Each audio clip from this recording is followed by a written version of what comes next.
Okay. Hey, this is Jupiter Exile. We're live for more Elden Ring.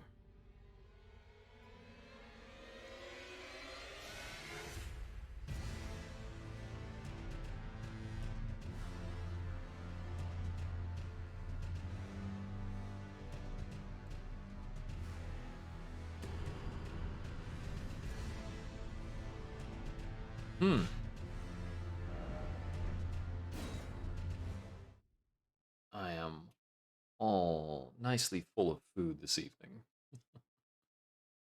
I had Five Guys in a long time, so I picked up some Five Guys earlier today after I got my hair cut. Alright. Oh, that's right. We were talking to you, Shabriri, and they told us that a girl's gonna die if I continue about my current path. The only way to fix all that is to allow myself to be consumed by the frenzied flame as the Elden Lord. So, food for thought, I guess.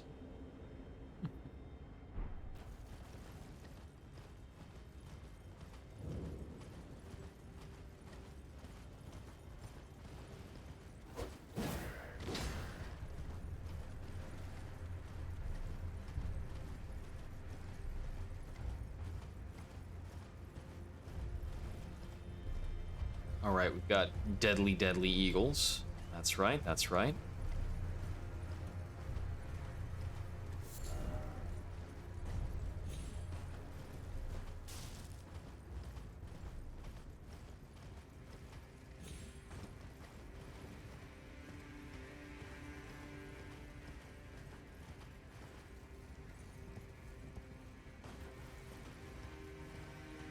And we're going across this way. I can't remember how I died last time. Is it because I got shot? There's certainly somebody there to shoot me.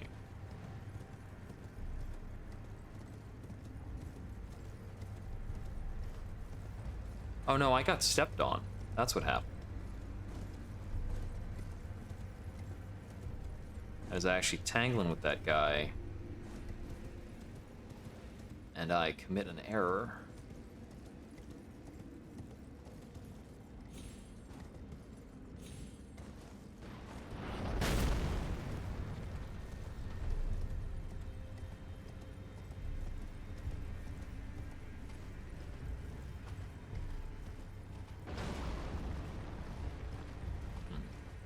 I'll be upon you before you fire your next shot.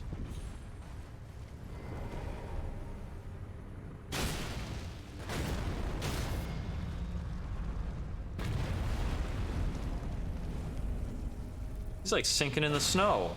Dude, get your weak spot up here.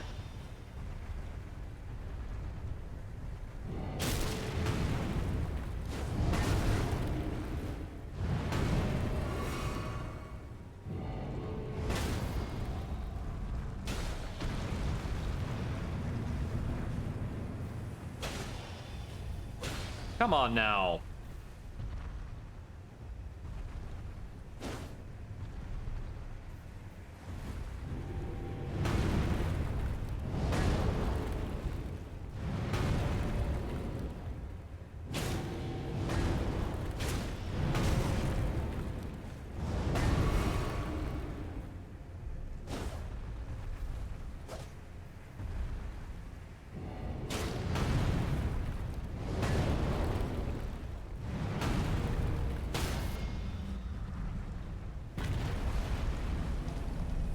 There we go.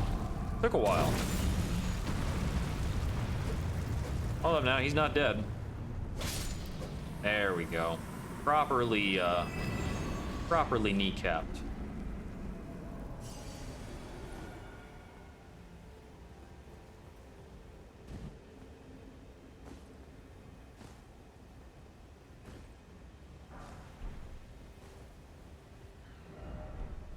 Yeah, okay. I don't need to check that.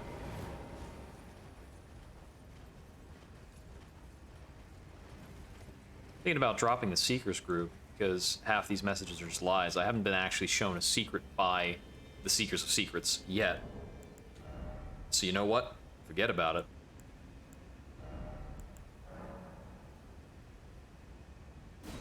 No more. If you know me, let us carve a history upon the earth together, that you and I will know this world better.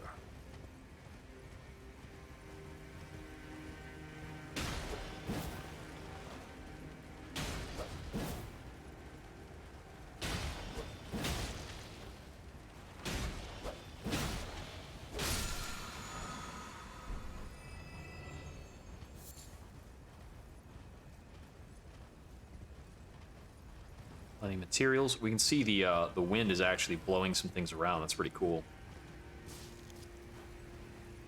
Oh, by the by, I wonder how my individual messages are doing.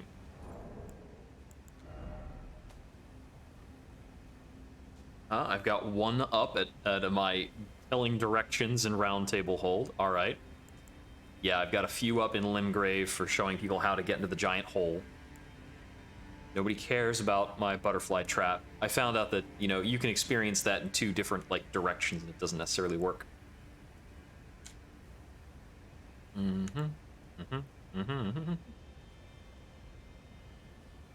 Aha, yep. Yes, that's a big one. Like the joy. Cool, there we go.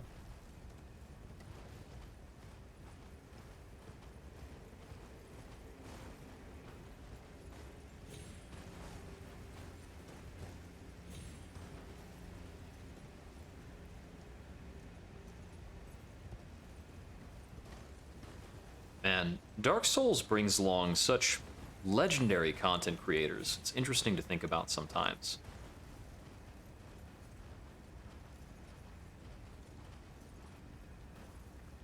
Okay.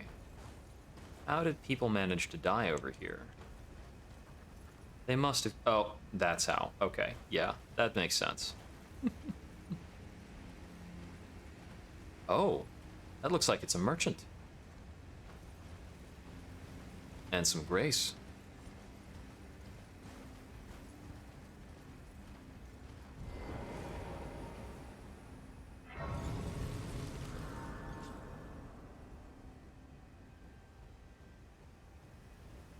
Let's see, up there. Oh. Do I have to get up somewhere higher and then cross and then go down to get to that? This place is convoluted. Positively convoluted. There has to be some start point getting on this little bit of ascension. And it looks like it's not here. Alright. Alright. Well, I should put a little marker kind of there. I need to talk to that person.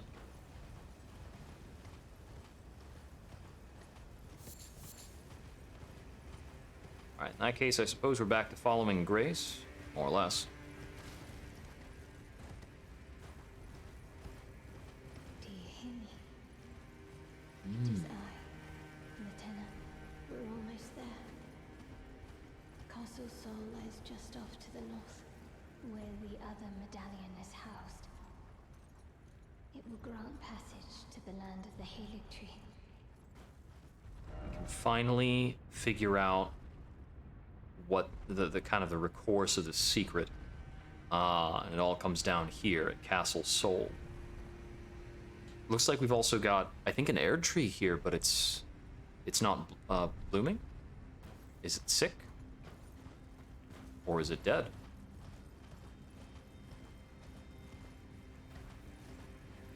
They're one of these constructs. That one doesn't work anymore.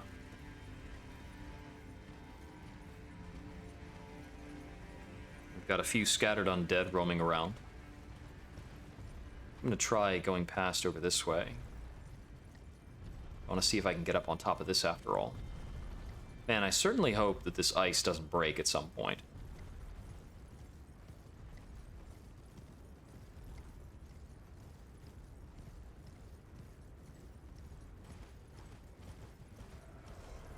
Okay, we've got a lot of demi-humans. Wow, I haven't encountered demi-humans in a while.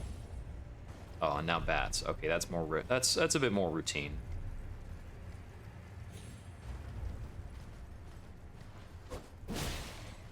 Excuse me.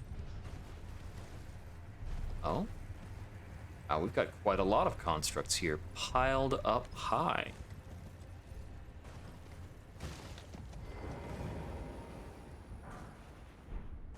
Traveling maiden gear.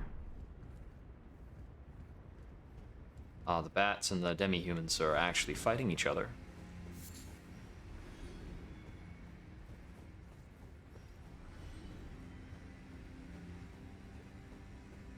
So we've got a shack, but there was nobody inside the shack and no Grace. A little odd.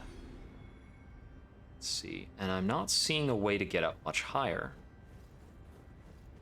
Shack of the Lofty. Yeah, it seems like everything that is higher up in this area is bridged together. And when you're, low on the ground, you're just out of luck.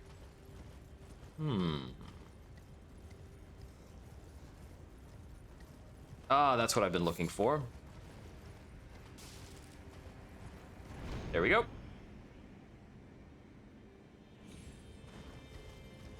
Okay, that's promising. All right, I'm gonna take a moment to let a few more people know I'm online. See if anybody might want to join along for our Friday evening game.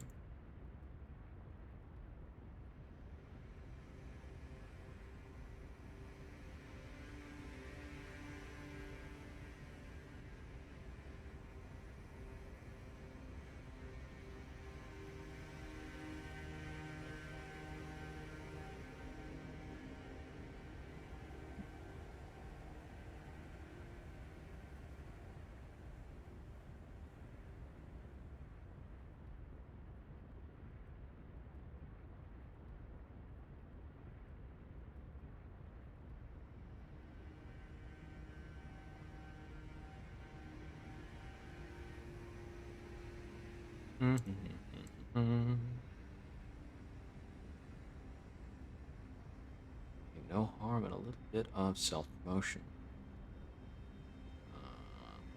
Channel is it on this Discord? Here we go.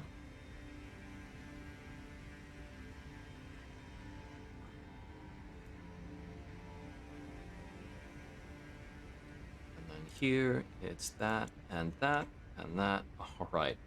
There's the self-promotion circuit complete.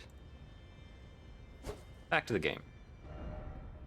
Okay, I think the merchant should be just around the corner.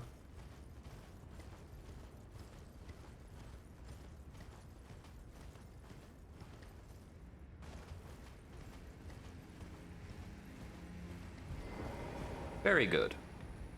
Is someone there? A customer? Well, how? Must have been quite a while indeed. So we've got some rune arcs, some stone sword keys, missionary's cookbook for rejuvenating boluses. We'll pick that up right away. The Vagabond Knight set. That reminds me of Dark Souls 2.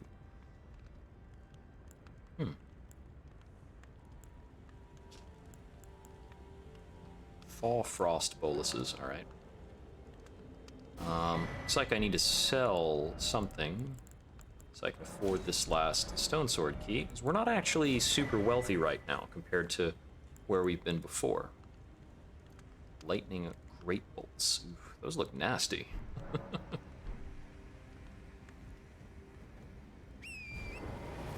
Alright. That's about what I wanted to stock up on. Very good.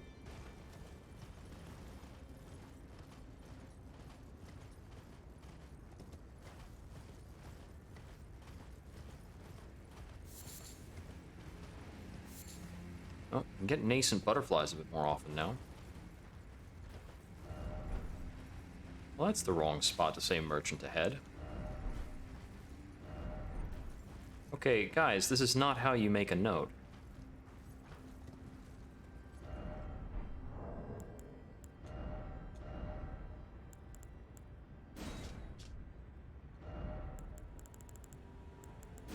A little more direction.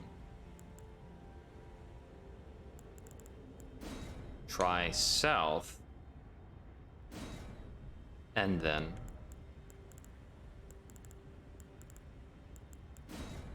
Visions of Merchant. There you go. See, it's a nice cardinal direction, so nobody can get that messed up. You need to at least say right or left. Got another ruins here.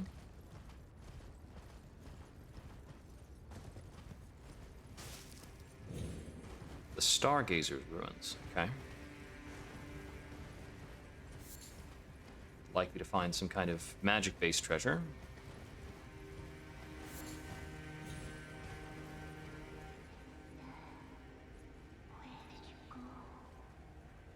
That sounds a little creepy. You promised me when we turn 14, we go to see the stars. This sounds important. Oh! Held shut by a seal. Forever and ever it seems. Is it you?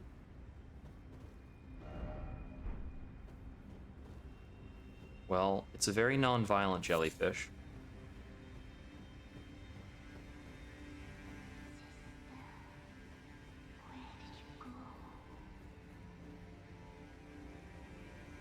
I think we can comfortably say the jellyfish is the source of that sound. Promise me when we turn 14, we go to see the stars. Alright. Held shut by a seal. Makes me think that's related to a quest line.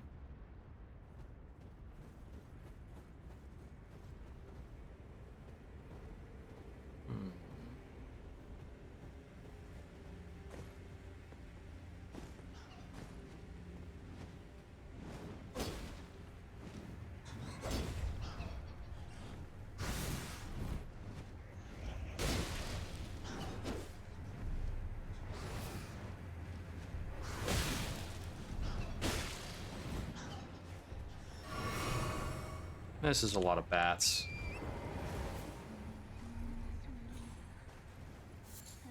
Okay, so I should probably put some kind of a symbol on this, but I can't think of how to interact with it right now. I feel like there's an element missing. Which may not necessarily be the actual case, but... Okay. I'm gonna put a marker at an NPC here. An NPC of interest. So I want to get that bridge that's going to the east and take a look at the air tree. Very likely we'll find a fight there. And I'm very nervous about the capabilities of... Oh, we're actually facing towards the moon now, aren't we? Interesting.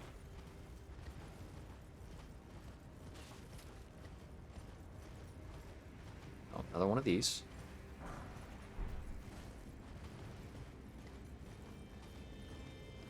Dudes sitting in chairs has been a weirdly reliable source of, like, high quality loot. Like, really good loot tends to come from guys sitting in chairs. Rather, I should say corpses sitting in chairs. Oh, that's something off in the distance. I thought there was, like, a scarab beetle, like, balancing here, but it's like some kind of a balloon over there. I've seen some constructs that look like that, like floating balloons. Might be related to that. Oh yeah, that's most likely dead. Only half the height it ought to be. It's stunted. Probably fallen over. Does it have a boss? Yes, it does. With an air tree avatar that's plenty tough despite not having anything fancy going on with it.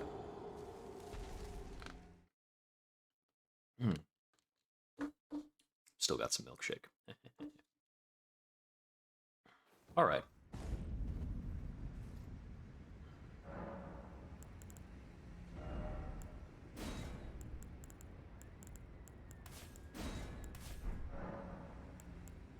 Oops. I'm gonna move the fire effect back to the longsword. And we'll go in for a rematch.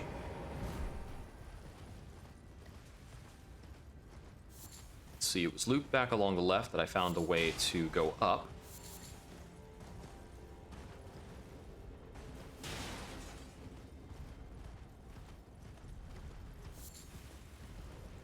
This is a bit of a trek. I might want to look for a closer grace or another route up.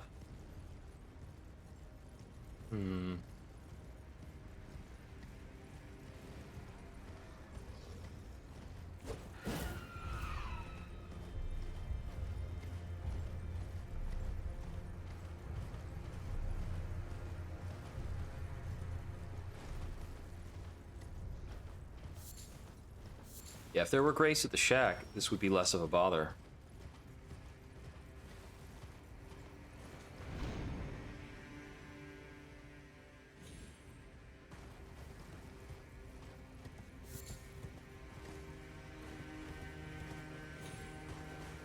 See, I could take I'm gonna take a quick trip across this north bridge to see if I can find grace somewhere. That is not grace, that's a giant skeleton.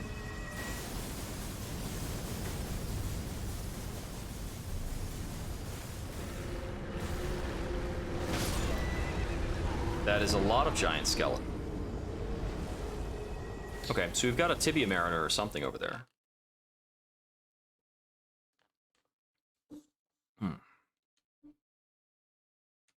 So, let's see. In this case, I'm going to check the eastern side of the ravine.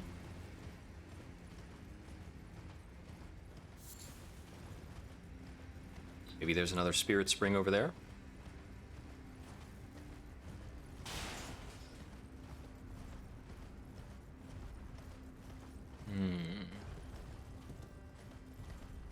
It's interesting that this zone and the zone preceding it have been a lot more linear.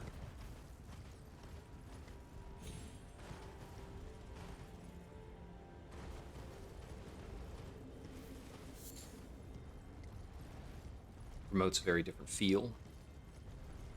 Oh, there's something interesting up there.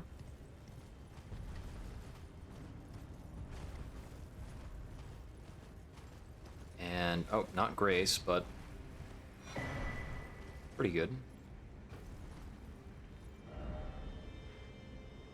Okay.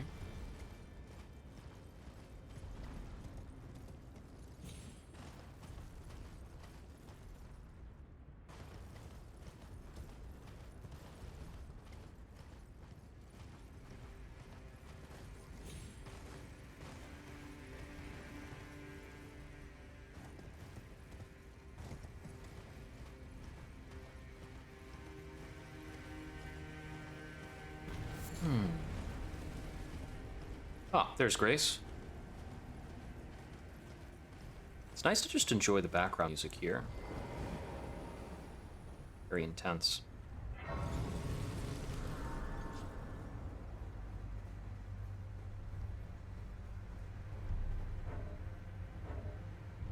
Wait, what? Oh, is that giant coming after me? Is that why I can't look at the map? So this is like a dragon's gonna come after me, right?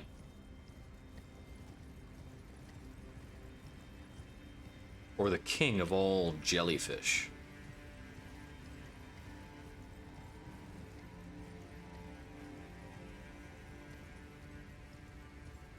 What's up with this conspicuous outcropping? I can loosely hear a skill scarab or something like that, but I can't really pinpoint it.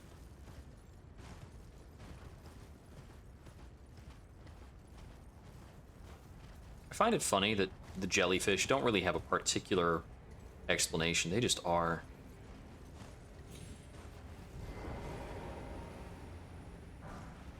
Golden runes.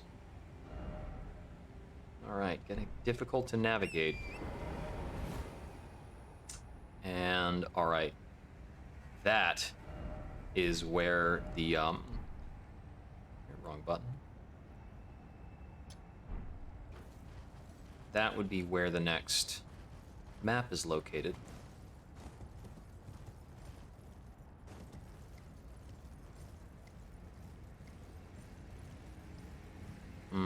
Yeah, that weather didn't go away just because I got off that rock.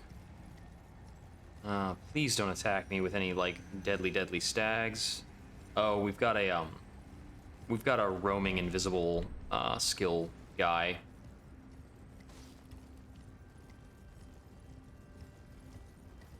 I was wondering for a moment if we might lose any traction on the ice, but it looks like the answer to that is no.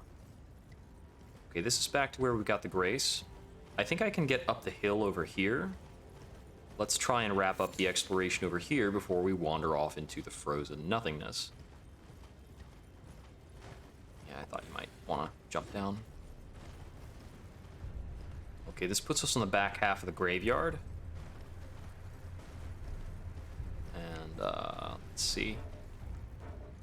I can't pull out the map because I'm being shot at.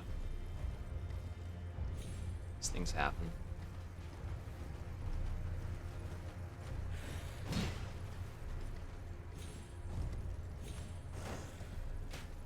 Okay, so this bridge is Seen Better Days.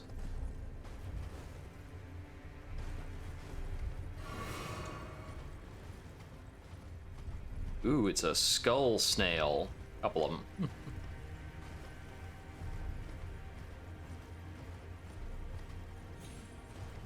Okay.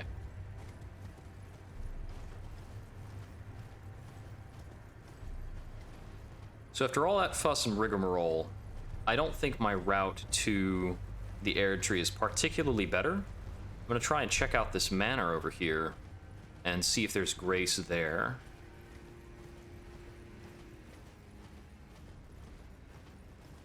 If I can get there.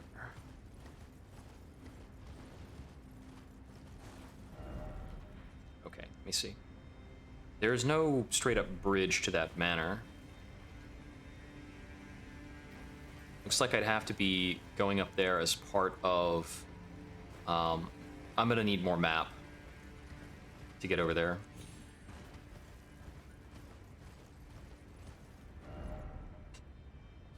Alright, let's see. Yeah, because we've got this Tibia Mariner stretch, which does not look like a graveyard from up here. So let's just put out a marker. And then this would, of course, be Castle Soul. So we're going to need to find our way up in there. It looks like the way to Castle Soul is probably through here, behind the Tibia Mariner and all the scary skeletons. So we will contend with some spooky, scary skeletons, but first I'm going to try and get this Erd Tree figured out.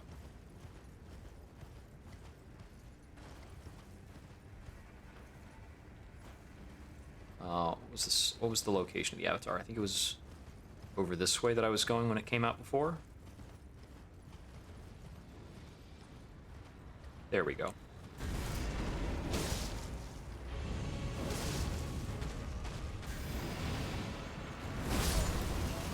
Okay, it's got a big holy butt slam. I missed the timing on the roll there. Oops.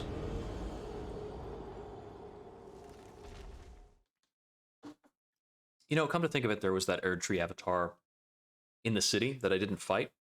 And it wasn't near a minor Erd Tree, but that doesn't mean that it won't drop Erd Tree related goodies, I guess. I might get more physic effects by killing that guy.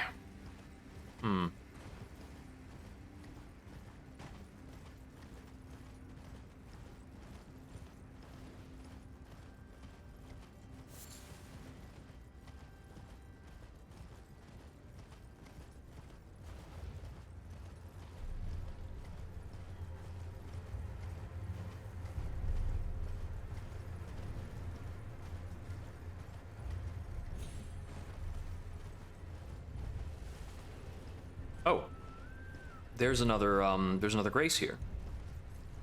That's a convenient one.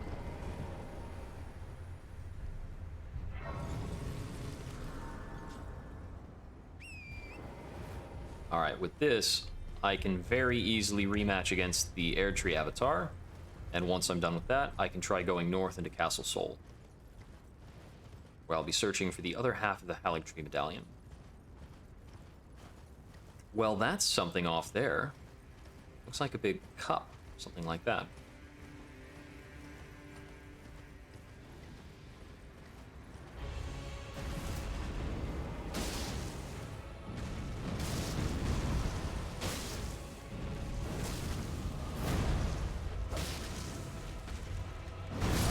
Oh, missed my roll.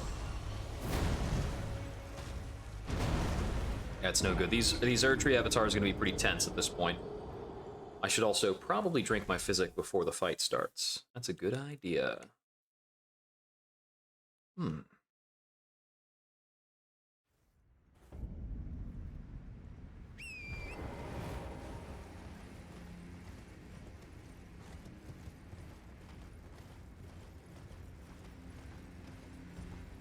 Right, I got the closer one, so I can turn around immediately. A bell tower. That's a classic.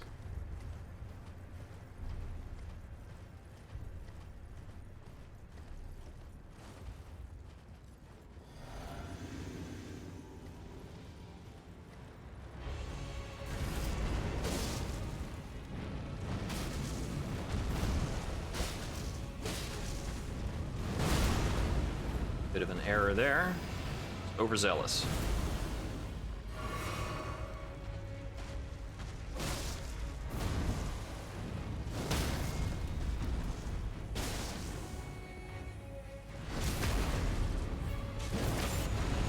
Okay, the fire damage is pretty good.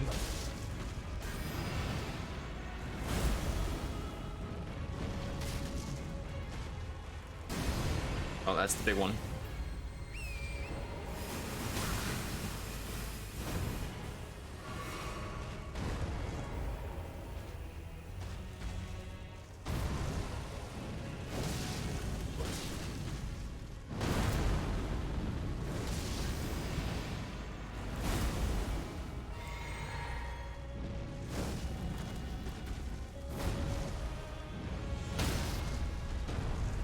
And this should put the nail in the coffin.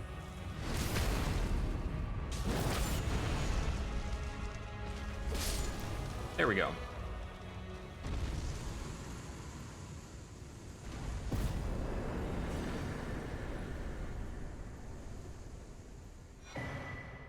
Cerulean Crystal Tear, that's an FP restore, and the Crimson Bubble Tear, I'm guessing that's going to be full HP restore. Oh no, it's a Crimson Bubble Tear. Restores HP when near death in mixed physic. That's really weirdly... Automatically heals 1 HP in the moment before death occurs only once. That might actually be the, what's the name of that effect? Tears of Denial is what that's called in other instances of Dark Souls. I'm gonna head out for a sec to spend the 70,000 because I've got a lot of upgrade materials I can buy. Back at the Round Table Hold.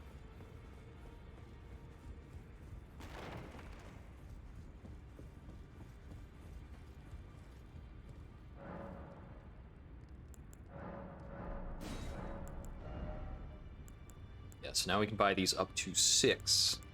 It's crazy. Crazy, crazy.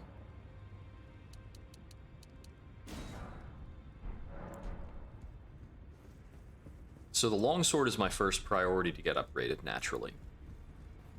I could upgrade the battle axe out of, like, nostalgia. I don't know about that. Greeting, are you here for...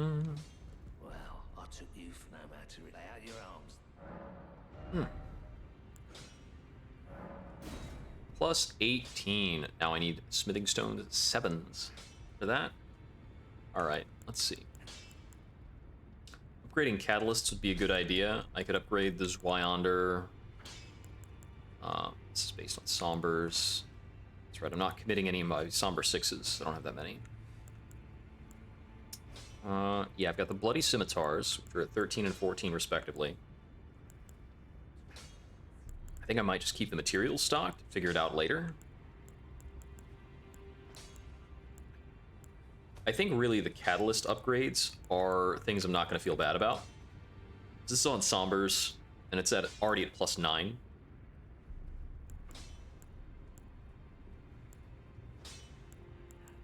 So we can upgrade Demi-Human Queens or the Clawmark Seal.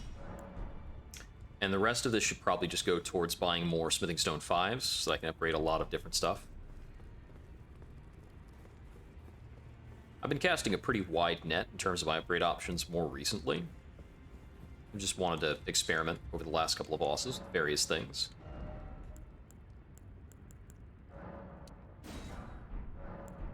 Alright. Cash spent. I want to check in with Gideon. See if he's got new dialogue about Shabriri or this other stuff I've met. Let's see. There are 4 more. Mikola of his twin, Maluna Princess Rani, Dorthand. Rani is so here at the hall. If you should learn, I'll trade you. If we both desire to stand as such. Find the elf. She hides in it. She knows them. Okay, so nothing different going on there. It's time to try and see if we can make our way into this castle, Castle Soul.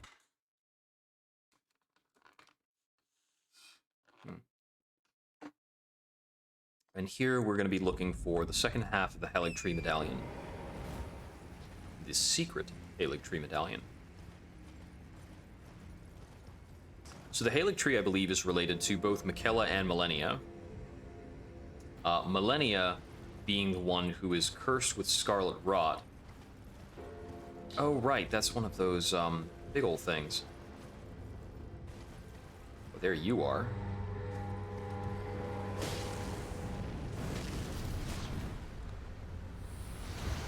Yeah.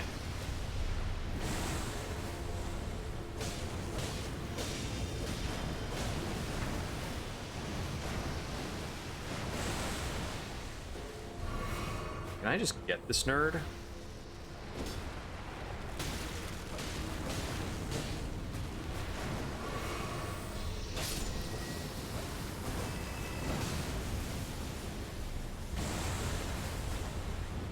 Why don't you have a health bar along the bottom? There we go.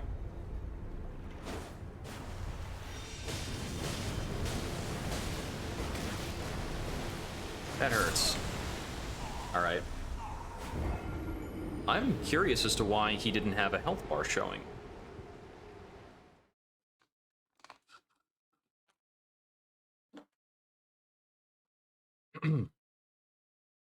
I don't necessarily want to worry about him now.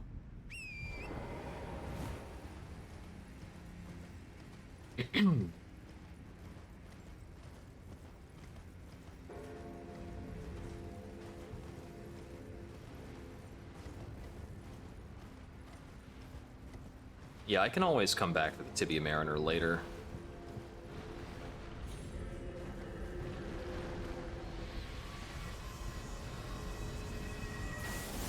Biggest reason to kill him would be to get rid of these god-awful giant skeletons that are gonna block me.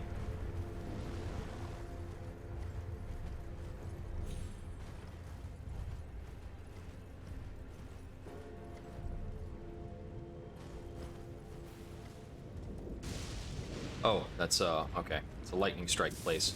Like, why is this kinda yellow? That's why. Okay. I think there are probably just enough of these, walking mausoleums to be able to afford you the ability to get every single boss, memory duplicated. I also get the feeling that these mausoleums are paired to each boss. Also make for a really cool little set piece. Oh. You see nothing. I am a ghost. On through here. Away from the danger kitty. Alright. Infiltration successful. Sort of, for now.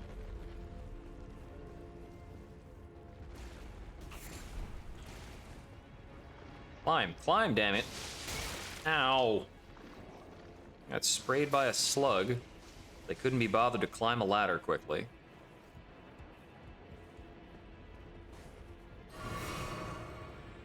Alright. This is an oddly peaceful castle so far. Okay.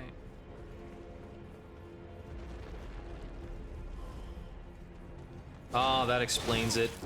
It's peaceful because everybody's invisible. Except for that guy, who's just a jerk.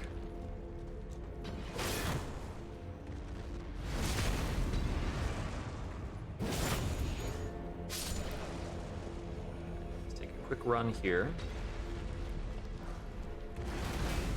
Ah! That's a full-blown ballista. I'm a lucky sumbitch. That's another full-blown ballista.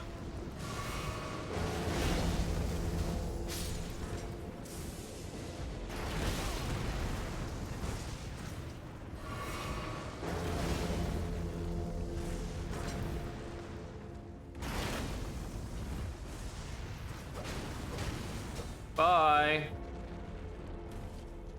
Anyway, you don't do that stuff.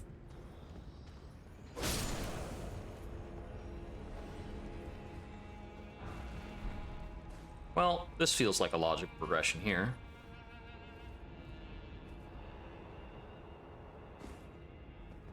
What have we got? Ooh, a painting! Awesome. Ooh, and it's got the moon high in the sky. Ah, dogs. Please, no.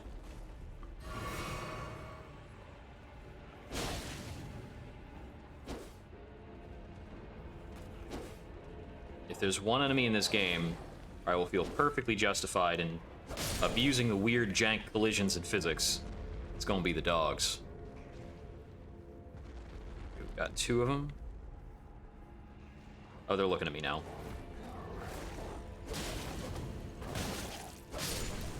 Don't you look at me. Nobody can know that I live here.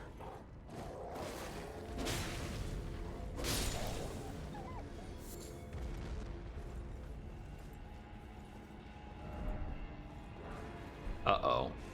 Bird? I don't want to hear comments about birds.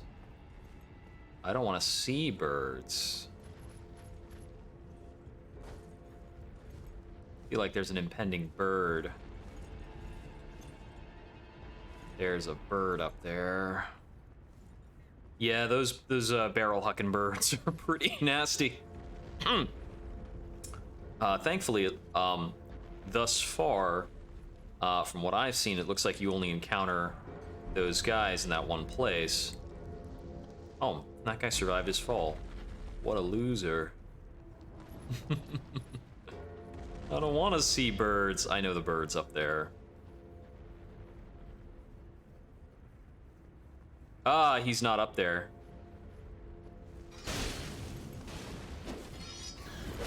Ouch.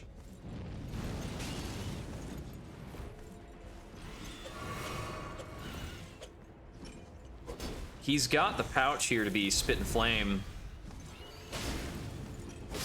Got him. All right. Whew. Those are always touch and go. A fight with one of those things can go wrong in the drop of a hat.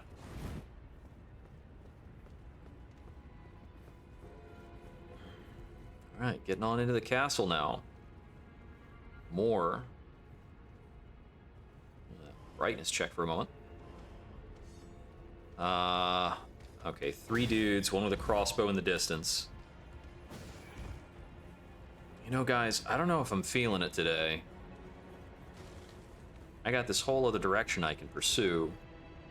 Kind of here-ish.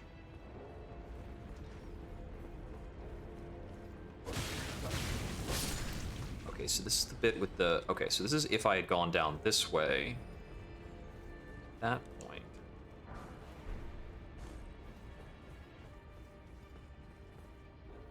This place has got an impressive degree of sprawl going on. Ooh. What? It's frozen. It's frozen still. No, I think it's probably has to be activated from the top. All right. So then I need to climb back up. Boo.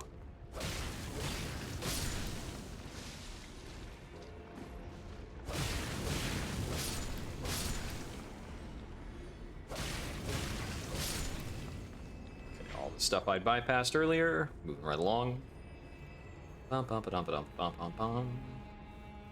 I've used quite a lot of flask at this point. Where did I go from? Oh, right. Yeah, that's a big setback. Alright, noted. That was a bad spot to jump down. At least none of these nerds are manning these ballistae anymore. This is a pretty rude castle in that it kind of forces you to be straight up against these ballista dudes. Although there might have been another route if I went over that way. I'm thinking about it. How could this have played out differently? Most of these castles have had some really bad ways to approach them, and then at least one way that's not god-awful.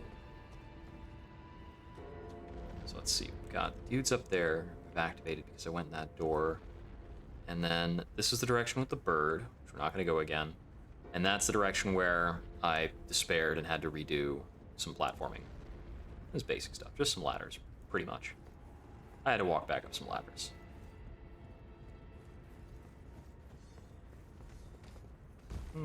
Nice seeing you, but have you considered that you are optional?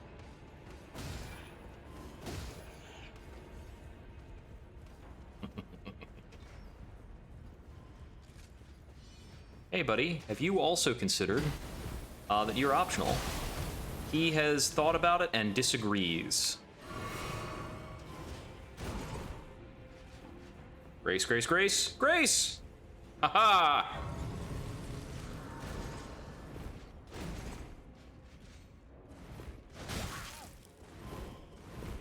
Buddy, you don't know the rules. I touched Grace, I was never here. It wouldn't let me rest at the Grace while he was standing literally on top of it. Ugh. Yeah, okay, that's fine. Whew.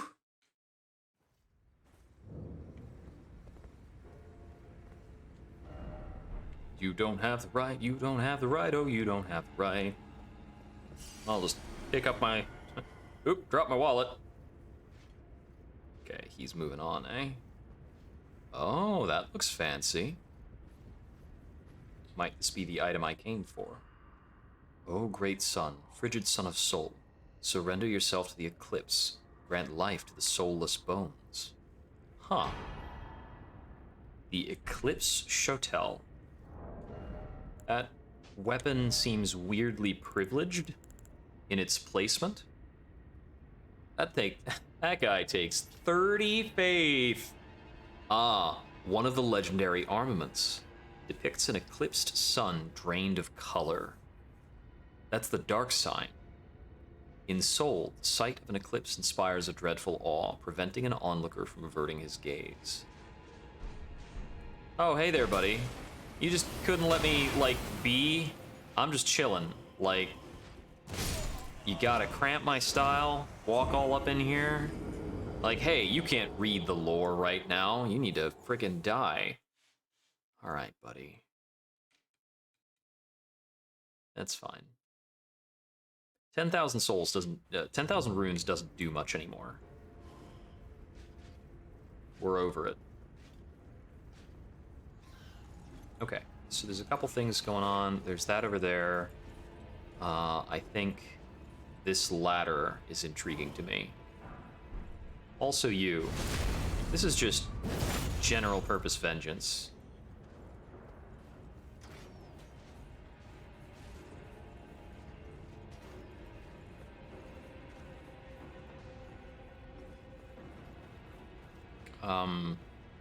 I pull this up here. No, it locks in a little higher up, eh?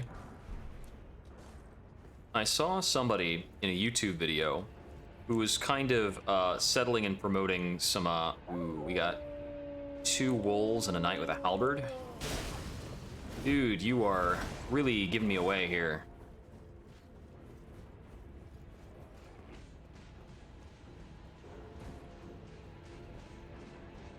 Okay, okay. Just want this. Got it. I can die happy now. Which is good, because I'm probably going to. Die, that is. Oh, yeah, the sign for the castle looks, the banner looks a lot like the dark sign.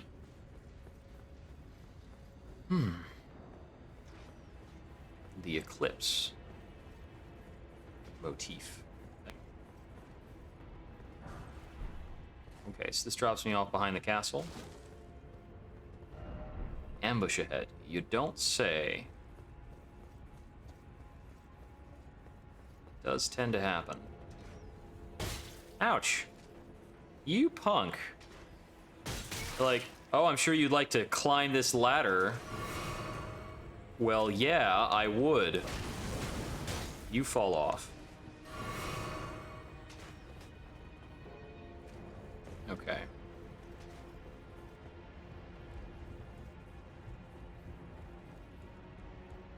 It's probably a little unreasonable of me to not have just equipped a shield and laughed at those guys. I don't know. Whoa. Hey, I know what you're thinking. Oh no.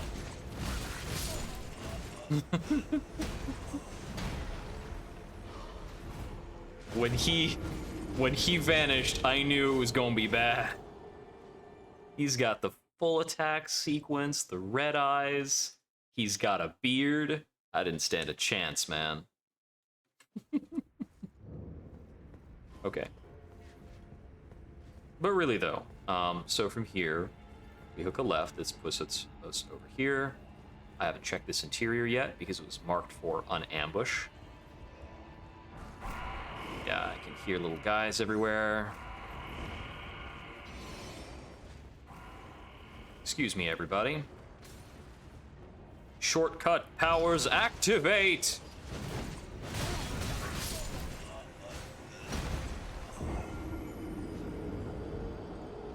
Okay. Now that elevator can move, so that's a step in the right direction, I think.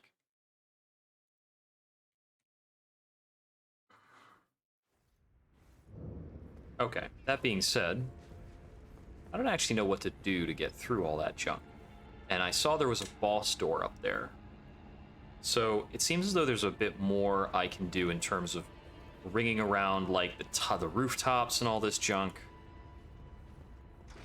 There's that guy over there being an utter jerk. Look at this. How am I supposed to avoid that crap?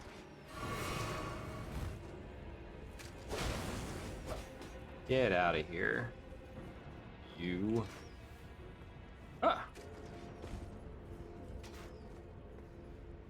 So I'm gonna check what's in here first of all. Looks like we've got rats. Quite a lot of rats. And then after quite a lot of rats. Cool. Purple object. Runark?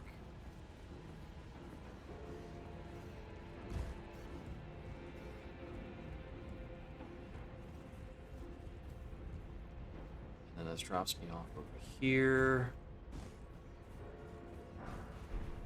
Okay, this is the one that was on the right side when you come in. Sure, why not?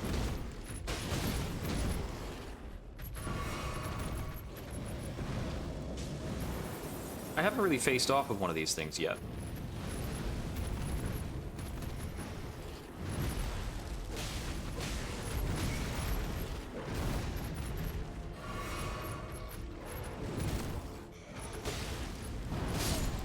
Ah, okay. It was that's the whole body, full body press, as it were. And there's another one and an item behind it, tucked away on the side. Very popular to protect your castle courtyard with a pair of these dudes. Or so it seems. Okay, so, mad rush for boss door? May I?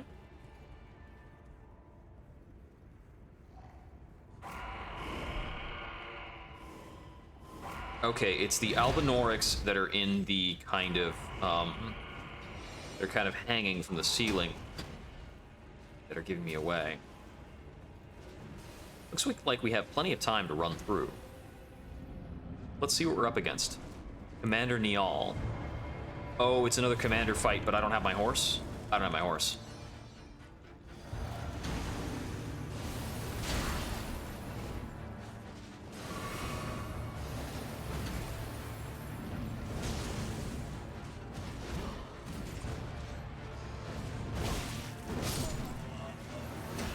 This is gonna suck.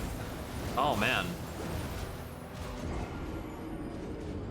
So, I'm assuming that they're very, very, I'm assuming that Frost is not effective against these guys.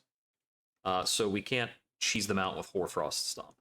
What I found from the last time I fought a commander-type enemy, they basically have, like, 2 sets of guys, and if you can actually get through all their guys, they're not that bad.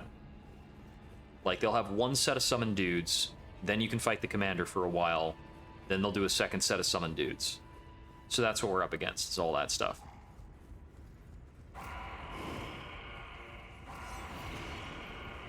Yeah, I can just run past this room every time, no problem. A lot of people were posting about this boss. I recognize the name.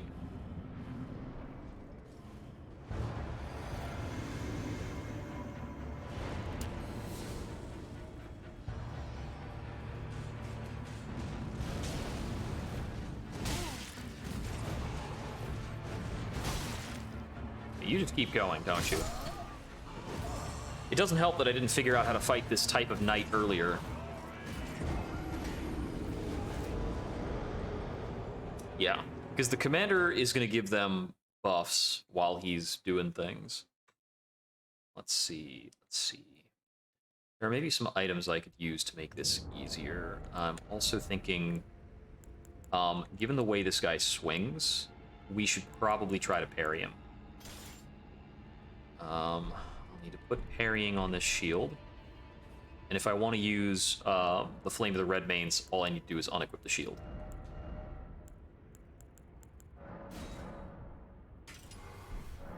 Scaling doesn't really matter on this.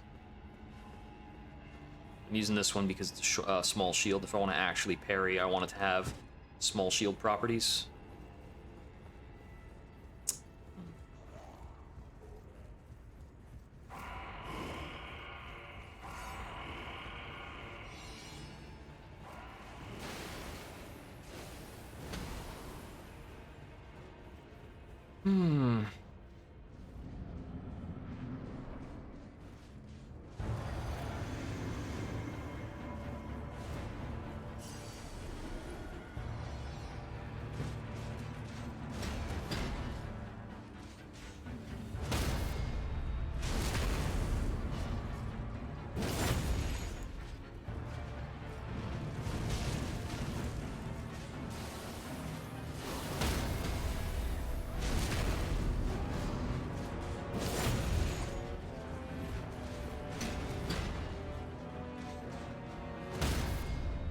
Yeah, we want to do it kind of like this.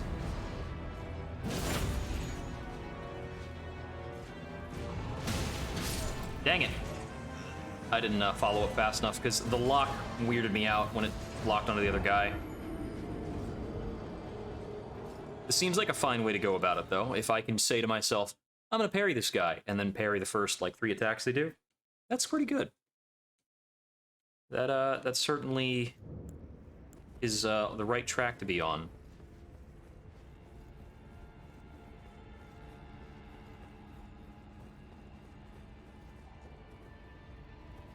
Okay, so there's 2 ways I can change the skill out. I can either put the shield away to change the skill out, or I can put 2 hands on the sword, which will also cause me to switch to the Flame of the Redmane skill. Yeah, having like 2 different weapons with 2 different ashes is like, you're getting up in there. Let's see. Damage type with this is mostly fire, so...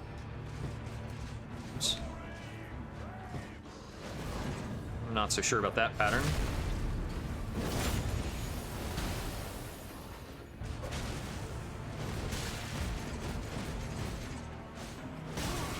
Okay, so that's a full thing. It's very hard to get distance on this guy once he's up in here. And I've got the other one to worry about, too. It doesn't help that I wanted to lead off with Flame of the Redmanes, and I accidentally led off with parrying the air. I'm gonna have to get a little accustomed to this stratagem of switching between skills very quickly. But I think this is a pretty good setup to try and beat these guys with my absolutely 0 stats compared to somebody who would normally be at this point in the game This is like the point in the game where you'd be like level 80 or more.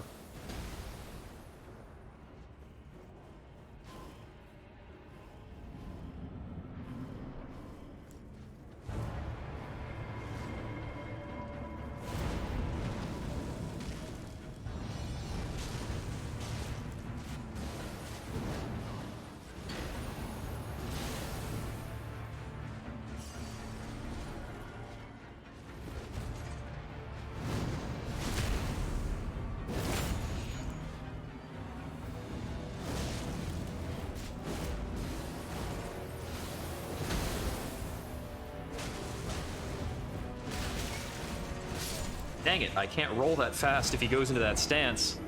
Okay, so if he goes into that stance, I probably need to parry part of it. At least. Let's see. There are some other items or things I might be able to use to get an advantage here, but it's tricky. I really think my way forward for this fight is I have to get really good at killing these first two guys.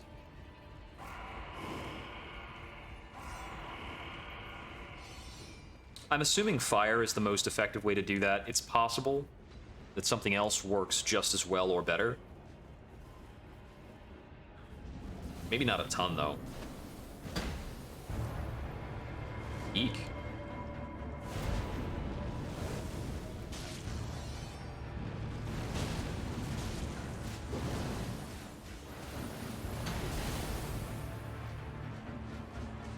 This guy with the shield is going to be an absolute jerk.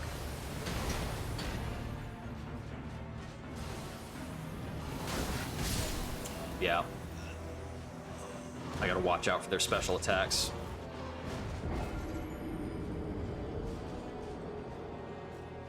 I wonder if that big, like, storm dash thing is something I can get. So there's a, like, a storm stomp effect.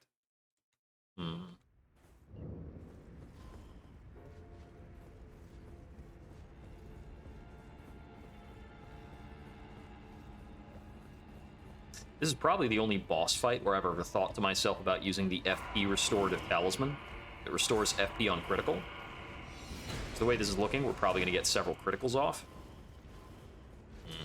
The last time I had to fight one of these guys with minions, it was on horseback, and that was way easier. You know what?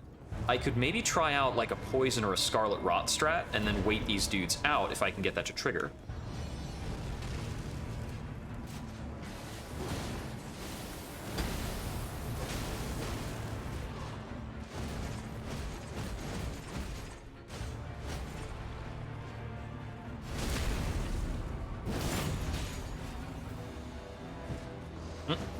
Wrong weapon.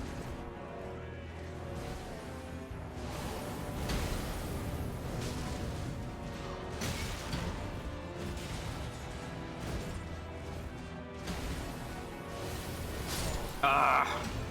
Wrong dodge for that.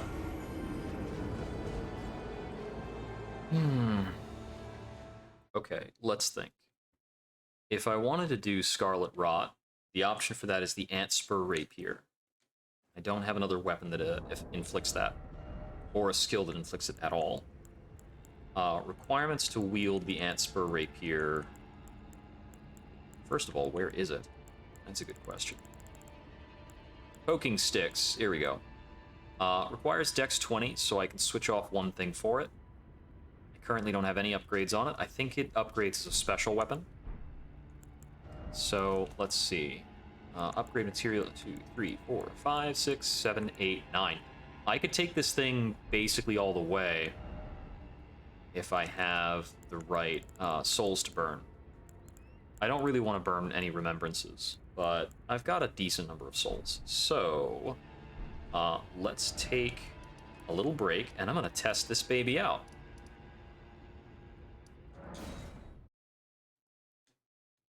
I'm pretty sure the Ant Spur Rapier was upgraded as a special weapon. And that's going to be the question to solve here. So if it upgrades as a normal weapon, I'm going to need way more runes, I think. More runes.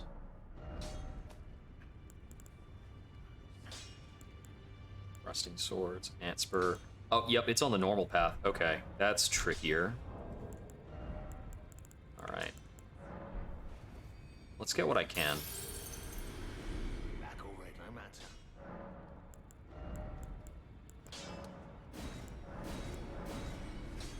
I'm gonna sell one of the duplicates of this. I forgot about that. I can just, you go to the mausoleums, duplicate these, then sell the duplicate for a giant pile of runes. Huh. Because I don't care about the weapons you can be rewarded. The only reason I would care about that is if I wanted to collect them all, like for achievement's sake. But I'm not really worried, because if I ever wanted to get the achievement, I'd play a casual run and just kill the bosses without all this extra crazy junk. 12 of those, 12 of these, 11 of those, and we're gonna go on a Mausoleum Tour. Why not? So there was a spot in Liurnia that had a few mausoleums, from what I remember. The Mausoleum Compound, very handily named. So let's head in here and see if I can duplicate some remembrances and sell the duplicates. That sounds hilarious. Okay, I think there was at least one mausoleum that I've actually knocked down. Probably this one. And I don't think I used the duplicating properties of this mausoleum yet. I don't actually know the rules regarding mausoleums and duplication. So I've been loosely thinking each of them is good for one. This one duplicates the Regal Ancestor, I guess. I'm guessing that there's something around here indicating which one it's able to duplicate, but I have no idea, really.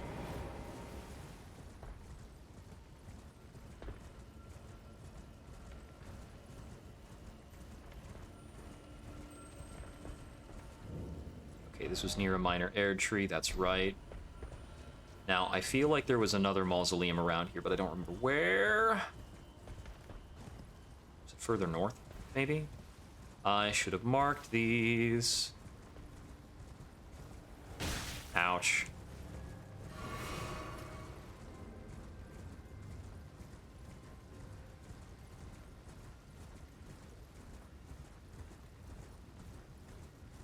See, if you don't mark them, but you don't knock them over, it's fine, because they make a giant friggin' bell noise.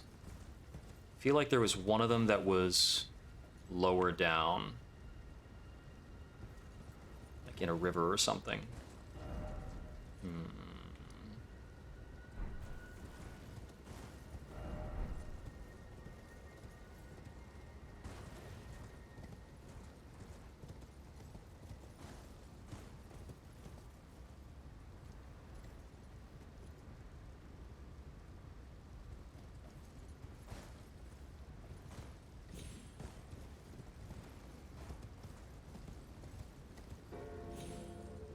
There's one up ahead.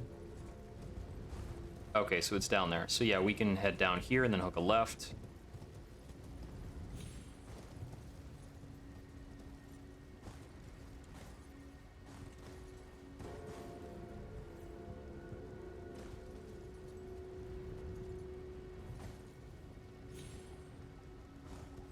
These tombstone jumps are always unnerving.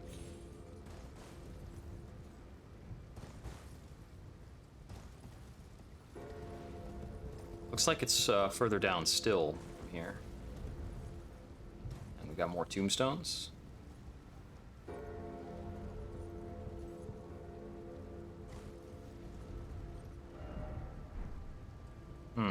That's a feels bad. Got it.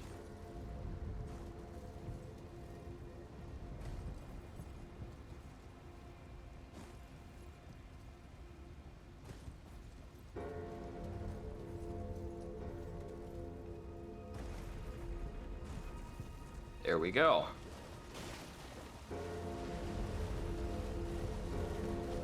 Hey there, big boy. I'm sure you're tired of running around. Or at least that's the excuse I'm gonna tell myself. Where the heck are your barnacles? How's this guy even moving?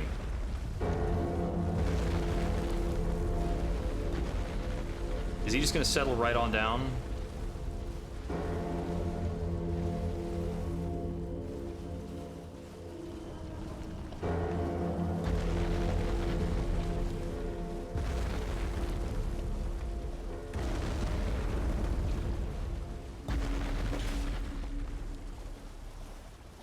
That's a big old resounding bell noise. Huh. So normally these guys have like stuff on their feet, and when you knock the stuff on their feet off, they fall down.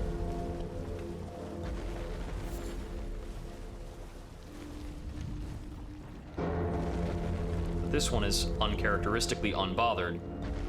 Put a marker here. That's the mausoleum marker from here on out. Huh. Oh yeah, and we've just got a spirit spring over here for easily going up and down, you know.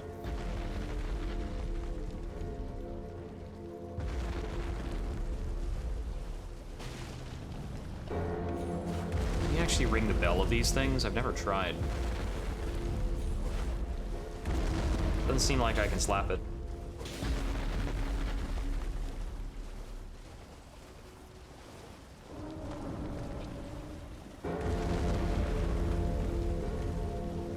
Huh.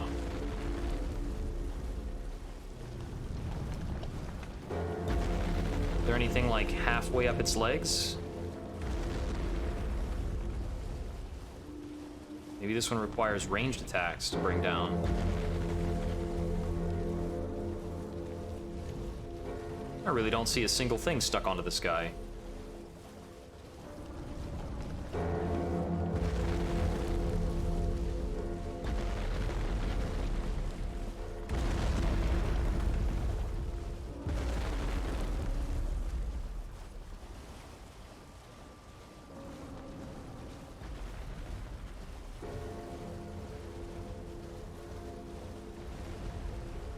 Alright, well, maybe that idea is a bust.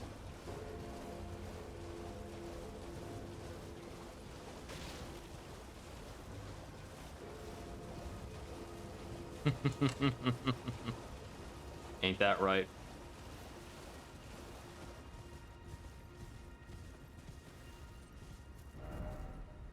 Yeah, dragging down the mausoleums is definitely one of those things that makes you wonder if you're the bad guy.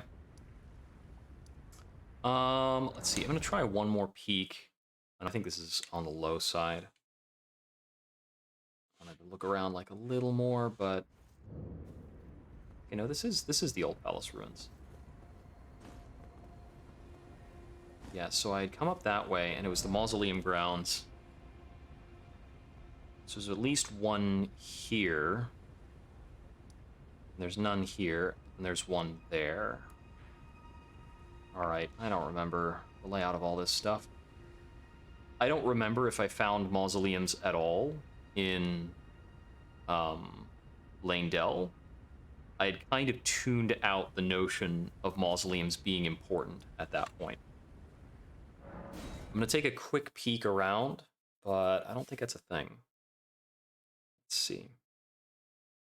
I could always go back to one of these heroes' graves. Fish around there some more. Oh, that reminds me. I think I can actually get another flask charge. Oh no, I don't have a sacred tier. It's oh, I'm up to 5 golden seeds now. All right, that's a lot. Okay. Quick look out from here. It doesn't seem like there are necessarily any mausoleums running around. Well, maybe I'll consult something later, like a guide to where all the mausoleums are. They are pretty sparse. They really like specific places. I mean, it takes a lot of area of map to actually slam down one of those guys, so I get it. Are they still... Yeah, they're still in that weird pose. Had to wonder. Alright, how much is this other duplicate remembrance worth? Well, I took you for no matter. It's lay out your arm. Lay him out. I think I must have actually crunched that one or turned it in. That's a one of right now.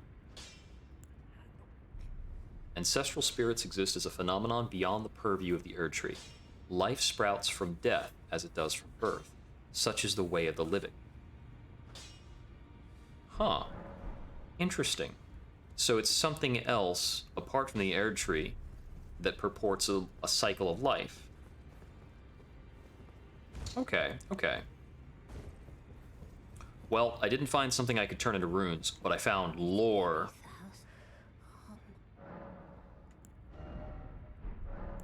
What did I crack this for before? Oh, that I got the item last time. So I got the Ancestral Spirit's Horn. A number of new growths bud from the antler-like horns of the fallen king, each glowing with light. Thus does new life grow from death, and from death one obtains power. Huh. And the Winged Great Horn. In the Ancestral Spirit worshipping faith, these are considered envoys' wings, made to reap the lives of beings which experience no sprouting. Okay. Interesting. Okay. If I need to farm and just, like, figure things out, I might hang out here in Nokron. Because I was kind of given the impression that there's some other passageway here that I haven't figured out yet. Maybe a splinter off from the Mimic Tier area? Because this was the, like, upper area of Nokron when I first got here. So let's check around in the area past the Mimic Tier, because from what I remember, that route was pretty straightforward. Up until that point. Let's see, did I come from this way? No, this is the way I would depart after beating the Mimic Tier. Mimic Tier, by the way, was the easiest boss in the entire game. The Mimic Tier is just your build. So whatever you're doing, it just shows up like that. So I was fighting a dude who had a battle axe, and that was it. Easy peasy.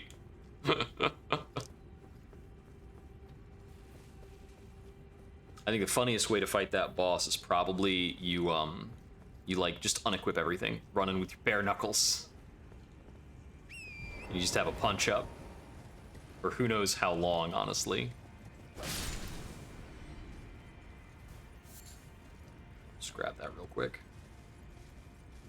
Budding horns. Okay, so now the game's gonna be getting into some stuff about how, like, antlers are this crazy metaphysical thing. Ah, Dark Souls.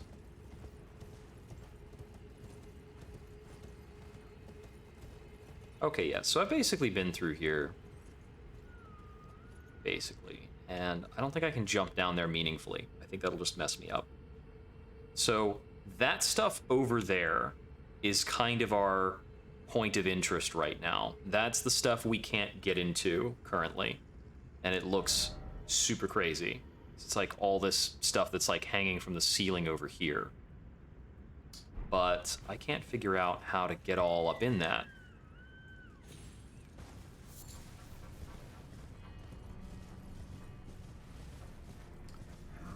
Excuse me, guys. So there's this spot over here where I interacted with the hollow horn and like teleported and things. Look, there's like stuff up there on that ridge. Maybe I can get up there somehow. Because this certainly doesn't connect over to all that stuff.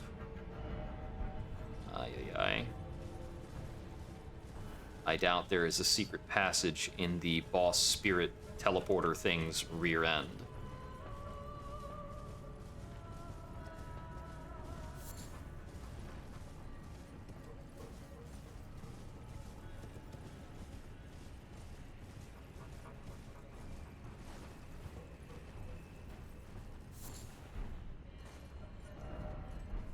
Oh? This looks promising, and also difficult to navigate with a horse. So in most cases... Ooh, I found a new grace! Right? This is new? Pretty sure this is new.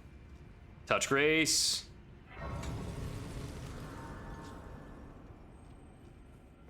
Okay. So I'm pretty sure I can jump to that from here, and it looks like there's more stuff. Is there anything over this way? Unequip this shield. Got a summoning pool, so yeah. Usually shows up at the start of areas.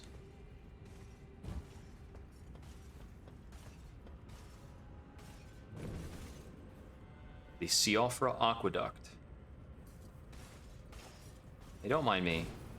He has minded me.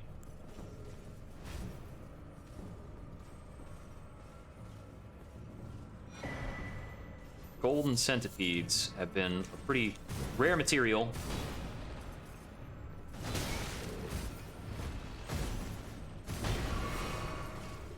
I'm not certain if these guys are actually subject to, yeah. Oh, that's interesting. So they used that forward ground stomp. That move was also used by Godfrey the Gold when I fought him. Yet another link that, they are his order of knights. Because I'm pretty sure what I fought was not Godfrey the Gold per se, but a memory of him or something like that. So that jump I'm not sure I can make. But maybe I can. Let's see. There aren't a ton of bloodstains over here. Ooh, okay, that's like a barely makeable type of jump.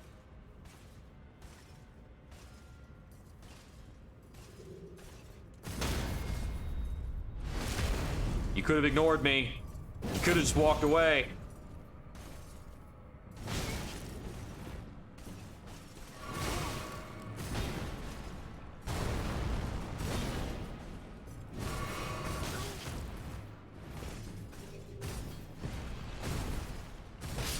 Yeah, I missed the parry.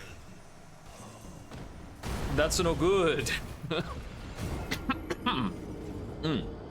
All right, I think to kill this guy promptly, I'm gonna go back over to the Frost Stomp. Although the parries are pretty sweet.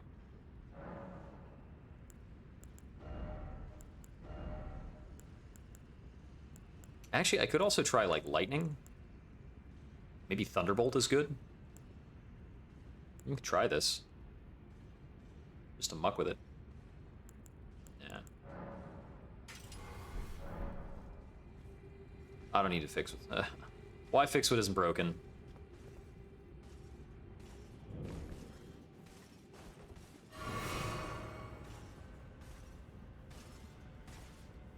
Are you even subject to backstabbing? The answer is a no.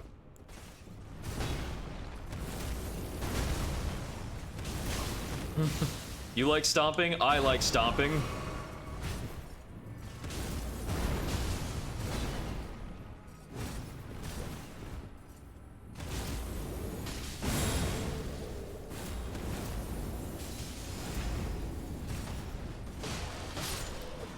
Okay. Ooh. And he rewarded that to me as a fixed drop because it popped right to my inventory. That was not random.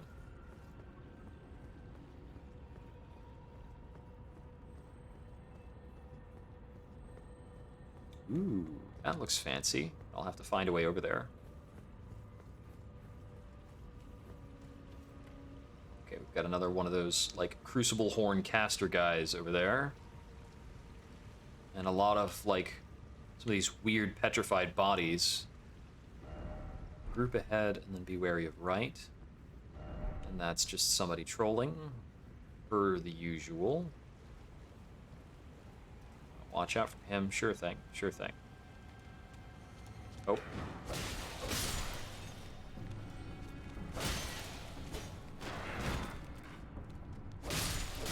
So long as I got the one with the great shield, those guys are pretty awful to fight.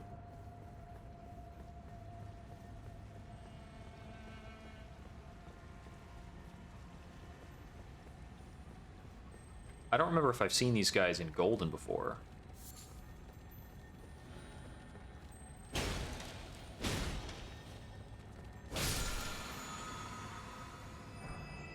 Order healing. Okay. I'm gonna guess it's probably like a group heal or something. Is there an item behind here? That's a neat, funny little message. Or set of messages, I guess. Some pretty solid golden runes.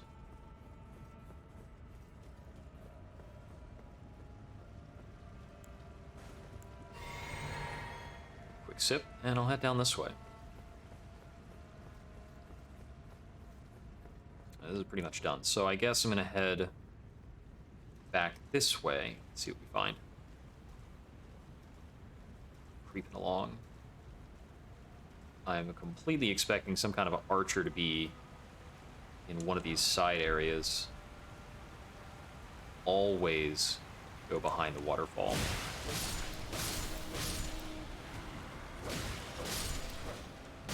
Ow.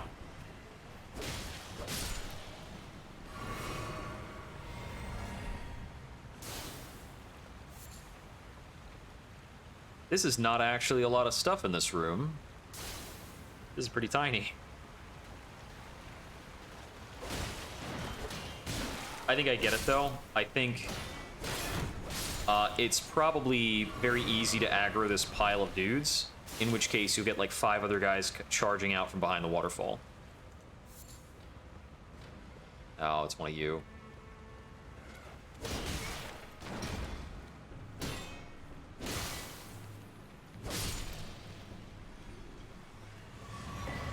Yeah, he could still block for a long time. That is one case where enemies in the game do have a stamina bar. They have a stamina bar with regards to blocking that you can punch through. Wait, you look like I could talk to you.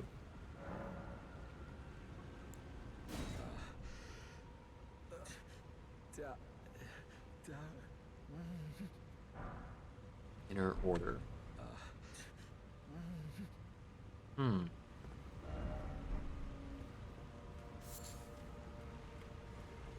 Are you the other half of D? It looks like he's succumbing to whatever was happening to Rogier. This, like, kind of growth thingamajig. Or it's a blanket. I can't tell which, honestly. It kind of looked the same way for Rogier. Like, his model didn't actually get updated. Oh, We got a big nasty dude here.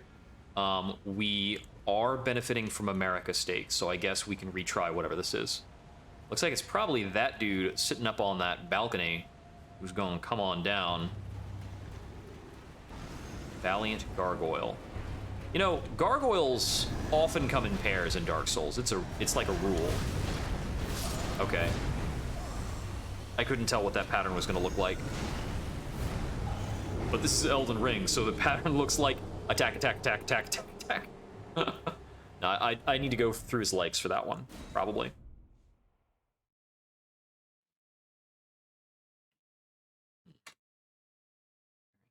Just a sec.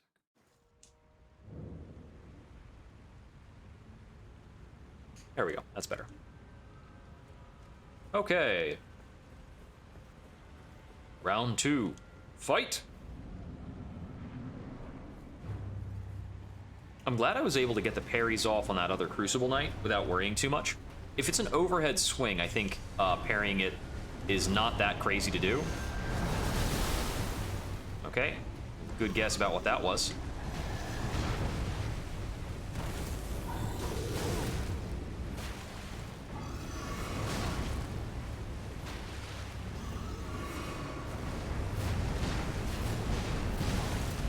Okay, I was mostly able to get under his feet, but his continued movement caused an issue.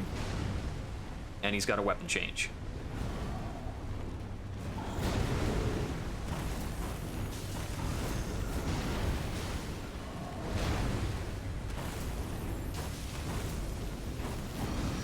Poison breath, alright. Oh, that's a wide area poison breath. And there's the second one. I frickin' called it, and I'm not happy.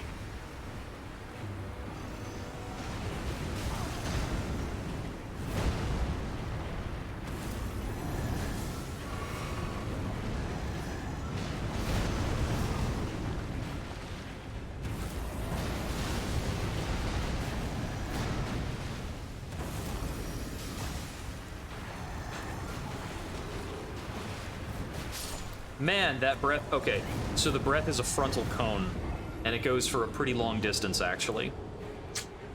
Alright.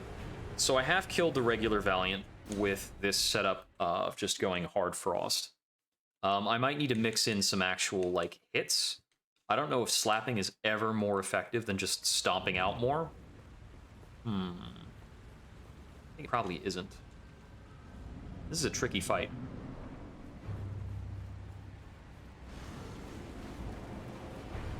That being said, this is a trickier fight, but I think it's actually less tricky than the other fight I was on, so we're definitely going to keep working on this.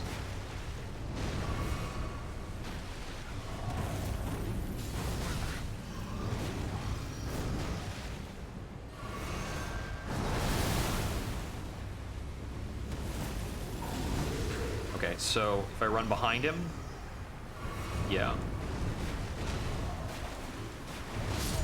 Oh man, that poison stays out forever, and that is like...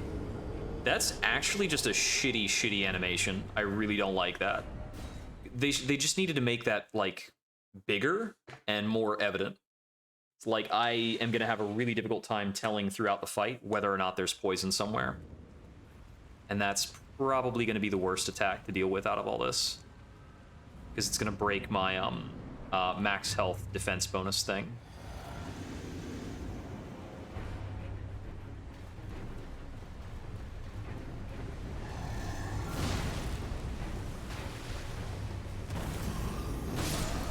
Okay, I have only seen him do that attack once after I had died, so I wasn't too used to it. But he can hit right in front between his legs if he wants. I miss Dark Souls 1 gargoyles, man. Those guys did not have a dozen crazy attacks like this. And they had good old regular fire breath that went forward in a very slow pattern. I really don't like this trend of breath weapons that hit behind people. That's not how breath weapons work, jerks. I missed the dodge. So the first Hoarfrost Stomp I did there did about 1100. That's pretty good. Oh yeah, it's a great series. What was that side channel that Disney did called? The one that was like the regular after school channel. It had gargoyles on it, and it had that one with the cat thing that was like a security guard. I don't remember.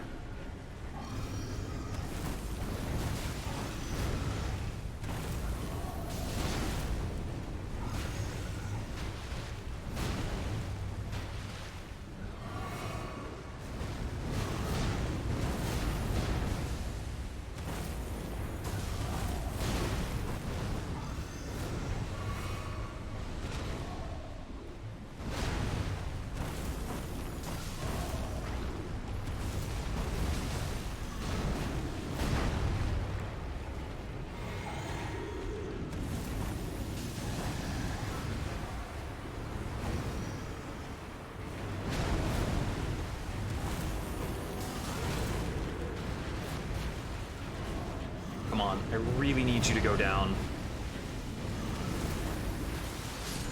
There's one. Okay, this one with the twin blades is gonna have the same attack patterns as the one I fought in the mountains earlier. I'm gonna wait for the poison to go away before I worry about anything else.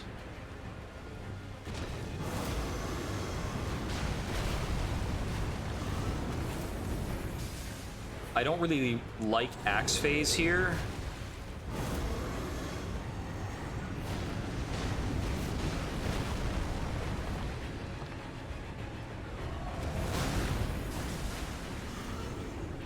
Because if his damage is high enough, he might be able to one-shot me through my, Ritual Flask.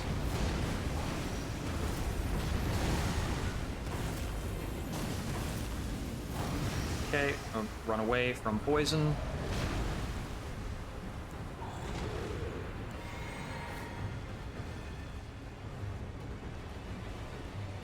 I have mixed feelings about which stance he wants to be in.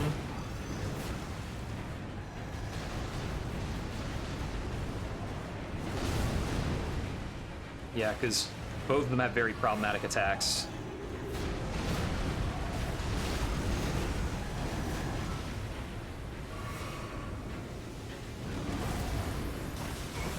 I need to back out because, dang it. Poison got me. Poison got me again. Ah. So I'm trying to remember the name of that, like, of the cat security guard character who was, like, always fumbling or, is a very, like, slapstick setup. They had a small cameo for him in the recent DuckTales. By the way, the recent DuckTales reboot, which is now complete, it ran for, I think, 3 seasons. David Tennant as Scrooge McDuck was really fantastic. Anybody who is not tuned into that, I highly recommend it.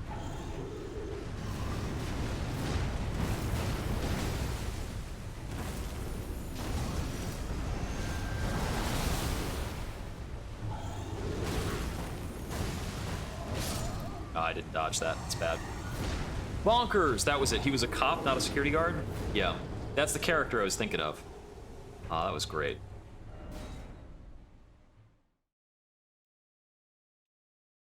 And of course, Darkwing Duck. They were teasing us as if they were gonna have, like, a full Darkwing Duck reboot. When they were doing the, what's it called? When they were doing the DuckTales, they were kind of teasing that there might be a Darkwing Duck reboot. And we didn't get the Darkwing Duck reboot, but we did get some Darkwing Duck episodes.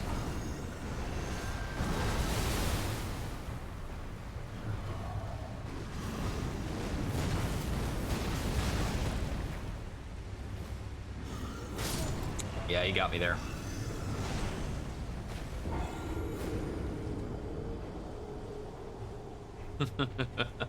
I never tuned into Rocco's Modern Life in particular.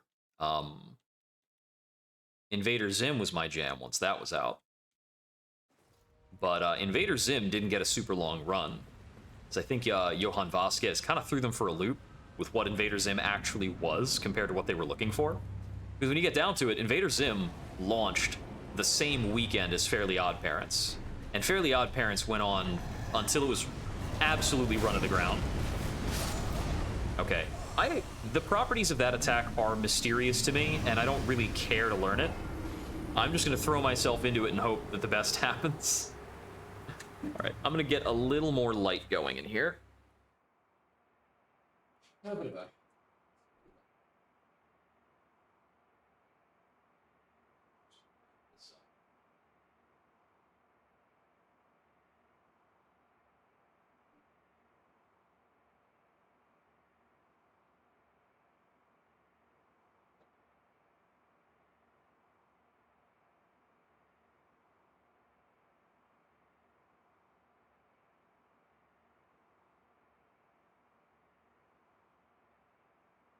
Angry Beavers is absolutely incredible.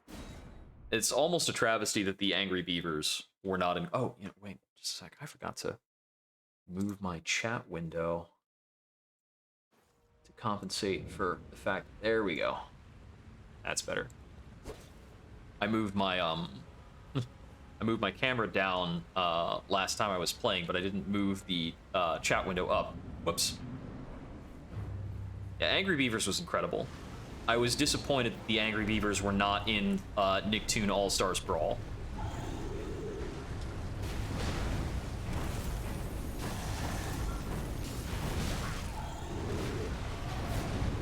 Okay, that was bad because I was just mashing.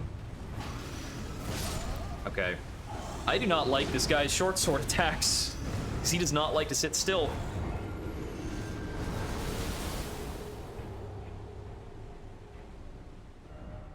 GTHM. Is Johnny the Homicidal Maniac a side character in Rocco's Modern Life? I don't know.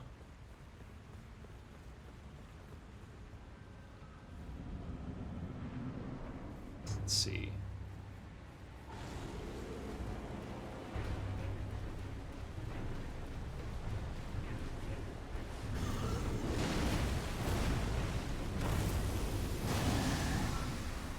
Okay.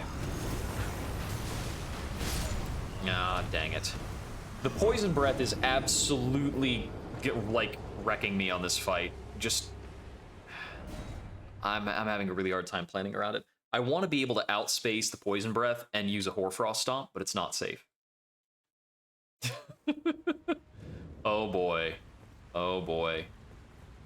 Heck, Invader Zim was brutal occasionally. I'll have to check that out later.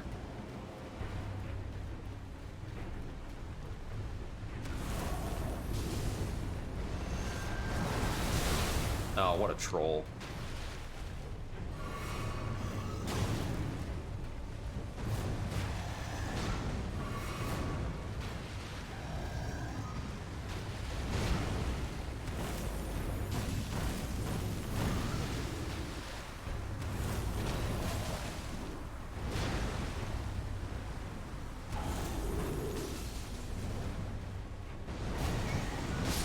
Oh, he did a big thing.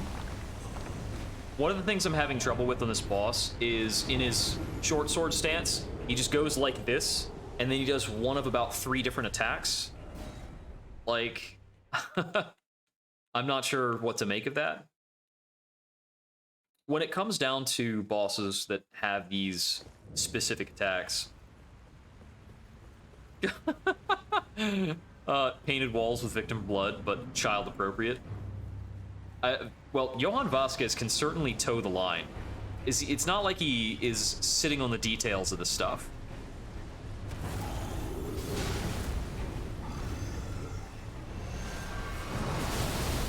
That'll hurt.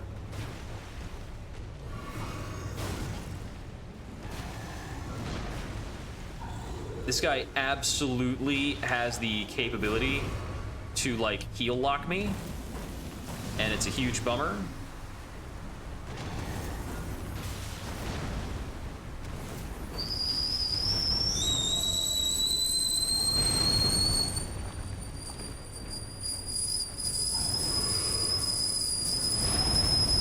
Okay, so this might be the fight that I throw because... Oh, yeah. Because my tea is done brewing. Water's done heating.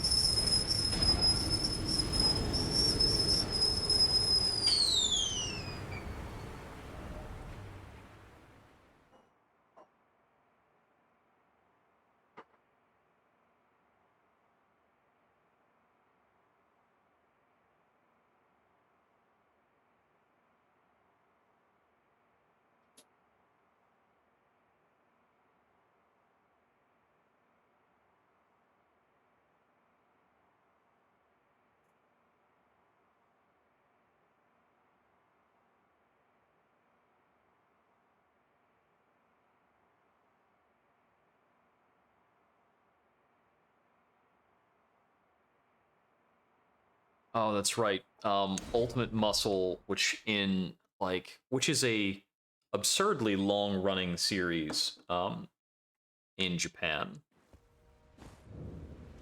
Very, very silly little Kinnikuman. That's what it is. Which is just Muscle Man, I'm pretty sure. Well, sort of.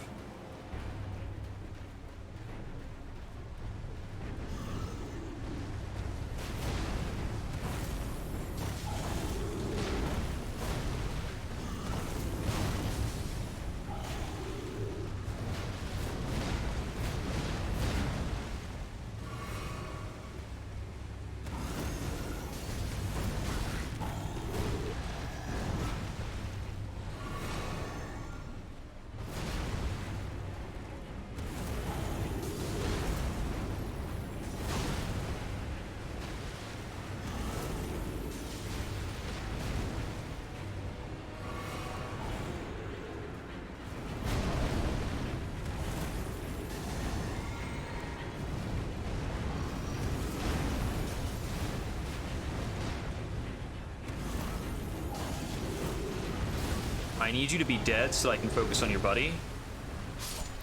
Oh, look, your buddy poison breathed me to death. Yeah, I think the trick about this fight is that I need to focus on the one that comes in first. I can't actually split my attention between these very well. Um, yeah. 4Kids was certainly pulling, like, 4Kids pulled some excellent IP, and it's kind of a travesty what they were doing to One Piece. It was really ridiculous.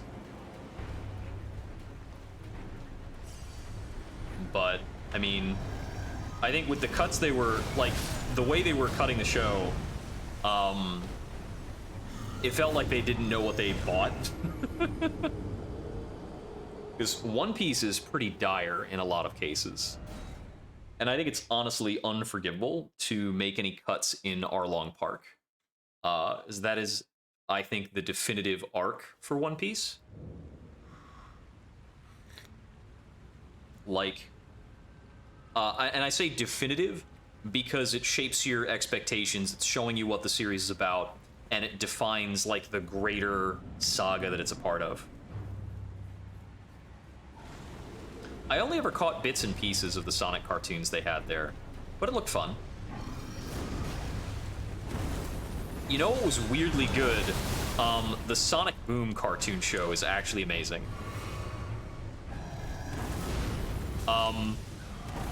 The writers were basically writing the Sonic Boom cartoon show well in advance of the game's release. So they kind of had carte blanche.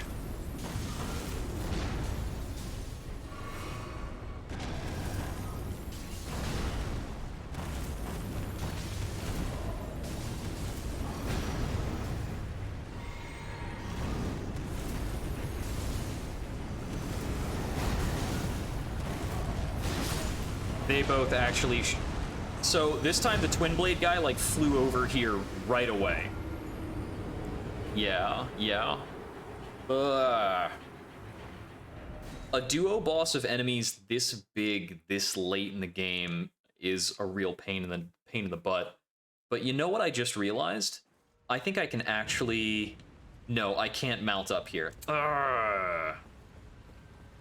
I was checking on that, because I was like, wait a minute, can I ride the horse? That would probably be super helpful.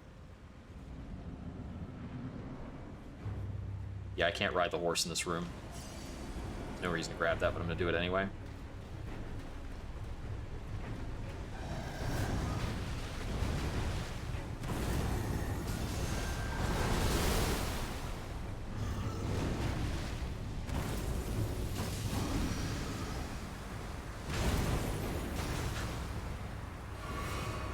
Oh, once I get the poison effect, my shield talisman's not going to work at all.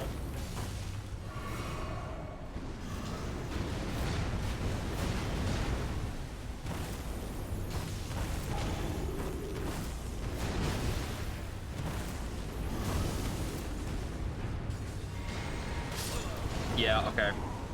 I can't get poison, it's going to make the fight a crapshoot.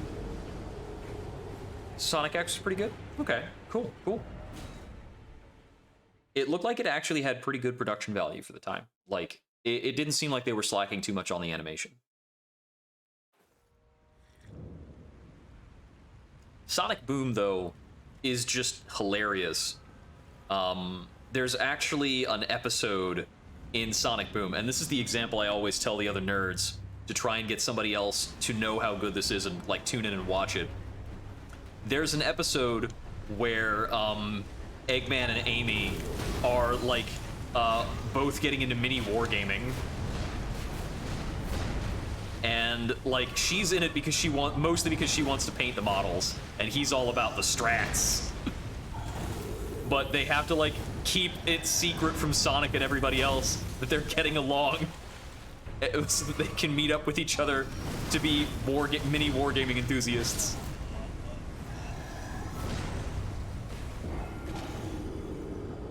And they have all those goofy sitcom-style episodes where it's like, oh, Megman got kicked out of his home by, like, some crazy robots and moves in with, like, Sonic and Tails. And is just being a terrible roommate to them for a while. They've got one original character for the animation, who is just, like, a conspiracy nutjob.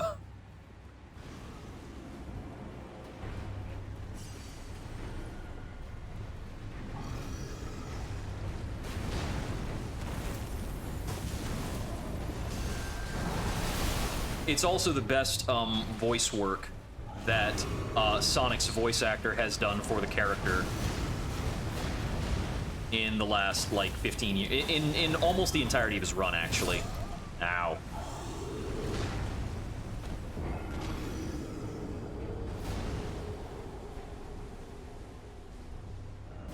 There's a couple YouTube compilations. No, there was the Sonic Boom video game that was absurdly rushed, a buggy mess. It was awful. I mean, I think if we were going to get anybody else from the Sonic cast in Smash, it would probably have to be either, like, it'd have to be Knuckles, Tails, or Amy. I mean, Sonic, Knuckles, and Tails is like the OG setup, theoretically. Okay. So that combo is gonna, like, push me around a bit, depending.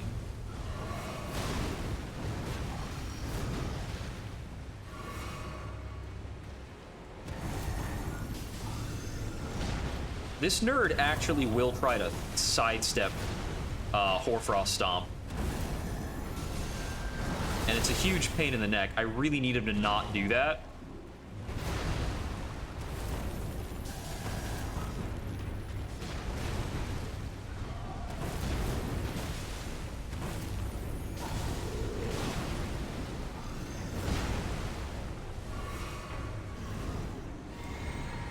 Thing is, when he's on Halberd stance, he's much likelier to play evasive. Okay, I see what I have to do. I have to range them out when they're both in, and then, like, try and find a moment where the one I'm after is going to be the one that's sticking on me.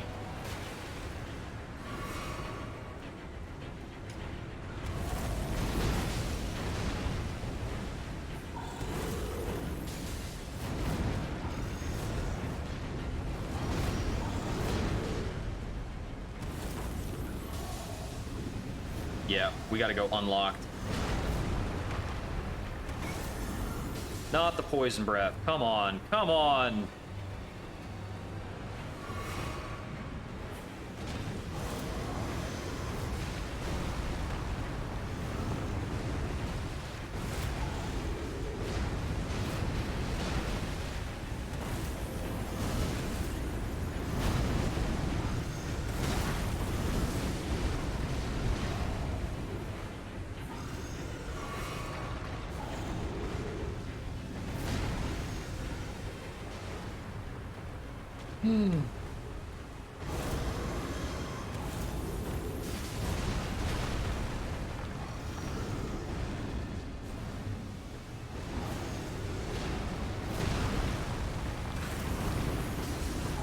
And it's poison breath again and again.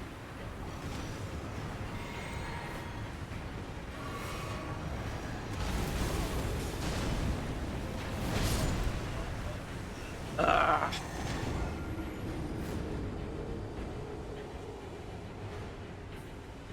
Oh, did they?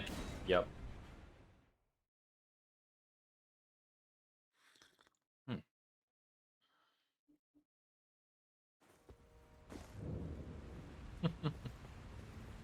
Yeah, that would have been his attack. So yeah, this is so this is a pretty annoying fight setup for a lot of reasons. The thing I'm picking up on is while there are two of them out, their poison breath can deny space from so god-awful far away that I'm genuinely gonna have to spend more time respecting the poison than anything else I'm spending time on for the fight.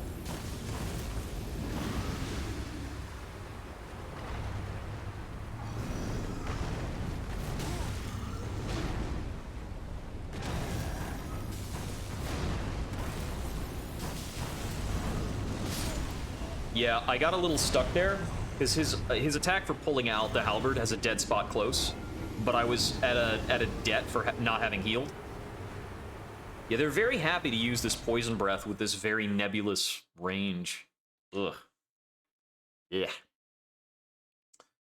Let's see, what else is good on the world of animation? I mean, I hope and I'm certain everybody has seen Gravity Falls and Steven Universe. I've heard some pretty great things about the later seasons of Amphibia, but I hadn't been able to get into it in the earlier seasons. It's a little simple.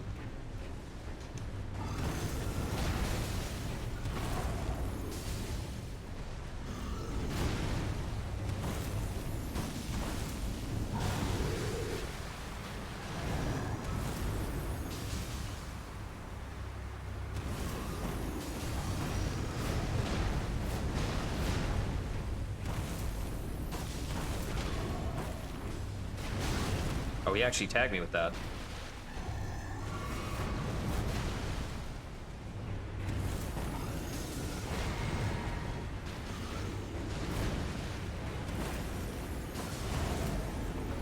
Okay, that's probably all I can get on that guy for now. Unless he wants to come back. Okay. That was a very lucky setup. So I have to try and not get killed by this guy randomly now.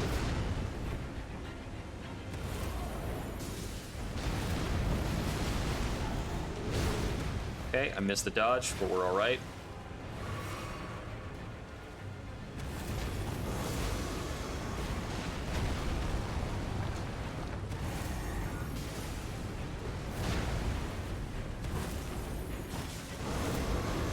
That goes into a big thing.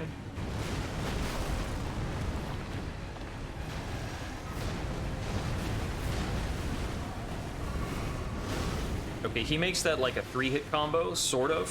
Whereas the one of these guys I dealt with earlier makes it a 2-hit combo. But he doesn't always do the step back and go again. Okay, hadn't seen that attack before. Great.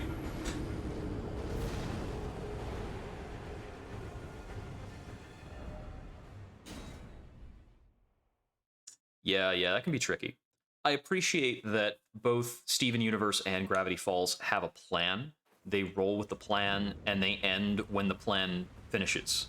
So there's not a lot of, like, wasted time in the shows or unnatural time. Certainly, Steven Universe has a pretty slow build-up going, and Gravity Falls, in Gravity Falls, early episodes are pretty great. They might seem aimless, but they're setting up the characters, and each individual episode is still very entertaining.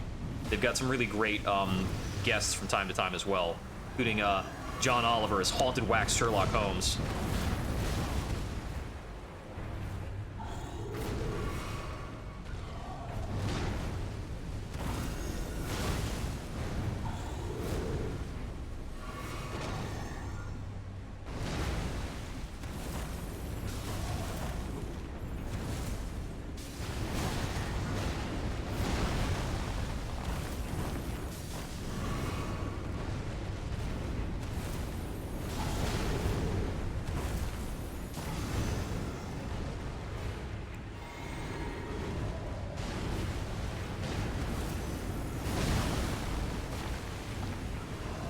Other homeboy is about to crash my party hard.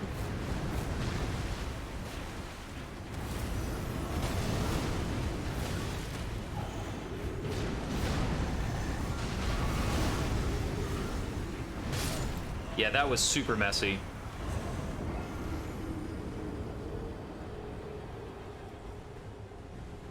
Hate to say it, but this fight is going to come down to luck. Like, pretty hardcore.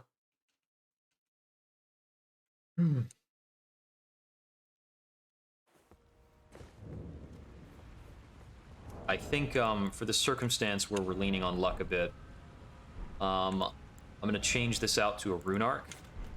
So if we kill one of them, I'm going to try to tip the scales a bit by popping a rune arc to try and lock out the second kill.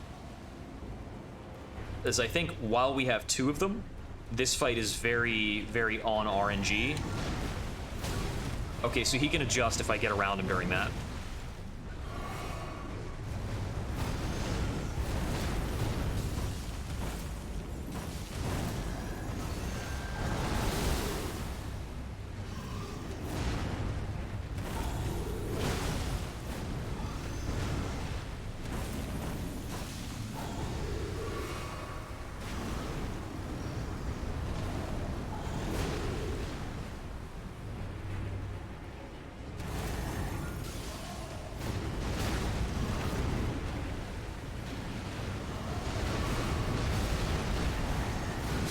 I was gonna die to either the poison breath or that whirl, either one. There's no earthly way I could defend from both of those things at the same time. Twin Blade guy, while he has Twin Blade out, if he starts that spin on top of me, I'm probably just dead. I need to have more distance on that guy. Yeah, I couldn't really sink into regular show. I have difficulty with shows that don't have like a strong overarching narrative of some kind. If there's no like lasting narrative thread, it just doesn't stick with me.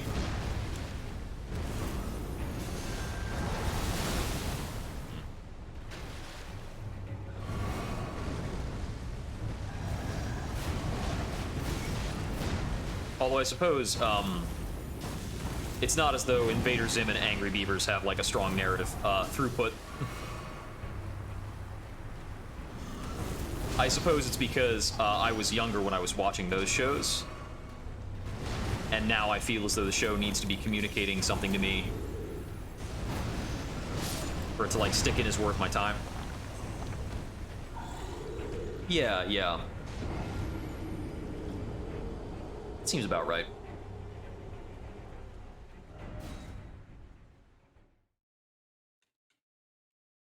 Let's see. I tuned in to The Boys animated anthology that released just a bit ago.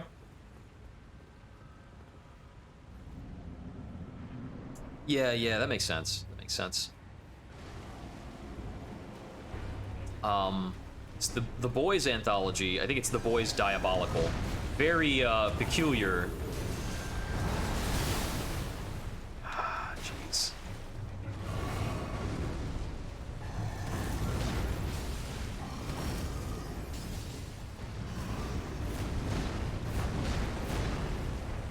A lot of his attacks are like naturally sidesteppy, and it's causing problems for me.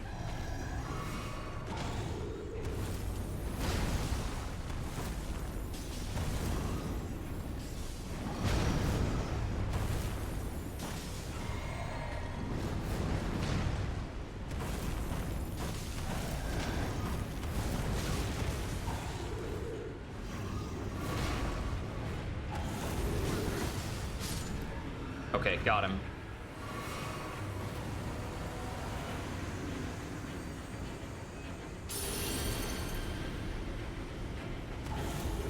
All right, caution here.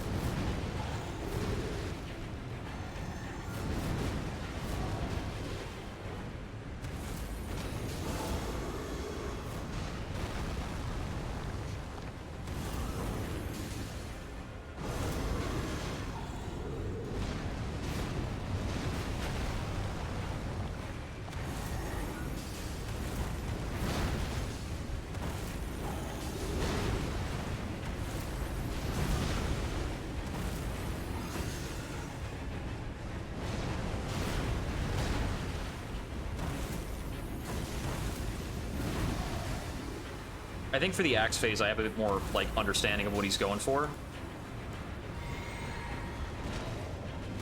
I say that, and he puts the axe away. Like, oh, is that so? Thought I'd listen to your stream while we're fighting.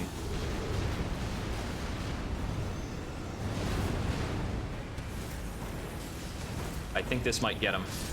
There we go. There we go. Okay. Those guys were pretty nasty. Like, just a fight that I really felt I could not control of my own volition, and I just had to kind of give it up to the whim of what the AI wanted to do, specifically in the transition when the second guy is coming out. Because if I could kill the first guy, I could probably get the fight under control. That was just tough. All right.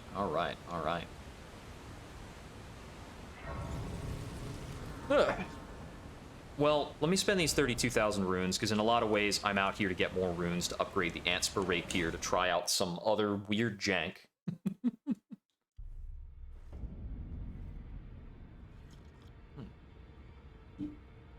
Okay, I needed more upgrade materials.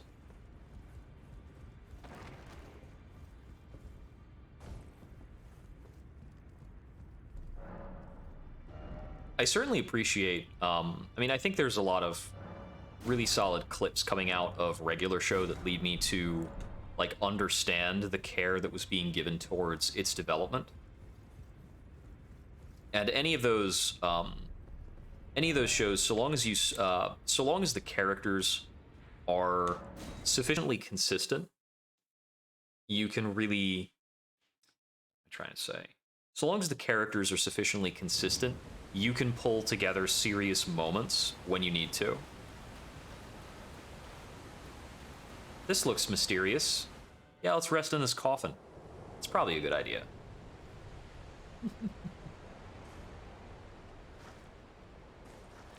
Just regular Dark Souls stuff. I gotta say, like, when I built this character with his weird, long, droopy purple face, I didn't presume that he was going to be getting, like, epic yellow dragon eyes that would make him look pretty wicked cool. Ooh.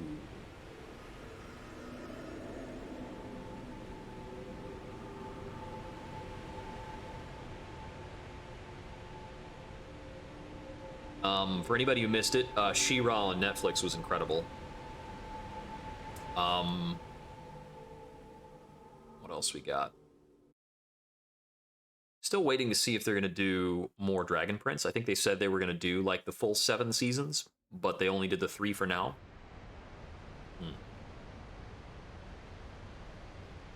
Yeah, I get that.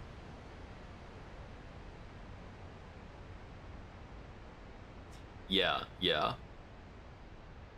Now that series really unexpectedly gripped me. I found myself, like, just marathoning it late into the night, and then I would pass out and wake up and start watching it again.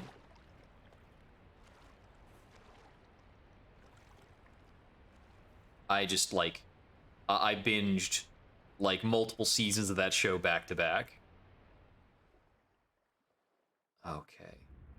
Where the heck are we now? It looks like we're kind of at the base of the Erd tree. Oh, we're in, like, a whole new area up here. Okay. So this is, like, very Underlane Dell, which has some sinister implications, I think. That's a big old guy. I don't know what to think about that just yet. Dew-kissed Herba. It's noteworthy the boss we just killed didn't drop that many souls compared to some of the other bosses we've been killing. We could have gotten here a long time ago. Yeah, that would be a fine ride, wouldn't it?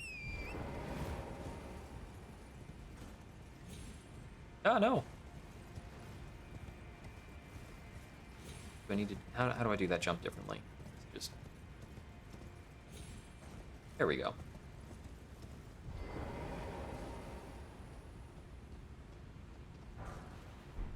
So that looks like an Erd tree avatar down there.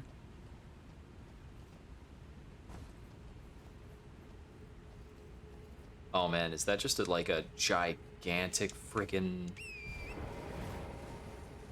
Right.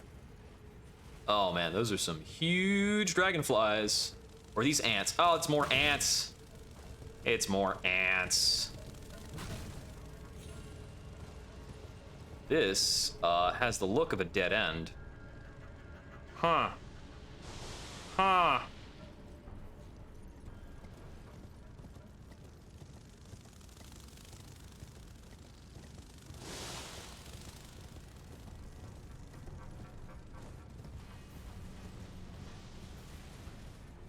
Okay, so we're probably not going that way then. At least not at the moment.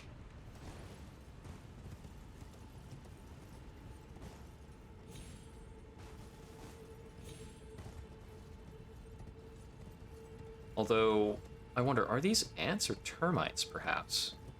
Because if so much of this game is based around a gigantic sacred tree, that the presence of termites would have some strong implications there.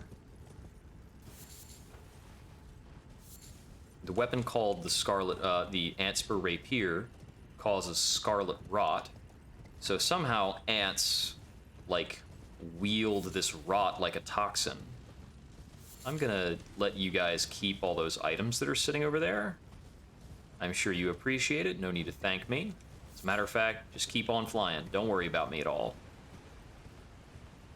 Oh, it's the finger reader gal. What is she doing down here? I don't know if these are the same people or different. Lord Godwin, such cruelty, such humiliation. Oh, That's cool. poor sweet Lord,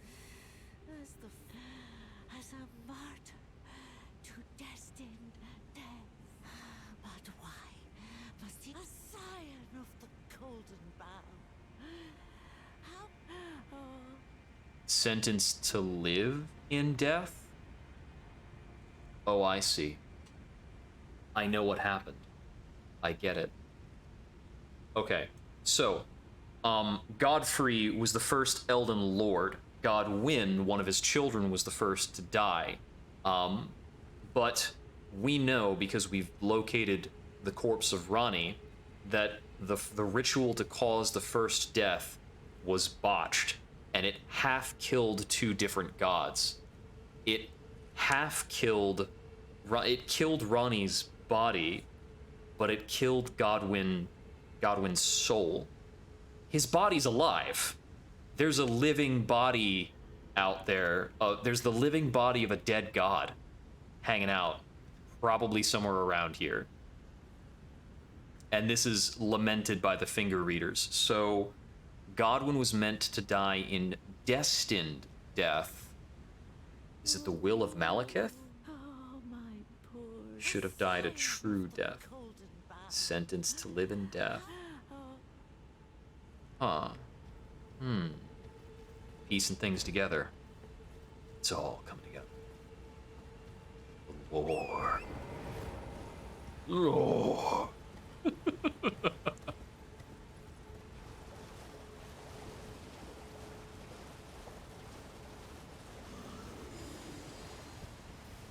Hey there. I don't really want to fight anything. Oh my goodness, that is a heck of a lot of basilisks.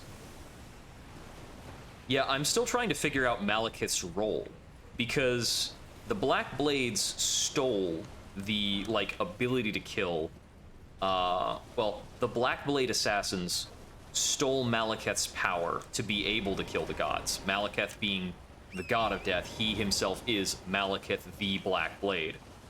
And it is also said that he's the one who put down the Black Blade assassins. So it seems like they pulled one over on him, got access to his power, killed a guy, and then he turned around and said, and took care of it. Oh, I see, you're just one of these guys. Broken gargoyles. What are you guarding? The vacuum slice Ash of War. Okay.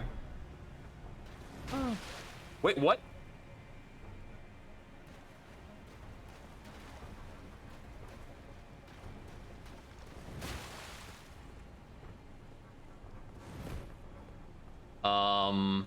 Oh, this is just broken geometry, isn't it? I think that's just broken geometry. Yeah, we got a bug. Bit of a bug here. Okay. Is there something in the dreaded Gazebo? A map. It's pretty dang useful. So this location we are in is the Deep Rot Depths.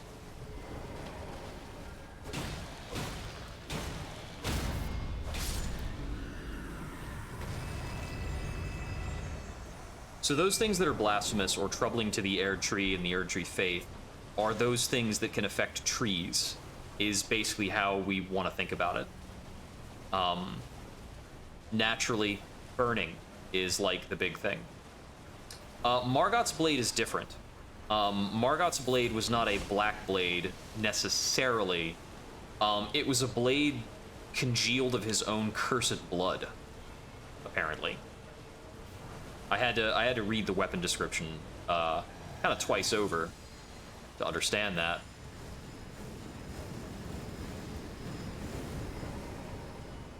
I like these guys as an environmental puzzle. They can't turn around, so you just need to figure out how to get behind them and you're clear. But they could still, like, block off a direction. That's kind of interesting. Yeah. Sometimes it's like, oh no, it wasn't that. It's this other, like, superlative, crazy, epic thing. Yeah, I had thought that Morgoth's blade was of the Black Blades and that he was somehow related to all this, but it doesn't seem so.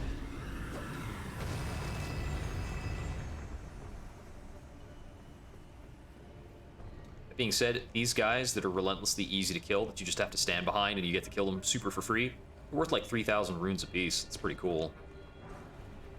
Prince of Death's Staff. Oh, we've got a mausoleum thingy down here. I want to take a moment to just look. That looks like a goal statement. Wait, I can't look at the map? You gave me a map. Come on, let me use it. This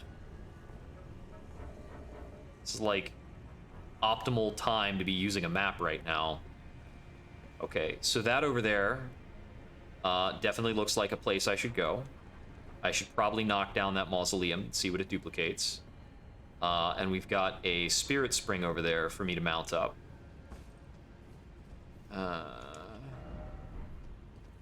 I could very easily get lost around here.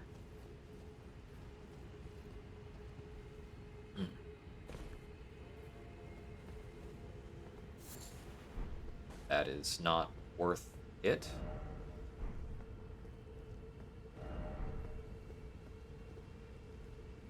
Huh. Well.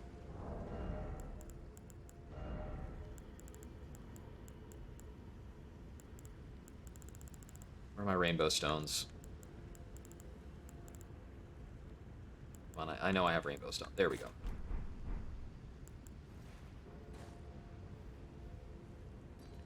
Oh, okay.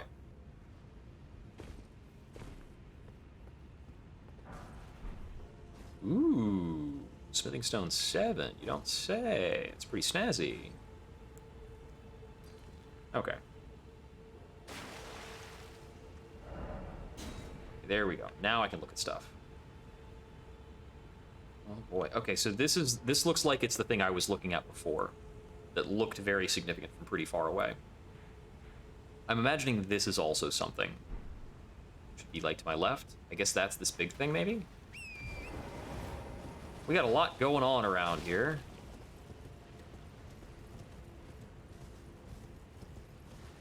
Alright, so we've got some ants. Alright. My top priority is actually just to make it to that tree and see what the heck is going on with it.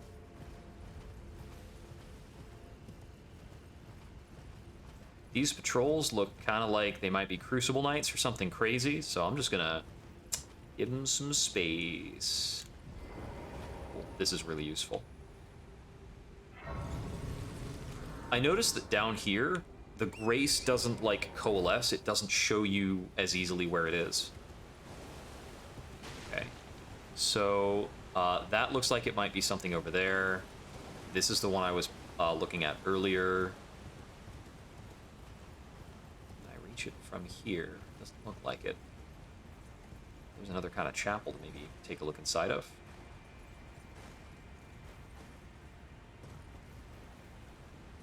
Oh, no, I'm not going in there. Oh, that's another one of those, like, headless looking knights. I've only seen one of those guys this entire time. It's very confusing. It has armor that looks like a winged hussar type of setup. Oh no! Anyway, can I just go behind you? You have a boss name. It's not locked!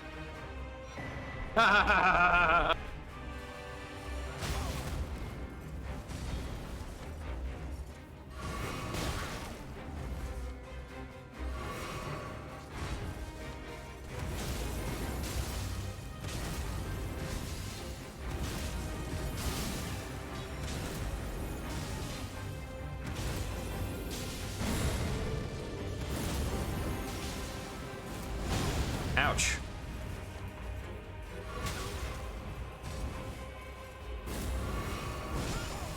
That looks bad for my health. And it was. Okay, I can totally win this fight. I just need to take another stab at it.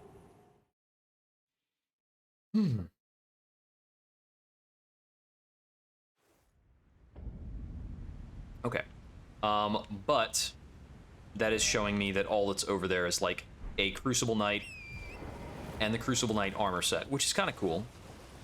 But it's not like storied crazy. It's not advancing the plot. It's just extra stuff. And I don't hate extra stuff, but that's not what I'm here for.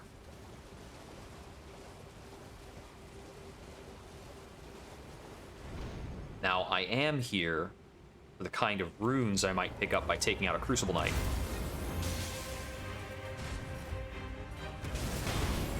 Ouch.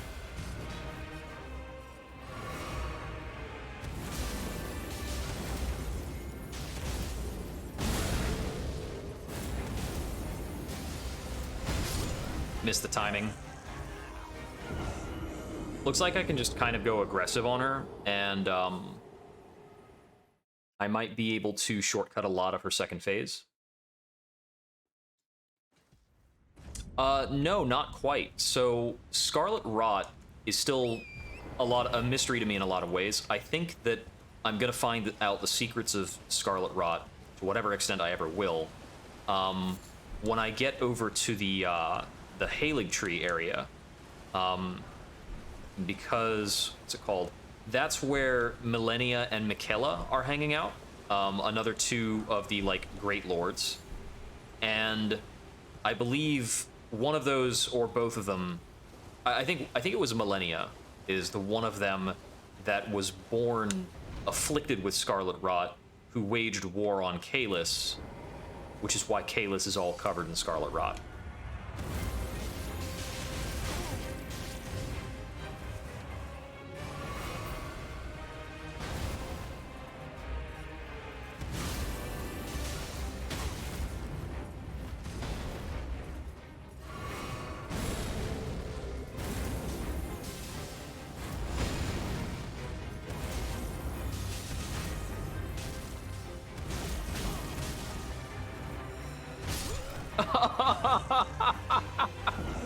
Wow, okay. I need to remember to drink my stupid potion. She even like had a lucky miss on me where she missed me because I was in the middle of stomping and I had leaned forward. All right. Let's do this right. There we go. That should be a relevant difference. So the fact that the ants here also like wield and cause Scarlet Rot, I don't have an answer for yet. That's something that's peculiar to me. There was one description on something I read a while ago that said that Scarlet Rot was like lost, or that it was a fabled kind of illness until Millennia was born with it and kind of spread it with all the power of a demigod.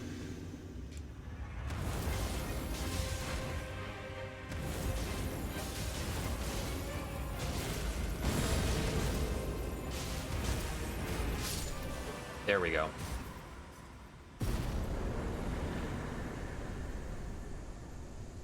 Okay, and that was good for 25,000 runes and Siluria's Tree. I think, all said and done, there have only been 2 named Crucible Knights that I've run into. Yeah, Hoarfrost Stomp has been very, very effective against that type of enemy. Okay, so I could take a hook around here to see what's up with that. I think I'm gonna do that. Looks like a lot of these guys might be kind of basic. They're just hanging around. If I could just, you know... Oh, hey.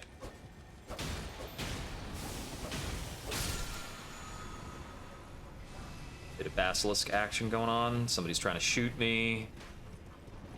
Yeah, normal stuff. Okay, so it's not a stump over here. It's like a little chapel thing. Oh. Uh-oh. Dang it. Alright, well, this time we'll head straight over there. No dawdling. I want to see if I can knock down that, mausoleum.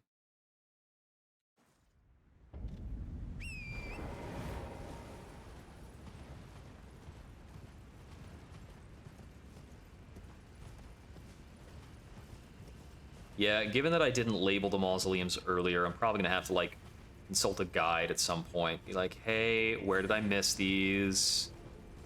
What's going on?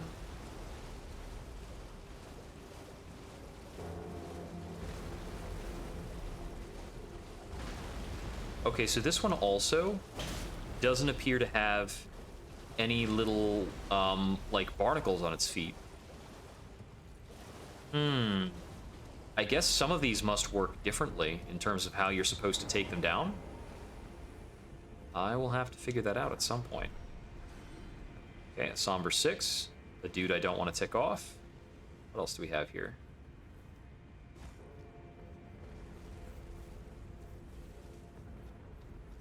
Okay, random item. That guy will definitely shoot me off a cliff if I try to grab that insignificant little thing. So now is when we just, you know, go back the way we came, by and large. There's like a... Okay, he's like scattering leaves as he moves around. I'm thinking that for this one and the other, it might be that I need to take out some of these, like, glowing patrols in order to get them to fall down. Oh? Do we have a cave in the underground? Oh, okay, it's the other kind of cave. It's not a catacomb. It's just a bear cave. You are a very magical bear. How does me picking up stuff off a corpse wake you up? Oh, you jerk.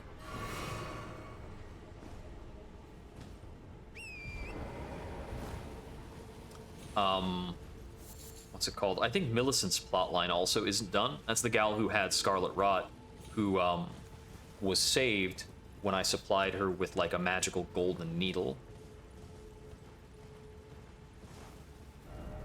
The unalloyed gold needle. Okay, so this is where I started from, coming in here into the deep root depths. This tells me that this looks like the other area that is, like, fancy and strange. Wait a sec. That's like a dragon thing coming out of the tree. All right. That ain't against the rules. The Dark Souls rules are very flexible.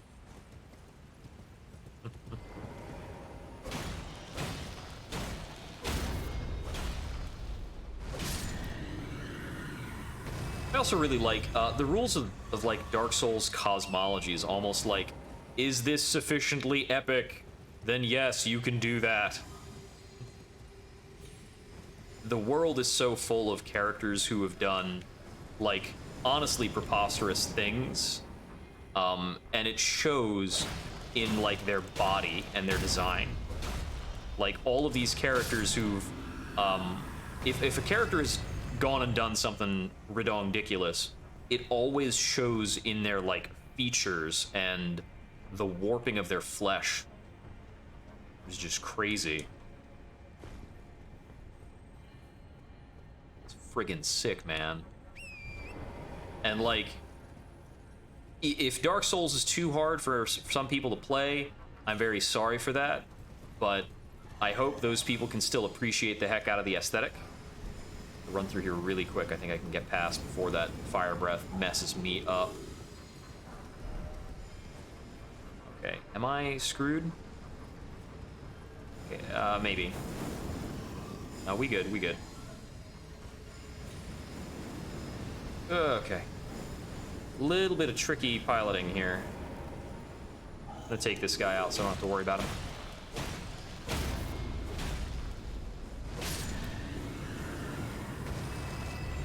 Okay. So based on how high up I am now, where am I trying to go? Ooh, item. I am a little annoyed with nascent butterflies showing up purple. They're not really a big deal. Okay, so I see where I need to go. I need to land down on that. Hup. Woo! That was a bet. That was a gamble for sure. Grace! Awesome. This looks like... This very much looks like some poison swamp. Visions of boss. Oh boy. Oh boy. Well, doesn't seem like it's poison swamp yet. It's just purple water. Okay. It's got like a fishtail going on. So I think my question here is this Godwin? Is this like the remains of him? It looks distended and super weird. And like rotting and awful. And nothing has showed up to kill me yet. And there's a teleporter there? Oh, now, here we go. Fia's champion. Oh, Fia the Deathbed Companion?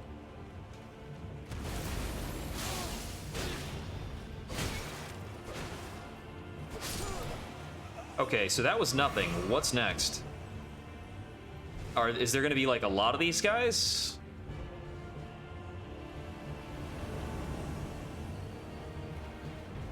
Rogier. But you're dead.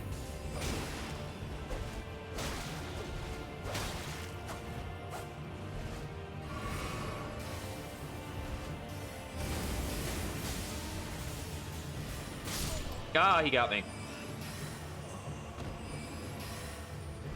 Okay, I get the feeling this is gonna be like several phases of oh man. Oh boy. Maybe I shouldn't have looked at that. That face though, that's like the same face that we saw underneath Castle Stormvale.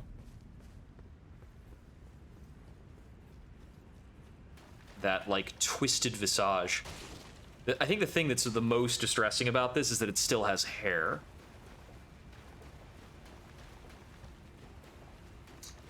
Okay, yeah, the whole face is like twisted on its side and jutting out. So a blue invader is usually like a defender type. So I think that's the takeaway here.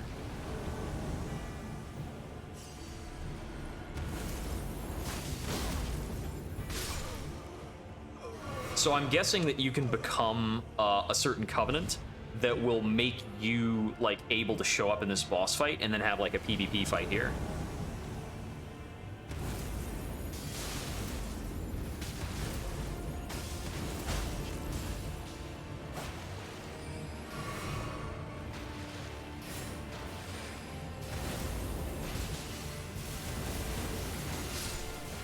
Okay, there we go.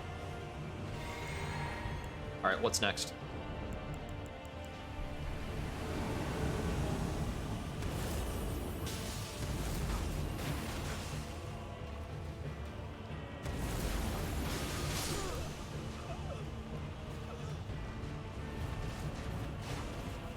I don't like that spell.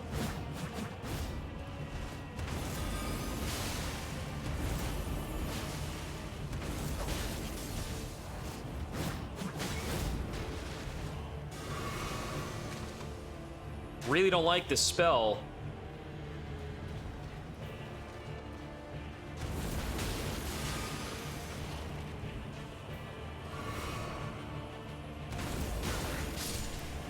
Okay.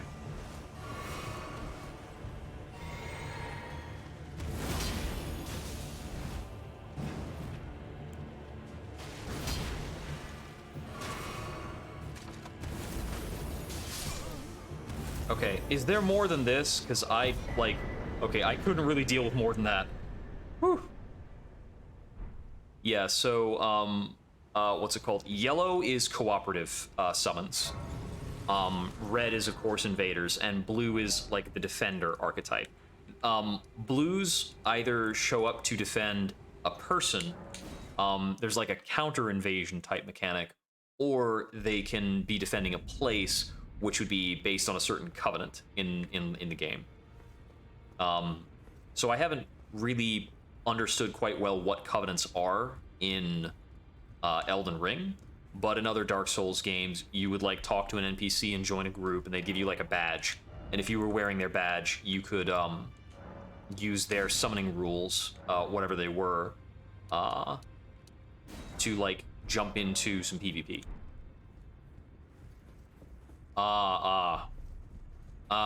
That color coding definitely exists in the game, but I don't think it relates to Invasion at all.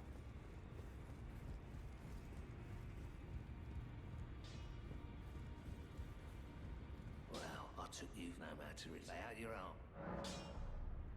Okay. I'm going to strengthen the Antspur Rapier more. There it is.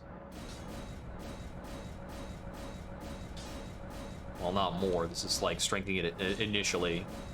So we can get it up through the 5. Got it all the way up to plus 17. So that's pretty serious.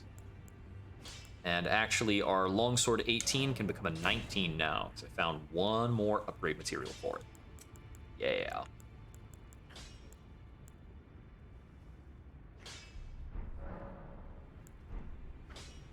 Okay. So the rapier should be ready for use, and I'm ready to keep exploring. I need to check out what that teleporter is, but first, I'm going to take a moment to use the restroom. I will be right back. Thank you for waiting.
All right. I'm back. Thank you very much for your patience. Yeah. Settle out a bit more. Okay. So, back to where we were. The Prince of Death's throne. I think it was mentioned that Godwin became the Prince of Death when he died, theoretically. I think he was referred to in that way once. Oh, Fia's hanging out. What's up? I knew you would come. What is it you intend to deny us and are like the dogmatic brutes of the god. You are an odd one. I am the guardian of those who live in death. They call me a foul and rotten witch. Yet you still wish to be.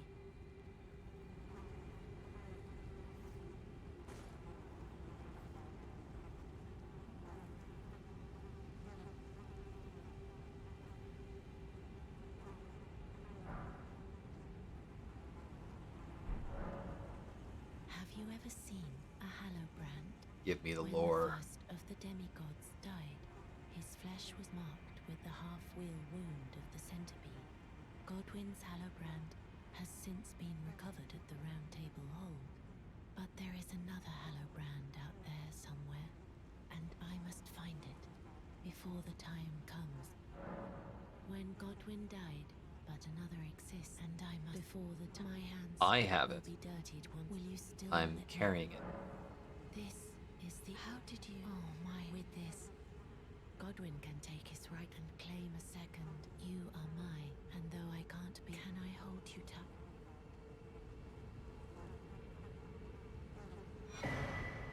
Radiant Baldekin's blessing.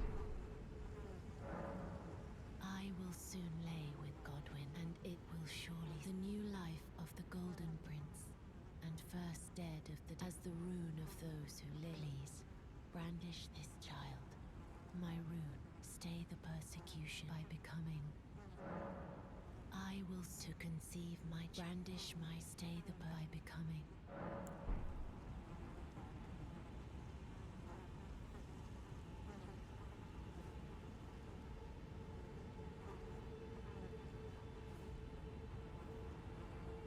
Very cool. We're finding stuff.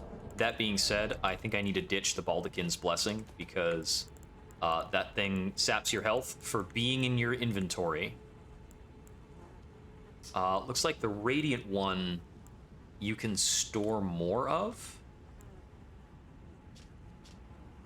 Can I see, like... I see.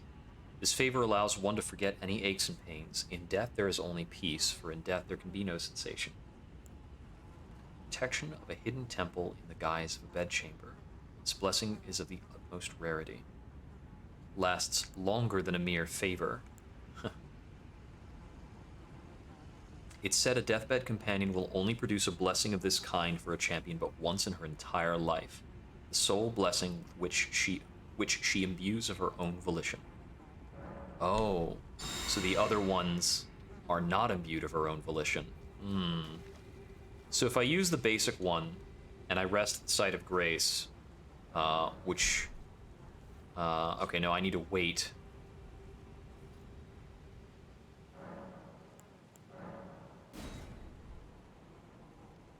Okay, so... Okay, so the Radiant version of the Blessing, holding that in my inventory, does not actually knock down my, max HP. Where does this take me?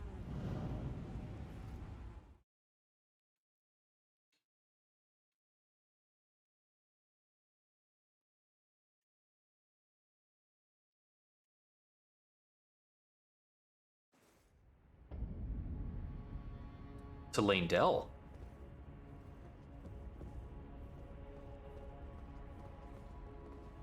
Where am I in Lanedell? Is this the round table?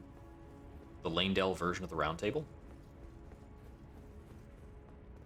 I don't think so. There's not an elevator there. I don't know if I've ever been in here. But maybe I have, because it looks like there are places where you would get items that, there are items no longer.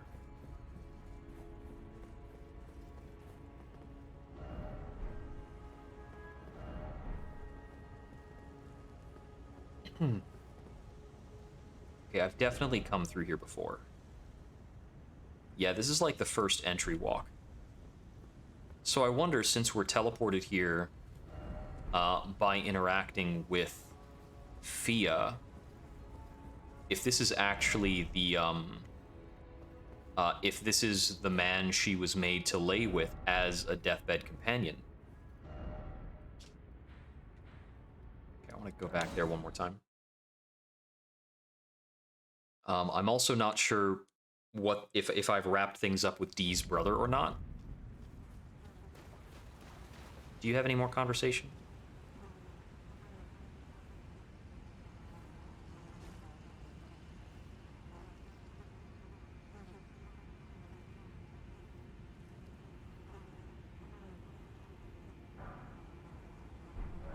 This is good, but I am sad. I choose to lie with Godwin of my own will, and I will bear it. Who will inherit? What greater blessing could there? This is good, but I am sad. I choose Okay. and I will. Who will inherit? What greater?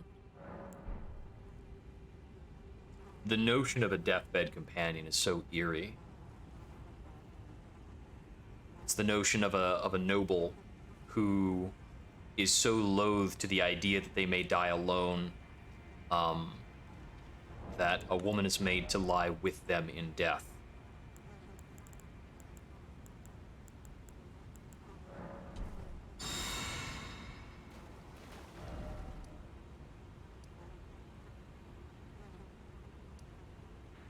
Okay, so where is it that I met with Dee?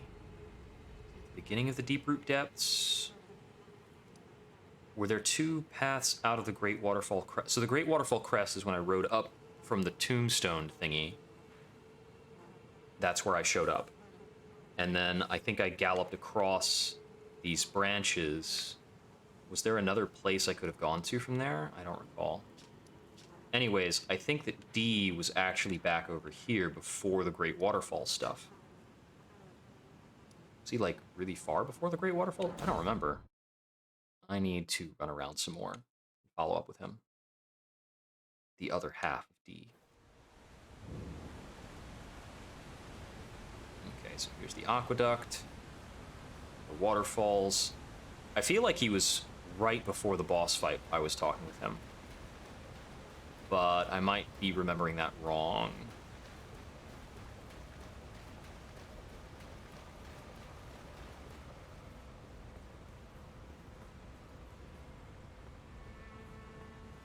Oh no, it was right before the boss fight. Okay. Hey, you know what's up? Okay, so we got nothing going on there. Was there anything else in Roger's letter? Dee has a younger brother. In a deep sleep in the aqueduct beside the eternal city of Nokron. Stood before the Prince of Death, not far beyond that spot. Okay, so I don't have anything for that. Oh, we did get this. Painting titled Sorcerer. So this is definitely up in the mountains, facing up towards the moon. I think that central thing there, I can't tell which thing it is. All right. So, these things done. Grab that. I forget what golden centipedes are good for, if anything. That whole area over there is still a mystery. It's just hanging out. Oh no, that's the deep sea opera well. No, it's not. That's the deep sea opera well. That's still a mystery, which is out here somewhere. Yeah. Who knows? There's also a building right here that I haven't been able to get to. And I don't know if that's actually accessible through some other teleporter somewhere in the game. There seem to be a lot of those. I don't have a lot of confidence that I found everything in the Deeproot Depths. But I think I've probably found the most story-relevant singular thing, which I think is that conversation with Fia. I think when I initially came here, I avoided this direction because I didn't want to bother with this fight. And I just need to see if there's something behind this. Apart from, like, ants. Okay, there's, like, ants and maybe a skill. But it's mostly just some ants. And this is like a big soldiery ant type of thing.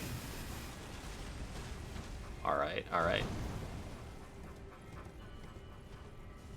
I don't feel the need to fuss with all that. But I can't fast travel, so I guess I might as well try and kill this tree. How good is Cold at killing trees in this game?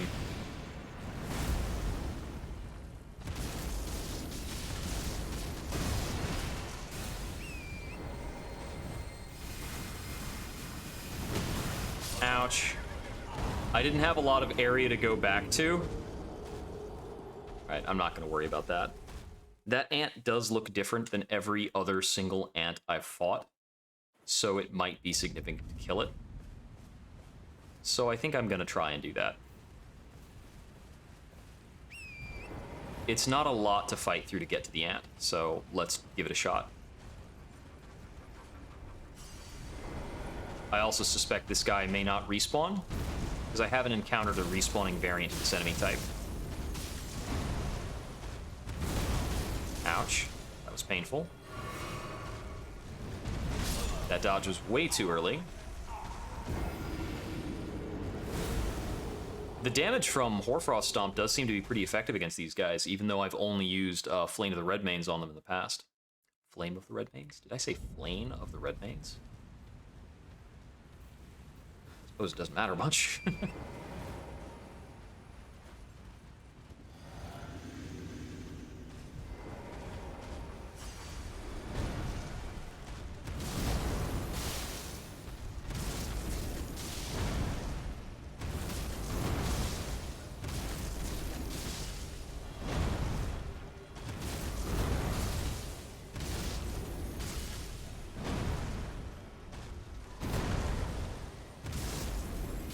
Yeah, grass has a lot of weaknesses.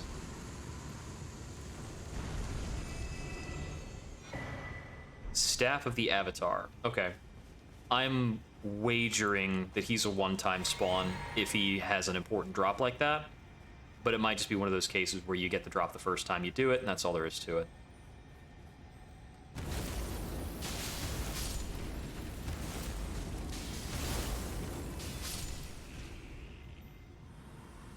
Okay.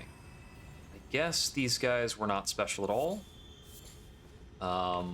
Wait, where'd the beetle go? Oh, I didn't get the beetle. Dang it. I guess they're just over here kind of to guard that one bug. Make sure you can't trivially get him. All right. I am going to try and see if the Antspur Rapier is an even barely reasonable way of addressing this combat here. So we're going to use probably the Antspur Rapier and an optional shield and see how this fares. Let's see, thrusting swords, yep. I need to change out one of these to the Dex Medallion. I'm probably missing at least 2 of these medallions. Although these are all 4 of the offensive stats that are used. These are all 4 of the stats that are used to equip gear. Gear is not based off of any stats that are not these, so these might be the only 4 that exist.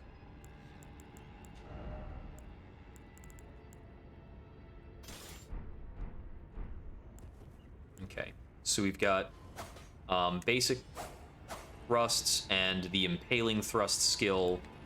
Or we can keep this out for parry. I think we're going to keep this out for parry by and large. This parry is fairly useful against these guys.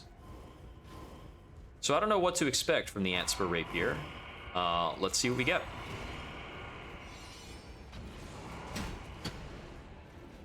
There are very, very few abilities as the player to inflict Scarlet Rot. Every one of them that I've seen has been very slow.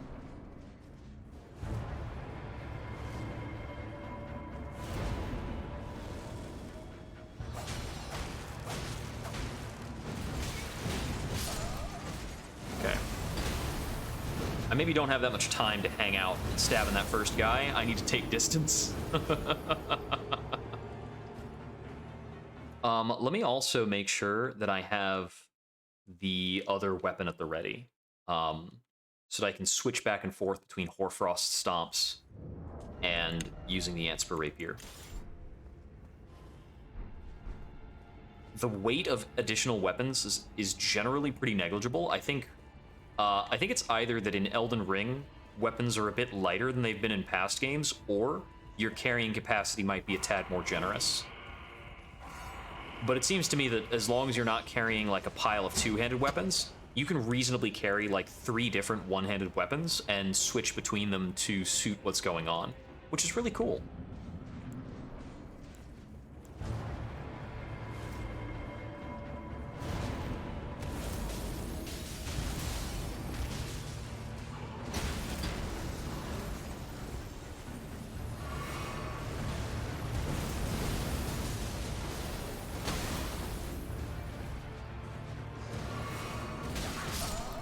Okay, that's right. I hadn't been trying Hoarfrost Stomp because I'm assuming that these guys are reasonably resistant to cold. And it seems as though, yeah, they're probably reasonably resistant to cold.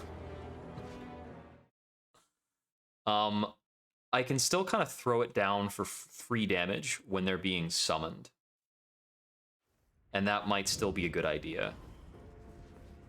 But I need to be ready to back up and swap off of this.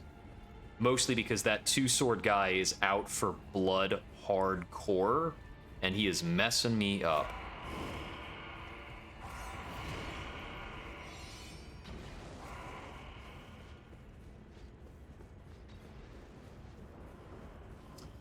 What I'm most curious about is how Scarlet Rot differs from poison.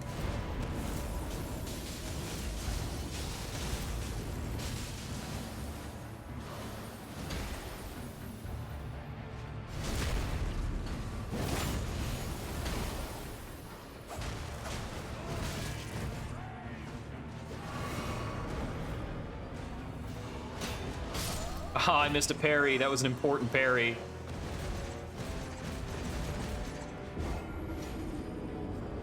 Okay, that seemed like a decent startup. I can get a Frost proc off on this guy. It doesn't seem to bother him a ton, but I can do it. This time, I'm going to remember to drink my flask on the way into the fight. That might help. Might be a good idea. Tends to be pretty solid.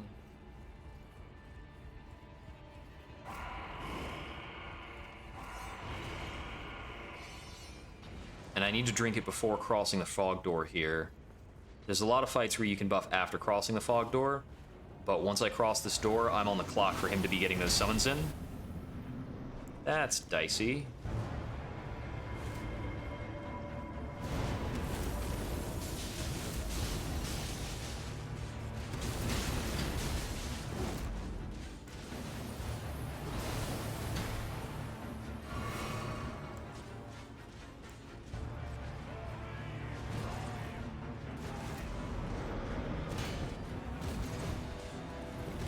Dang it.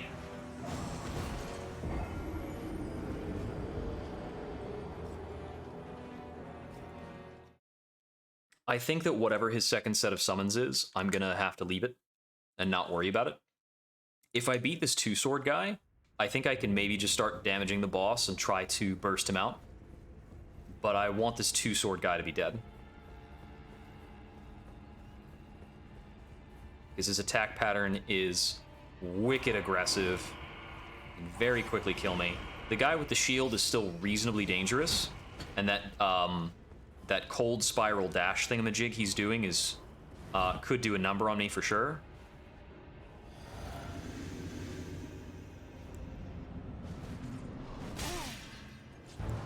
Okay, that jerk broke my damage shield.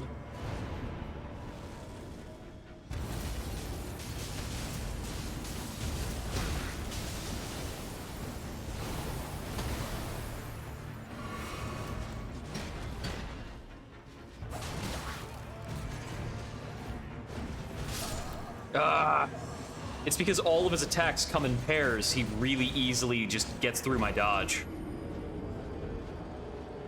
That being said, I almost killed him just by virtue of stomping a lot.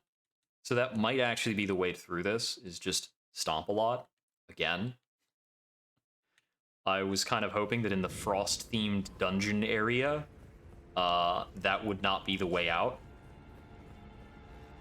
But hey, if it works.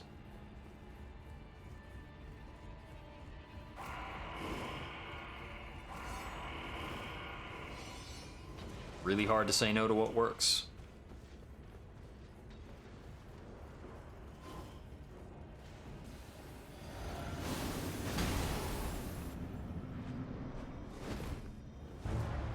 Yeesh.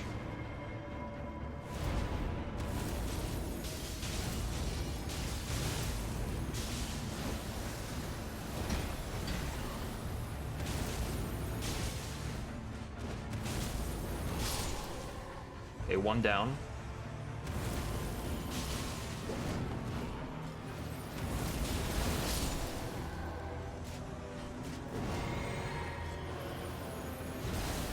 Okay, I'm gonna try and get Scarlet Rot in on this guy.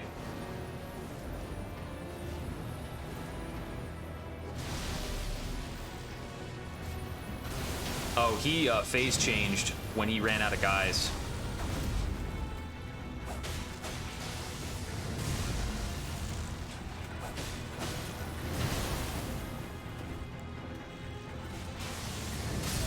Ah, dang it.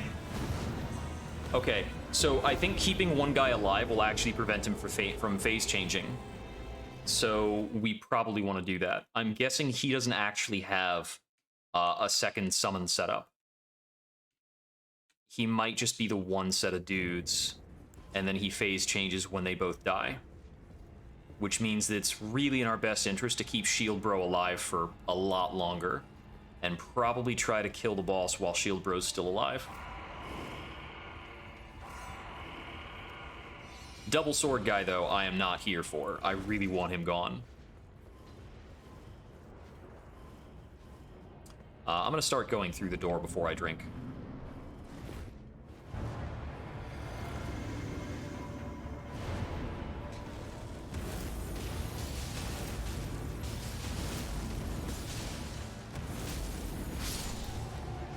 Yeah, because that's very doable.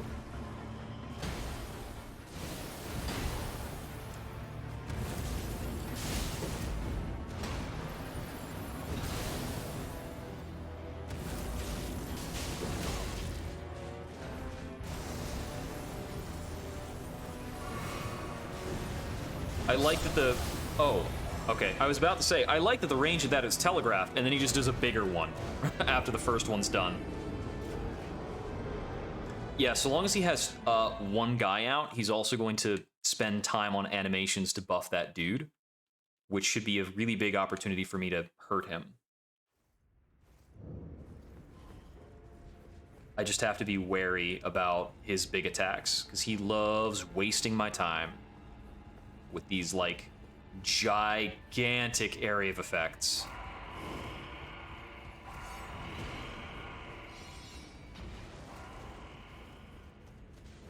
Hard to avoid area attack.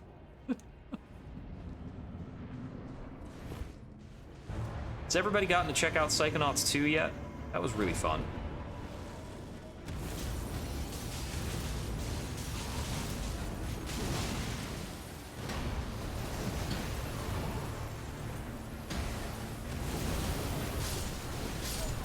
Come on! What's the mechanic? Like, well, what is that? That attack covered the entire battlefield.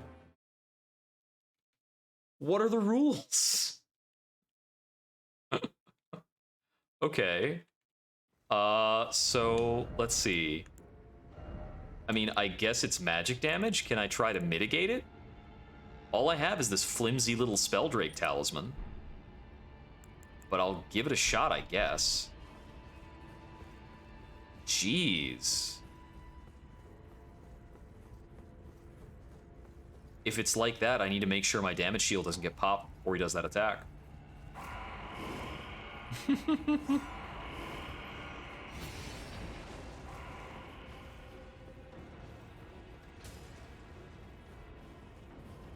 For sure.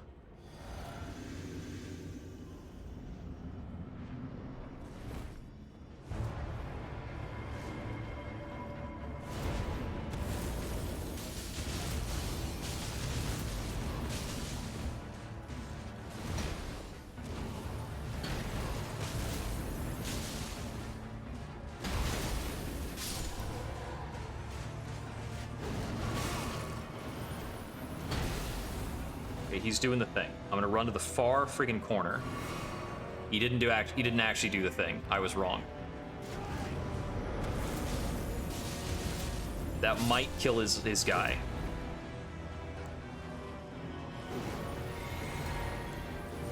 I don't think this is his buff actually.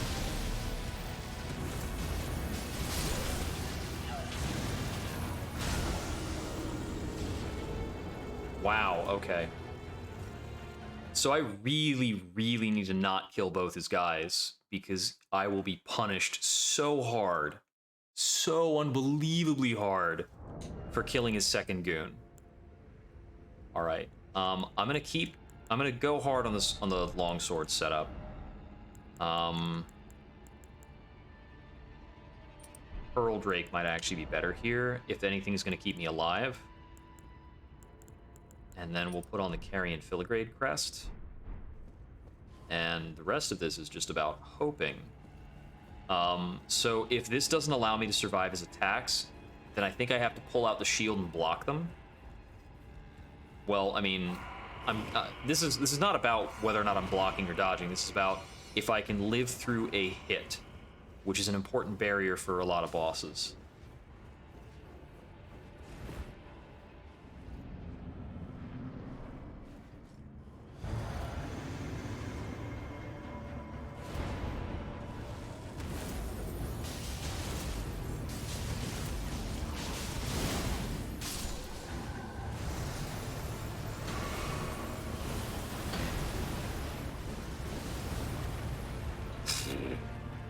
Give me a break. Yeah, okay. I needed to take him more seriously in that moment. But yeah, his AoE absolutely just clowned the arena there. Wow. Okay. I think I have to kill both the summons and then just hope that I can survive the rest of what he's gonna do. He'll do a mix of lightning and frost. The Pearl Drake should give me some negation on both, but I can't be certain it'll be enough. Could also be that if he's getting me with something, it might have a double attack property.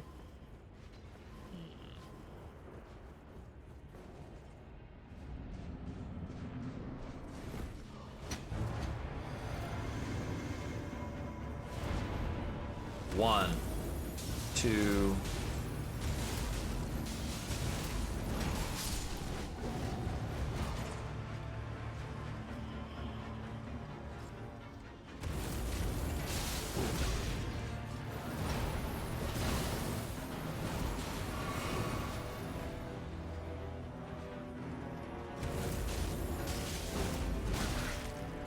Okay, character accidentally went into a crouch there. Ay, ay, ay. This is such a mess.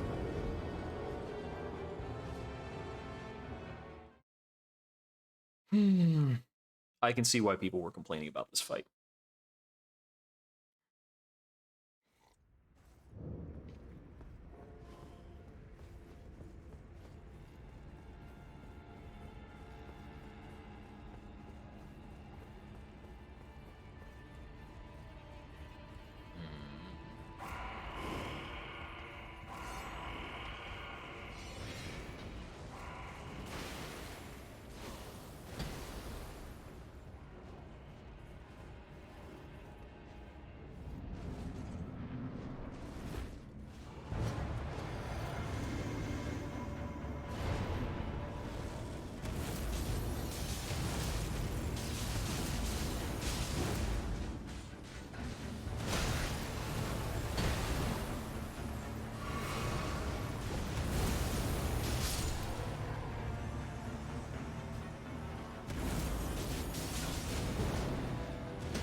Oh, that's delayed. Okay. That will one-shot me, but it's a leaping attack, so I kind of expect it to. He just paused in the air for a weirdly long time. But I can cope with that, so it's fine if that one-shots me. I just need to know about it. Yeah, so I want to try to get in... You know what I think it is? My guess is that when the dual sword guy dies, he does the giant AoE, and when the other guy dies, he gets lightning charged. That's my thought. I think that's probably gonna be how it turns out. Or he does the AoE when one of them dies and does the other thing when another one dies. And it might be a first-second relationship thing.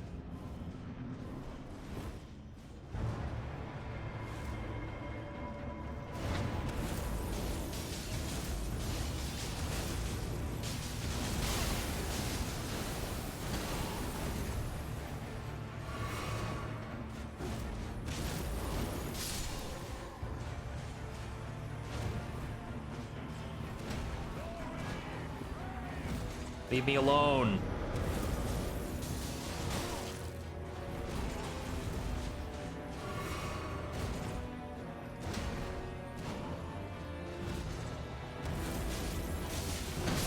Yeah.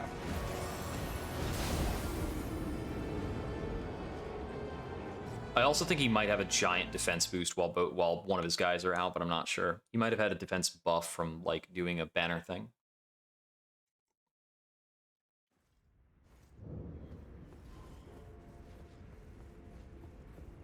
So the shield guy is a bit less aggressive.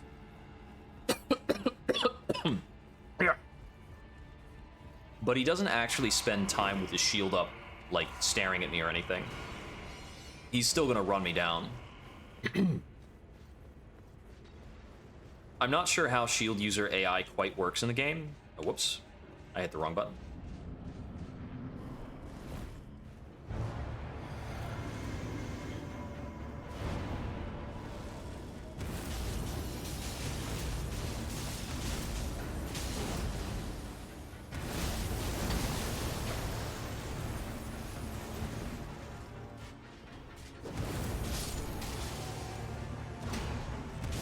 You know what? Just get out of here.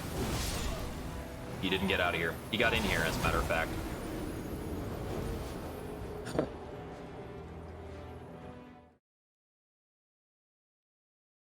I think it's going to be just about as random as the last duo fight.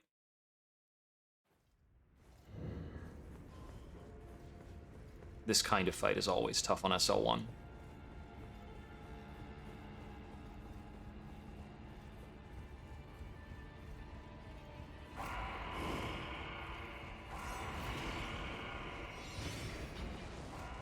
Yeah, the simplest kind of challenge is you're outnumbered, deal with it.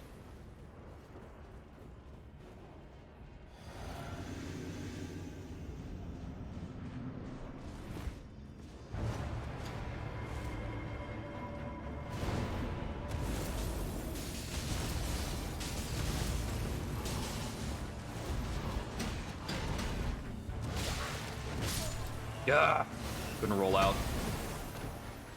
I need to step into the Shield Knight a little bit to prompt him to do an attack so that he stops following me. Because if he's just following me, I'll never have the time to do an attack. Which is kind of how Ornstein and Smo works when you're playing Dark Souls 1 and you need to, like, SL1 your way through those guys. You usually need to be prompting Smo to do something so that he's not constantly charging towards you while you're trying to kill Ornstein. There's a lot of circumstances in that fight where you can try and get both of them to swing at the same time, cut through the middle of them, and then start doing damage. But that's back because, you know, it was Dark Souls 1, and everything attacked way slower.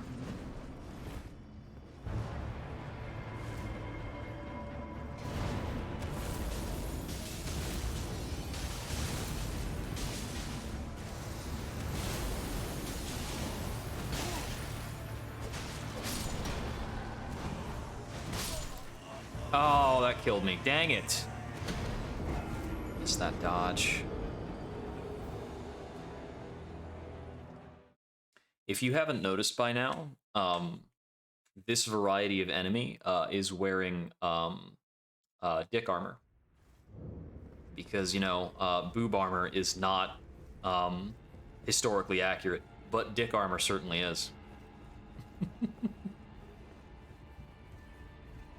And if you didn't see it before, now you can't unsee it. Enjoy. Right there.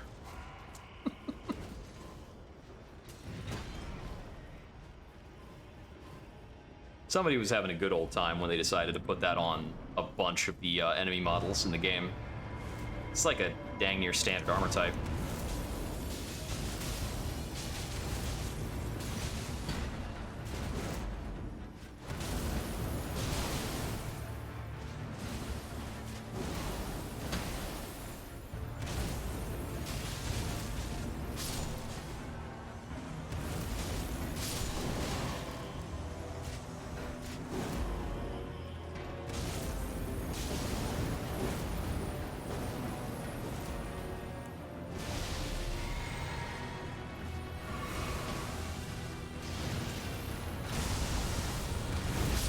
Oh, it's got a follow-up. And the follow-up is also just a one-shot, just like straight up. God dang.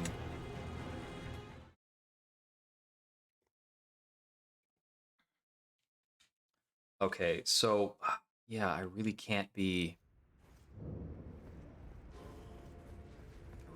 going wild here, I think. I actually need the shield guy to be alive for me to do a lot of damage to the boss. Maybe even both of them. How long can I actually evade the other two and just put damage on the boss? Even though that's a completely ridiculous prospect from the way this fight has been going.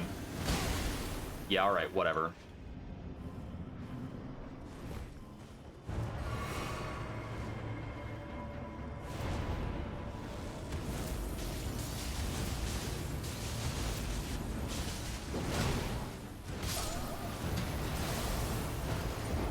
Yeah, the Two Swords guy is really aggro. I think I probably have to at least kill the Two Swords guy. The shield guy I might be able to leave alive, but it's hard.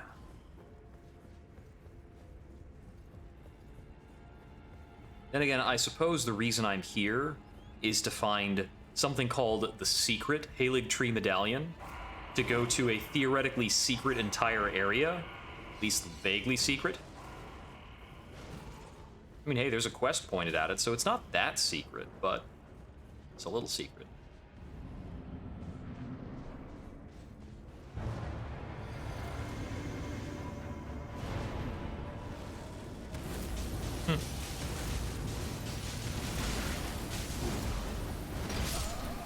Yeah, okay. I got nicked by the startup from the double sword guy.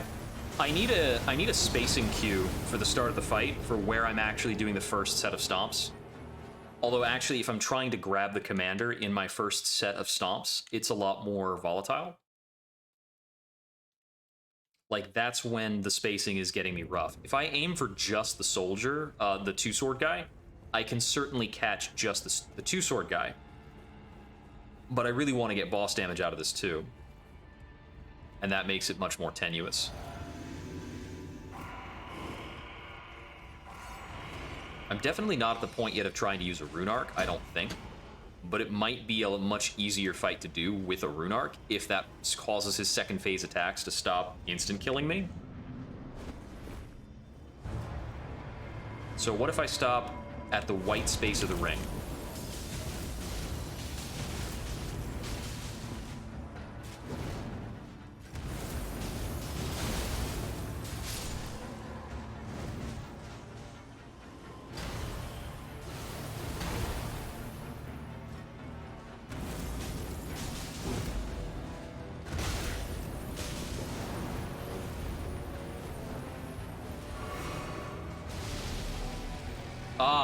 When he hits 50%, he goes lightning form and de-summons them.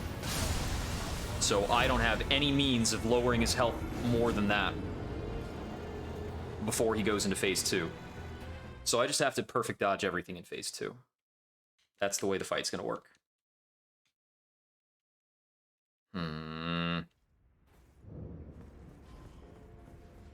Alright. His phase 2 attacks were less rude when I was closer to him. So I might need to try that out.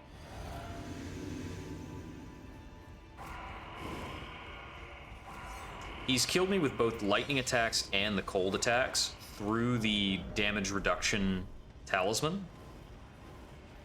So it's very possible that I can't survive his attacks in general without burning a rune arc.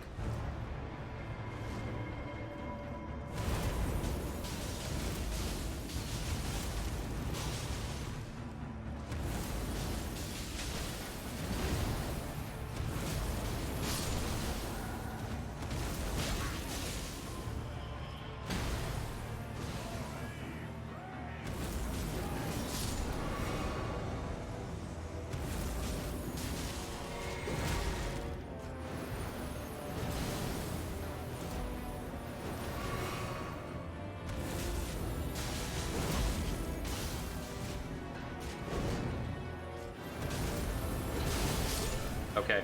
I was trying to see. He delayed his phase transition by a lot. So I was trying to see if I could just hold tight with him, and he would just decide not to do it. The problem is I can't actually hold tight with him because he's got an attack where the animation is this, and it does damage around him, which is pretty lame. Pretty lame.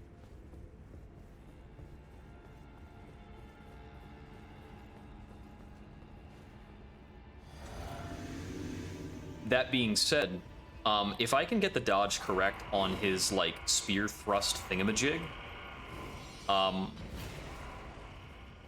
think I could have a good time killing him. He might not change phases if I hold tight with him the whole time.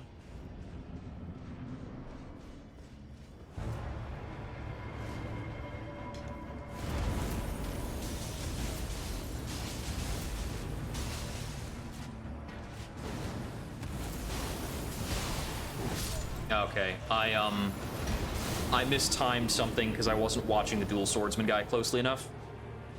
So he just stepped up on me when I was not ready for it.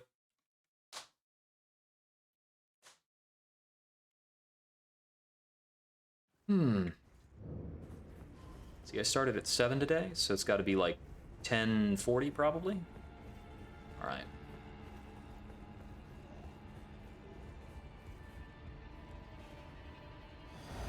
So I was thinking I might spend some time on Dead by Daylight at some point. They've got Sadako released now. It looks pretty fun to play, because you can, like, teleport to TVs that show up all around. I don't know.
Got it. Woo! I knew I was not going to have the chance to heal in that last bit. I just had to go for it and make it happen. All right, let's get the let's get that pinned. That was a really obnoxious fight. So I believe we've downed 4 bosses today. If I pinned once for per boss, I don't know if I've clicked extra or anything. All right. And that is a heck of a lot of runes, so I'm going to go back and spend them on something or other before I lose them.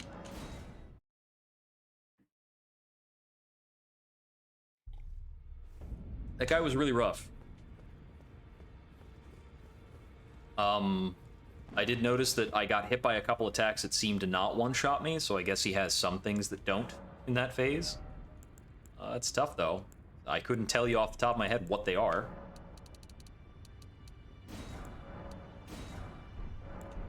Spent. get that extra quick cash in. And we're back to that arena. The rooftop. The roof is on fire.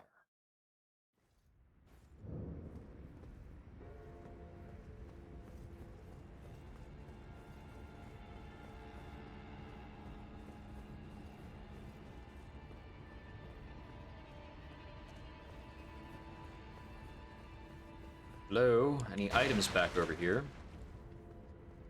We've got some bloodstains up here, which is either from people jumping off of stuff, or because there is legitimately an enemy around here.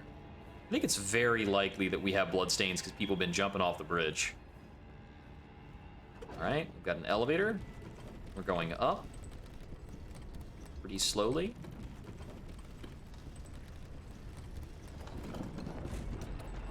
Quite astoundingly convenient that they figured out elevators in the Dark Souls universe.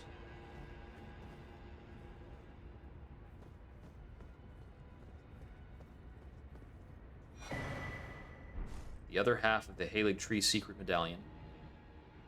Who are you? Lord Mikula, forgive me. The sun has not been swallowed. Our prayers were lacking. Your comrade remains soulless. I will never set my eyes upon it now.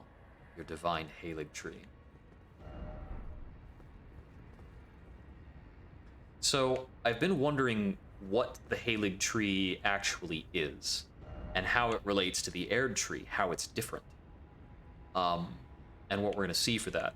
Because that person was praying to Mikela and referencing Mikela's companion, I believe that companion that is being referenced is Mikela's twin, Millennia, who is the one who is afflicted with scarlet rot.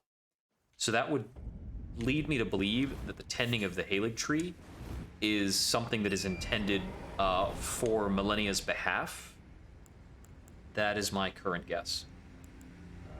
I don't need this thing. I'm going back to Blue Dancer Charm for just a bit of extra attack power. I'm not fully optimizing the Blue Dancer Charm because I'm not running around naked, but whatever. It is the Naked Swordsman item. I don't need to go back this way. Okay, so we're going to be setting out into the cold of the lake. Last time we stepped out here, it got all misty and weird.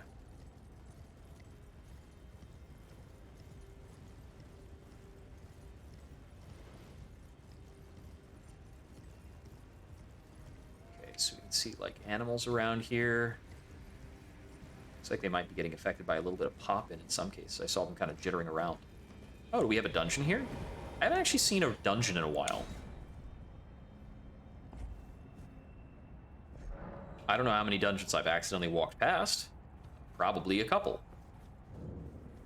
The Spirit Caller's Cave. It's probably real dang useful if you have a proclivity for calling spirits. So I need my lantern here.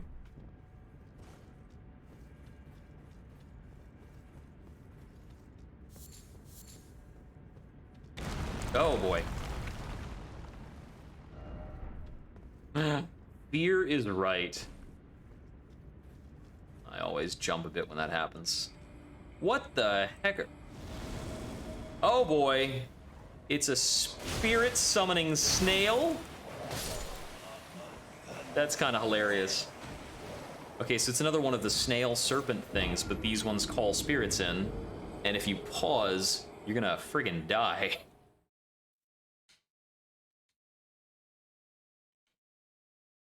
I wonder if there's like a better spirit calling bell in here or something. Like something very, very important to players who use spirit calling as a major methodology. Okay, well I can see the hole now. So it gives you that. Unless there's another one. There totally could be. Not obligated to go the same way. Looks like those guys probably call in their summons really far away. It's not like I'm there. Yeah, I can't backstab a spirit wolf, unfortunately.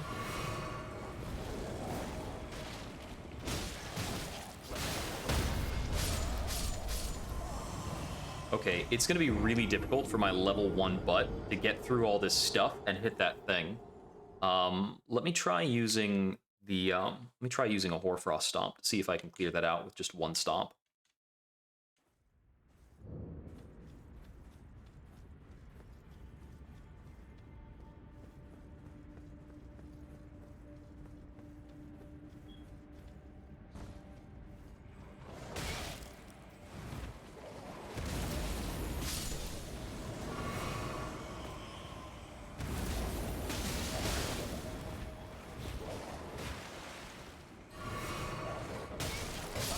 Okay, so the snail's not particularly vulnerable to the stomp. So actually getting through the dogs to the snail, I think I have to take slow. Let's try approaching with a shield. We use the good old turtle shield.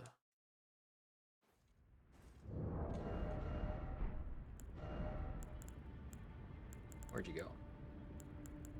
There we go.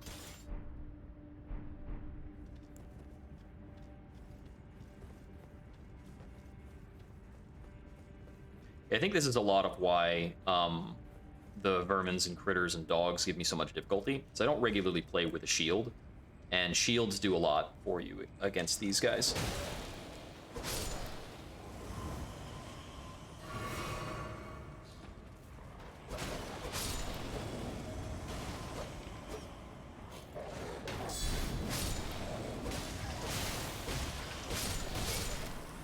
There we go. Yeah, I just had to approach that more legitimately.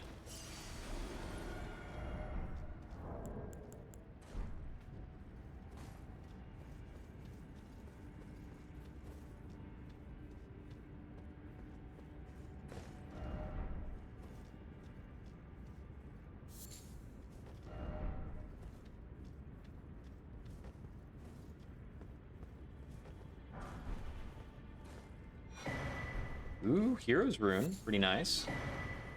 And a Rune Art. Alright.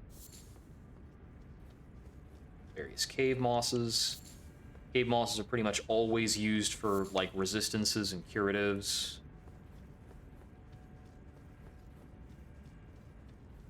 And you won't find them if you don't go in caves, so...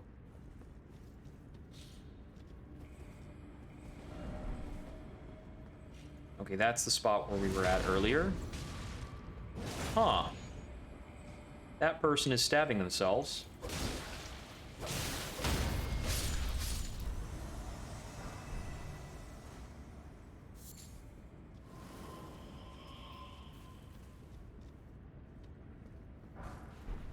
There's almost always a weapon like that somewhere in Dark Souls that lets you stab yourself for a damage bonus. So I'm guessing that's what was going on there.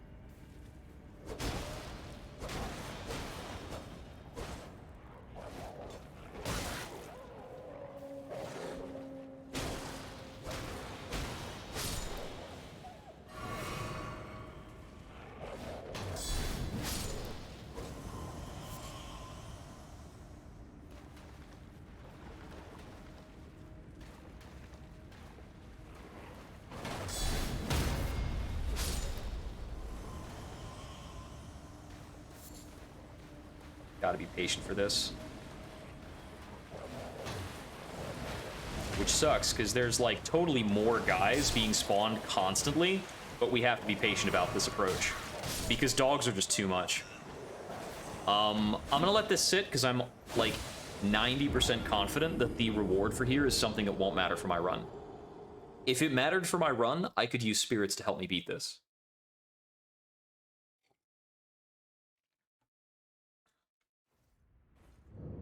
Interestingly enough, since spirits have an FP cost, your FP cap is like a natural limiter on how much spirit junk you can do in a Soul Level 1 run.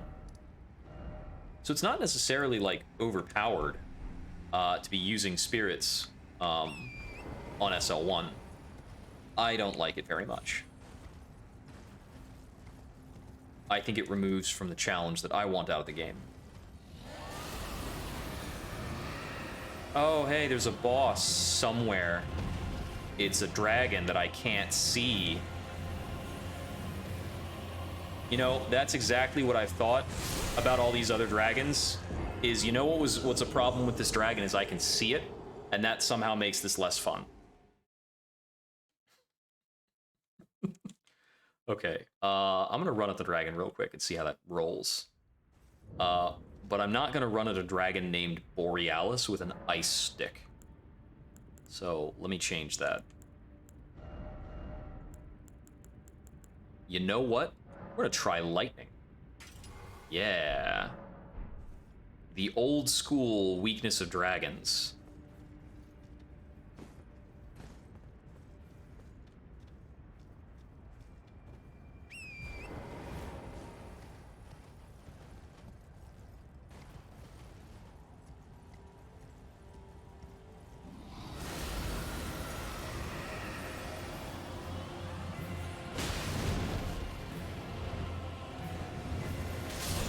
Yeah, he's got ice breath that I can't see. Like, who did this? Who's responsible for this? Like, who decides to do a dragon with like ice breath in a blizzard? Like, yeah, that's what we're gonna do. Jeez, Christ alive. Okay. Like, what else can I just like get on top of this? No, there's no spirit spring here. Alright. I'm gonna try avoiding the dragon again, and hopefully I won't get one-shot by a lobster.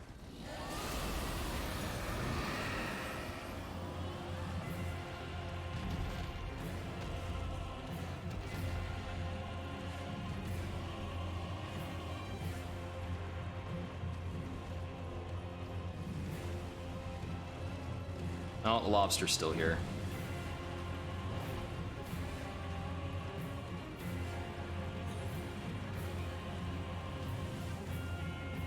Okay, I can see the dragon now, like, from far away, and it's, like, not even serious. Like, it's just a regular-sized dragon. It's not crazy. It's just not being able to see it is very tricky. Oh, another somber stone bell bearing. Okay. That should let me get my special weapons up above 6, I think. Yeah, because that was the level 3, so it'll be the 5 and 6 stones. Get a sacred tear. It's been a long time. I imagine there's probably only one sacred tear left in the game. They've not been in strange places.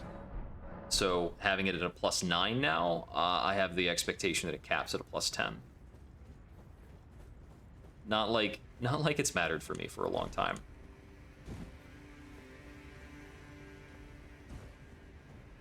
Yeah, looks like we're not getting on top of that quite easily.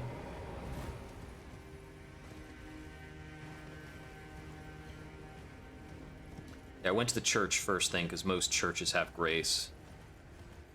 Just wanted some grace.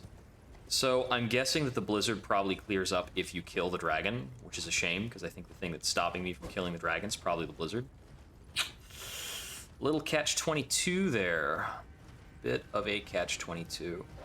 Okay, here is a spirit spring. There's probably a lot of runes in that little graveyard. Most graveyards have a pretty good collection of runes. Oh, hey! I haven't seen one of these in forever. The Lord Contender's Everjail. Let's take a look. It's been a long damn time. Also, I want to see how this lightning spell looks.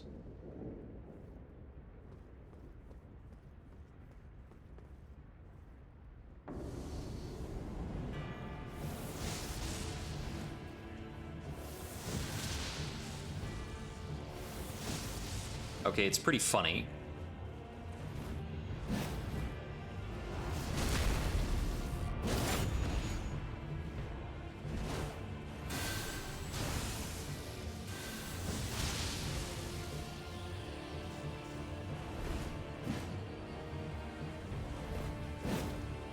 Okay, so I can have a really clear game plan here.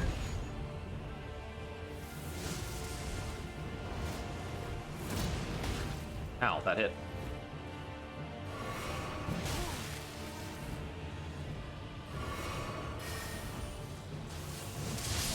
Oh, dang it.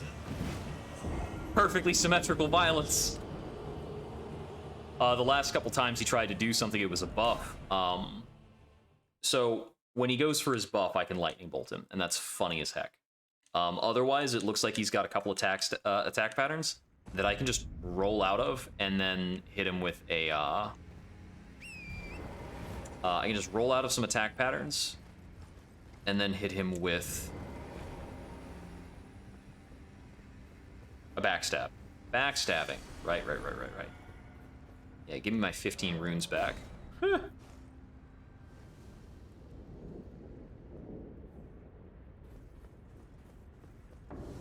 I just, like, stand behind him and start this with a backstab? Not quite. Haha.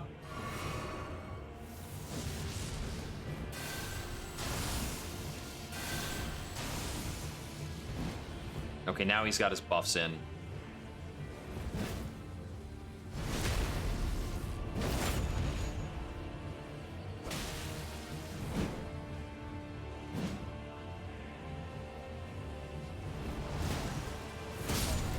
Ouch. Yeah, he did that before, and it was pretty nasty. So he's got a hitbox on leaving the ground when landing and shortly after landing. So that's tricky.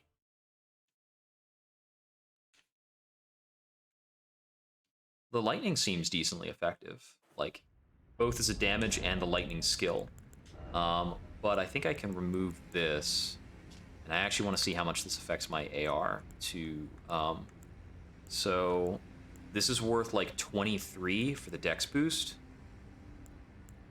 Oh, this doesn't actually list a boost. I'm gonna wear this then. I thought this, Oh, okay, it doesn't gain... Lightning doesn't do faith scaling anymore. That's interesting. Okay. So lightning is just lightning now. It's not holy, and holy is separate. I think in every other Dark Souls, lightning damage has been tied to faith.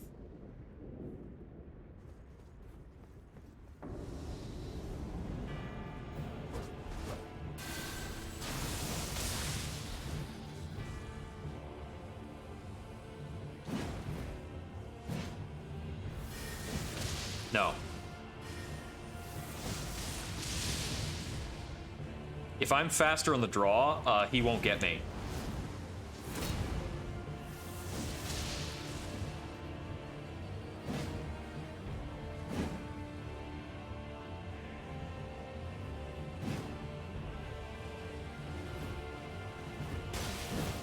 He got me there.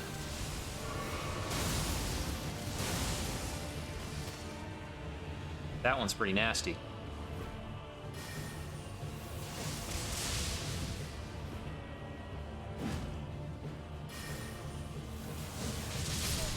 Oh no, he got me that time.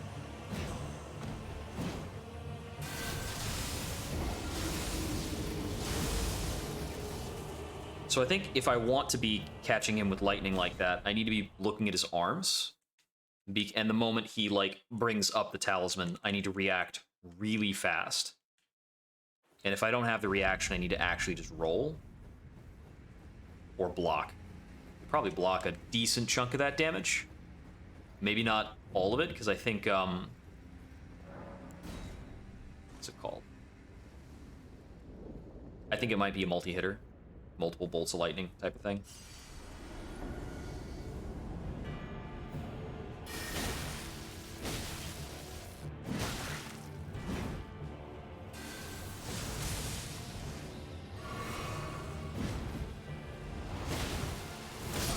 Yeah, if it hits me with the startup, I can't roll out, which is really annoying.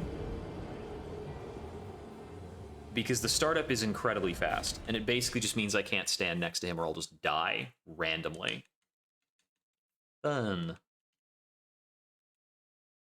So he's got a really big priority on getting out his buff. He really does not like to fight without that buff active. Kind of wondering if I can exploit that or do anything with that. I'm thinking I might need to leave here and come back after changing the build somewhat, because I think Flame of the Redmanes might be more effective against him.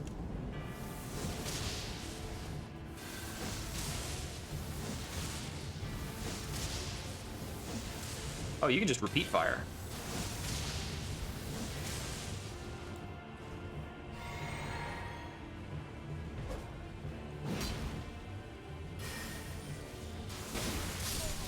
That one-shot me. Yeah, I'm gonna come back to this later. It's an interesting little fight, but his attacks are weirdly dangerous, and he's got kind of the, what's it called? He's got kind of PvP fight properties, which is peculiar, and it's not my favorite. If I find a Grace further up ahead, I wouldn't mind going back and trying out the dragon. Now that I understand that I can, like, quickly throw out lightning, lightning, lightning, lightning, I was thinking I might just try to zap the dragon to death. Which would be especially good if dragons are weak to this as they've been in the past. It's Dark Souls tradition for dragons to be weak to lightning unless it's somehow specifically a lightning dragon. Okay, here's the Grace I was looking for. And it looks like we're heading up through all that nonsense, which I will get back to in a moment. I'm gonna take another run at that dragon.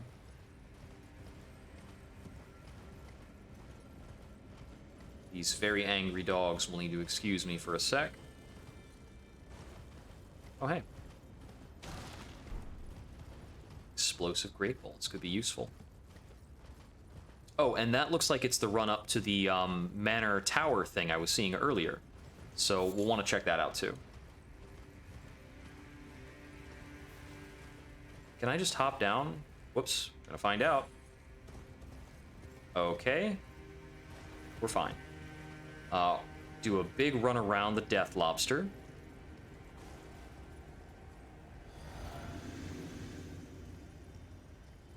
Okay, so approaching from this direction, dragon doesn't appear for a bit. I'm sure it can't show up until, like, everything's frosty. He's more this direction. Yeah, here we go. Yeah. That's it.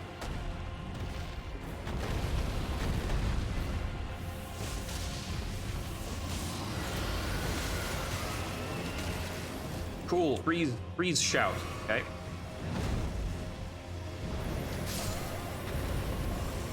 Yeah, he's gonna be like that. So, the blizzard stopped though. Did the blizzard stop because he yelled at me? I have no understanding. So I didn't get the kind of damage I was hoping for out of the lightning shot on his face. Like that was a head targeted attack, but it didn't feel very exciting. Excuse me, you guys. I'm just gonna head on up here. So I think these are all monks of the flame. Guardian's Garrison.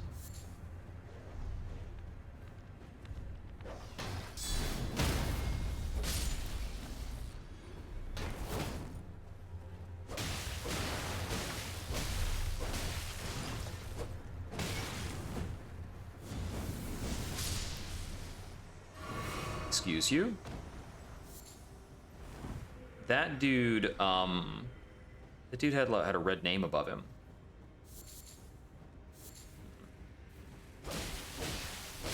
I was hoping for some kind of nice drop. Wait, ladder ahead. Oh, I didn't see the ladder. Oops.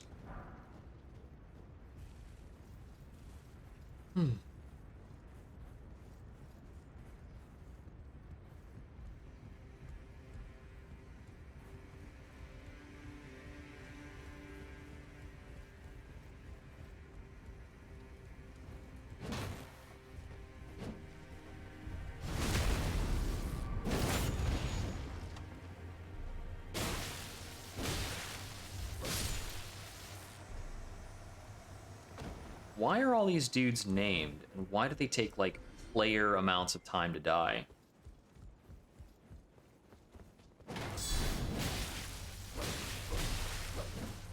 Yeah. Ooh, that's pretty cool. Alright, what else is around here, though? Because this looks like it kind of dead ends.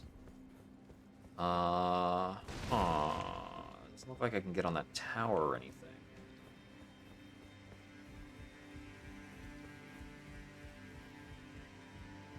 don't see any other openings or ladders.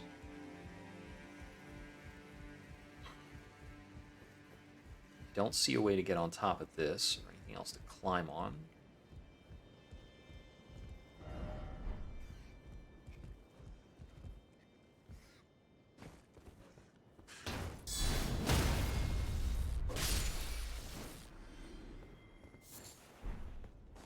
Okay, well, it seems as though there wasn't much going on here.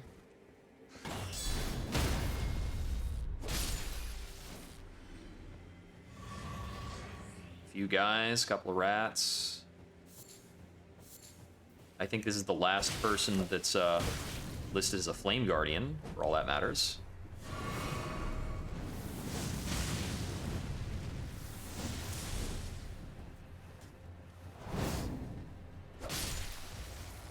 Well, barely outranged that.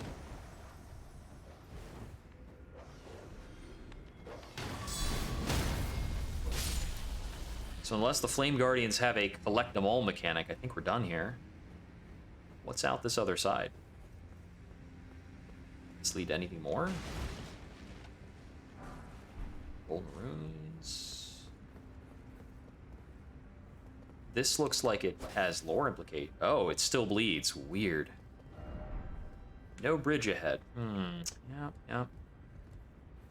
Catching on to that myself. Okay. Looks like we might be able to jump down and walk around this a bit.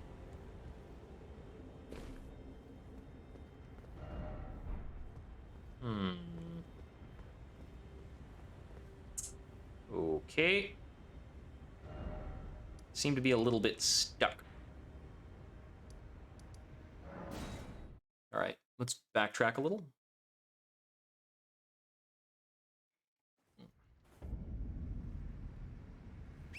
Okay, so I'm just gonna go, I just want to follow the road directly, whatever that implies in this case. And it looks like the road is actually going past, oh, there was a purple item there. Excuse me! I was not excused. There is no excusing my behavior. Ooh, crystal lizard! Ah! I need that.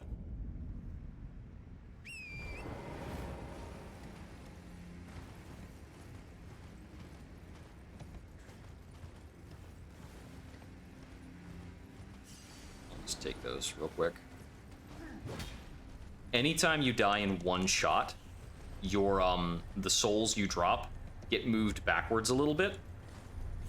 This counts like falling off of ledges and anything that just murders you particularly fast. It's a little bit of a courtesy. The game isn't all, you know, isn't all that rude. Okay, this looks like we've got a whole bunch of frozen giant corpses with trees growing out of them.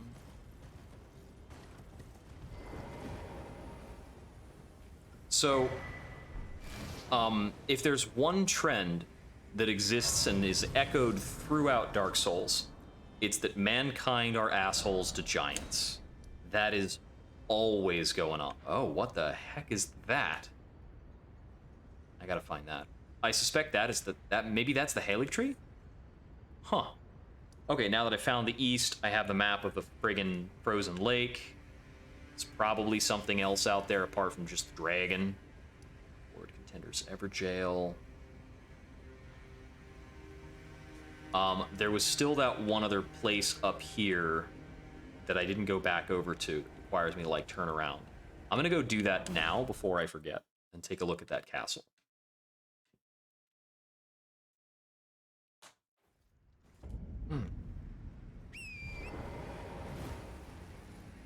So that's over there. Set a heading.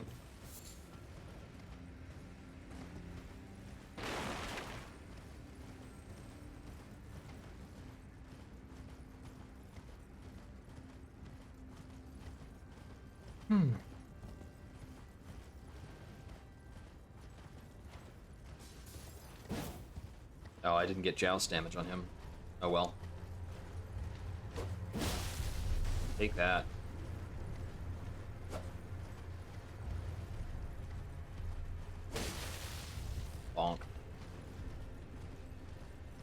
Okay, so we've got another one of these.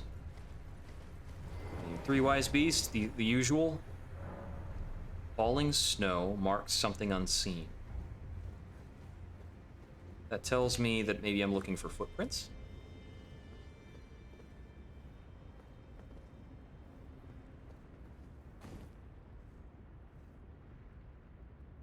It's probably not far around here.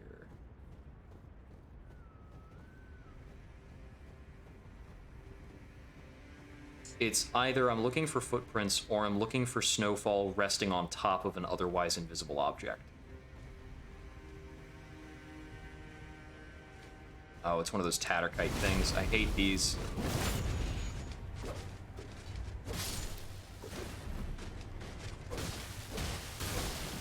There would be two of you. Old fangs. I don't even recall if those are particularly valuable. That is a good notion. You should be aware of that. It's true.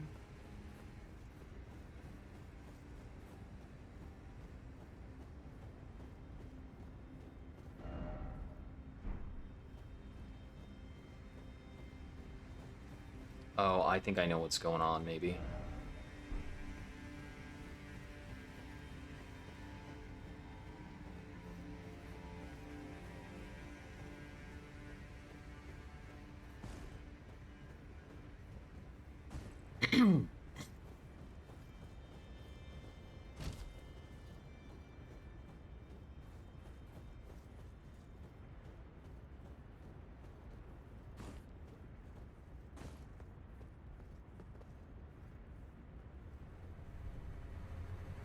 Ouch.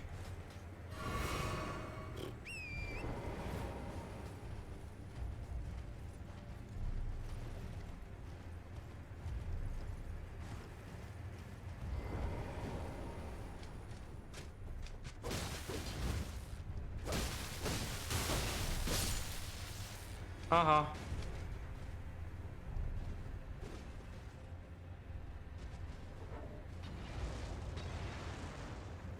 Hmm.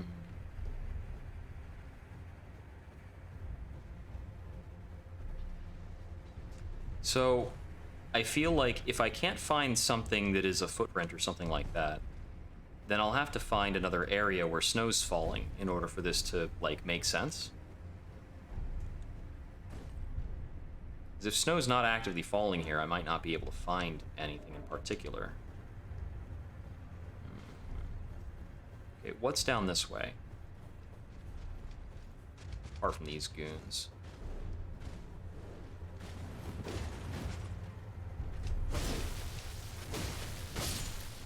I do like that they gave these constructs like these crude, clumsy animations for a lot of what they do. It goes to sell the inhumanness of them. Get out of here. Okay. I don't need those too much. Huh. There's a way down from there all the way to there. Wait a sec. I think I've already gotten that.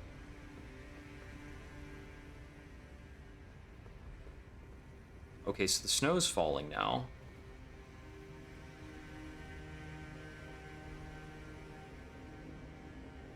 So is it purely on where you are, or is it a timing thing? Like, is snowfall regional or random? Okay, snow is still falling here, so it's a random weather pattern.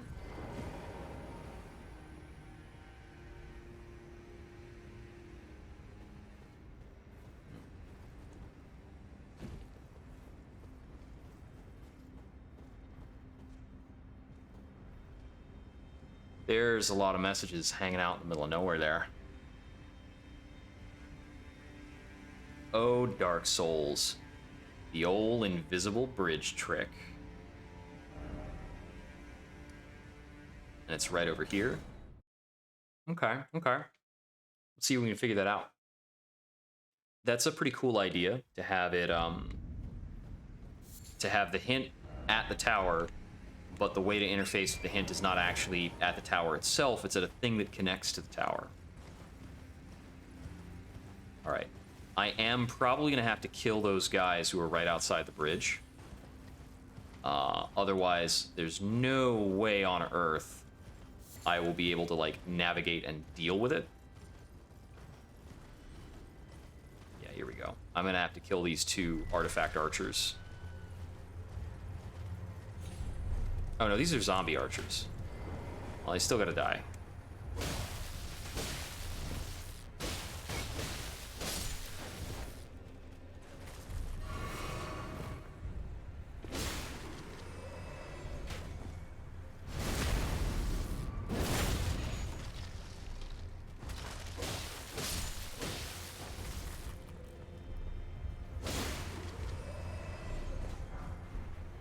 Because those guys would have a direct angle on me while I tried to figure this out.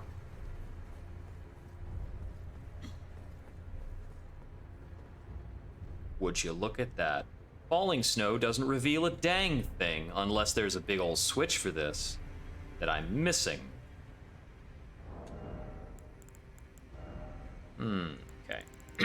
So, thing to check here is let's pull out some rainbow stones. There we go.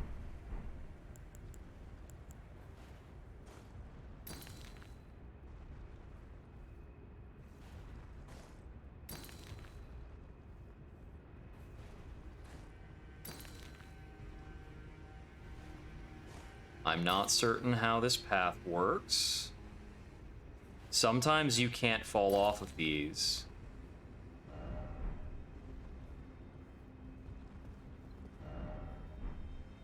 Seek item?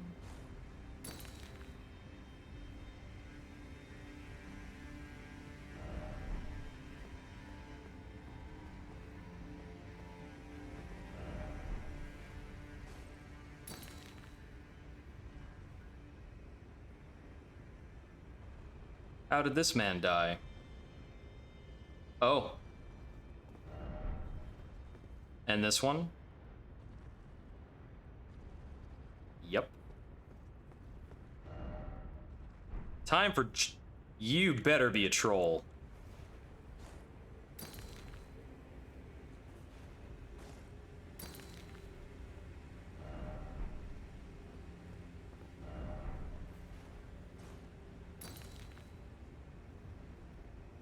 How did this one die?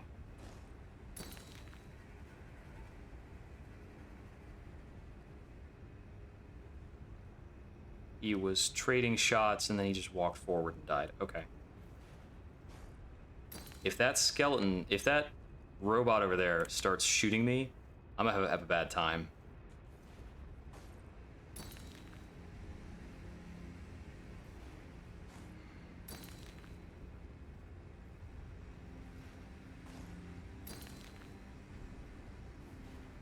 Has every Dark Souls done this somewhere? They do this a lot. Oh, you're kidding me.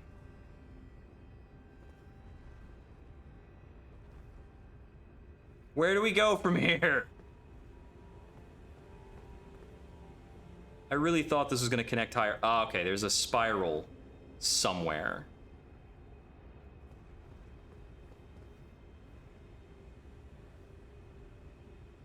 Something is a staircase on the left.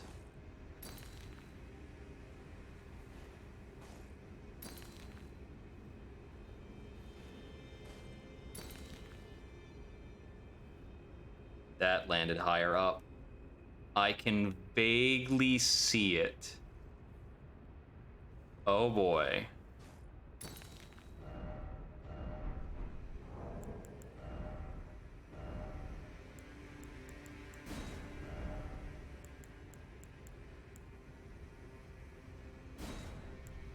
Can I say stairs? Is stairs a thing?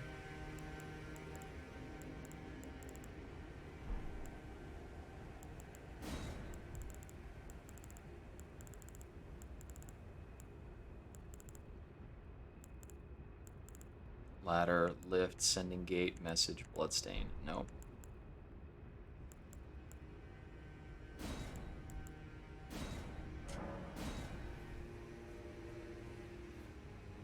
We're doing it now, boys. We're going up. This is like so tenuous.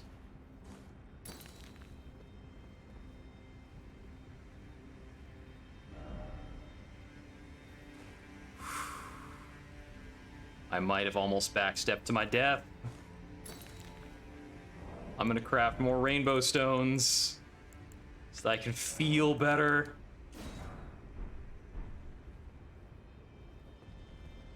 Okay. The seal on the rise opened. So now that we've made it up here normally, we don't have to do this again.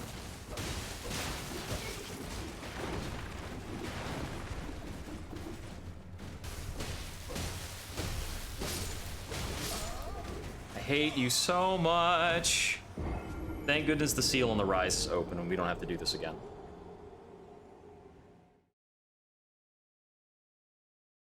I don't know why they put enemies up there. That's just annoying. Like, just let me enjoy that I got to the end of the invisible goddamn bridge.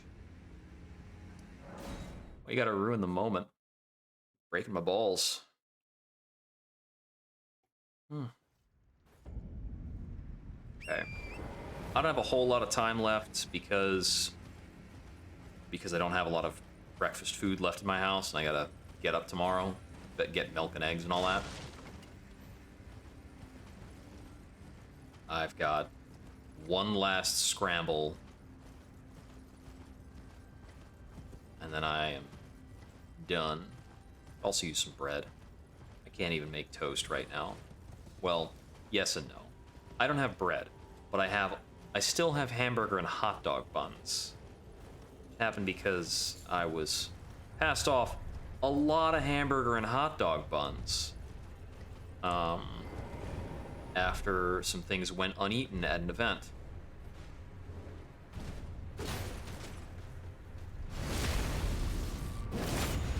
You friggin' jerk. I'm sure that the vulnerability of these things is probably fire, since they're like wooden mannequins. So that's cool. So this place ought to be the last memory stone. I wonder if I get an achievement for collecting them all.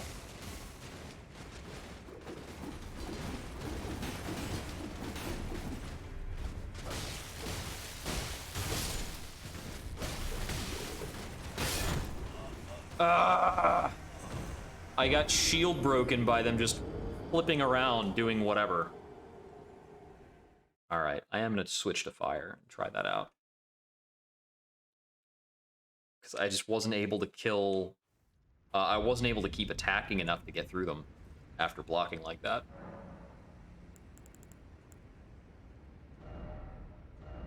Melon has got a chat available.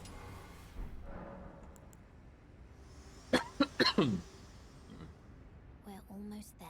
The flame of ruin lies just ahead. I'm glad it was you.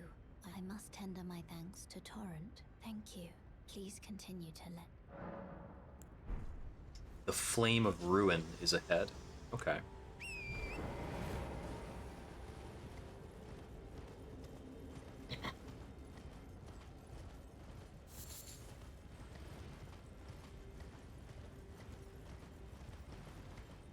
I'm not ready for it to end. I feel like there's still things I don't understand.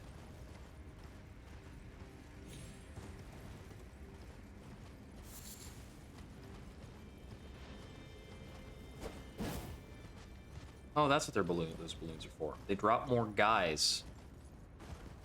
More guys. That is a thing that's kind of peculiar about Elden Ring. There are a couple of areas in, like, some of the other Dark Souls that are balanced around just tons of dudes. Elden Ring's like a game balanced around there being tons of dudes. Like, the whole game. You're often not forced to engage with them, though. When you actually have to engage with guys, it's usually just a couple of them in a castle somewhere. Oh my god, like, the game would not give me the lock on. It's like these guys notice me a few feet before I walk into the room, even when I'm crouching, and the game won't give me the lock on or actually like start attacking them. It went for a bad backstab. Somehow. I was not facing the enemy's back.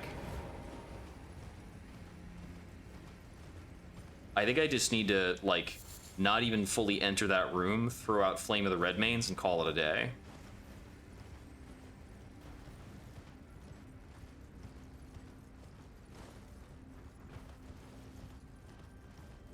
Oh, I got the wrong direction going a bit.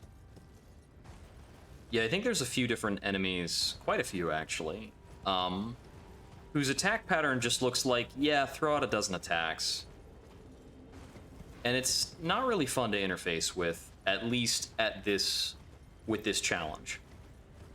I think in a casual run, it's probably fine, because casually, those guys probably do very low damage per attack. They're probably very easy to block casually, when you can have like a lot of block value on your side.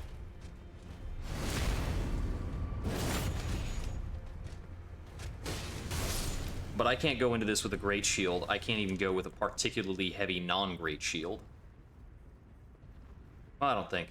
I'm not sure if there are actually any normal shields that are outside of my ability to equip.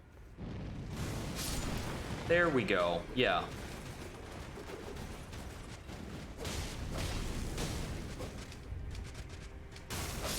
Thank you once more, Flame of the Redmanes.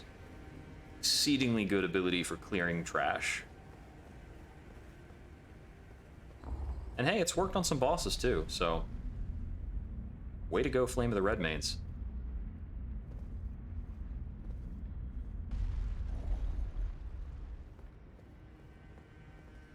So because the hint word...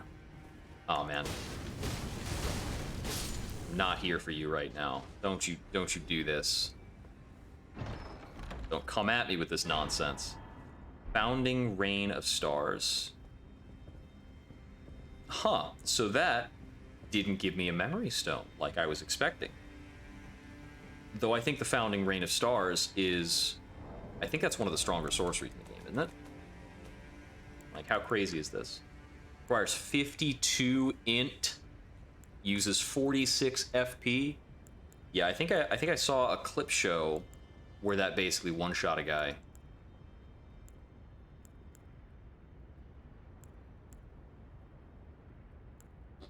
Oh, I've got a couple different death-based spells, and those are like death-oriented sorceries.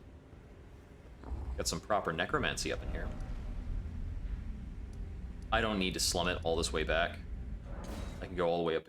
I can just go ahead to the spot where I actually found. Let's see. Flame Peak.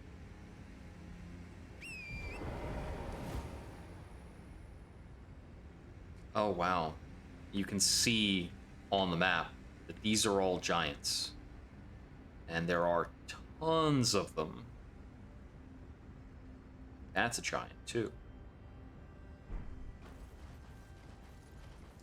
So I wonder then if the Erd tree is grown from the backs of the giants, or from particularly large giants, and it's only kind of the stunted ones that have been kept around. Everywhere we go, giants are abused, they are emaciated, seem to be used as forced soldiers, but more often they have to like haul carriages and things. Let's see, got some hands draping off of things. Got giants fighting against crows.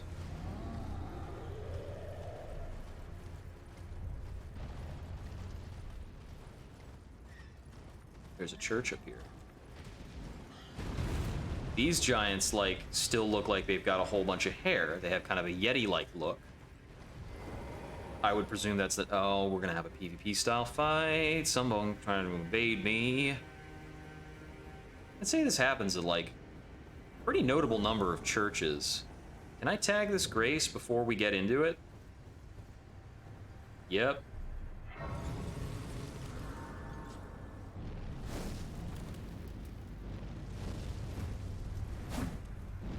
Neat dodge, buddy.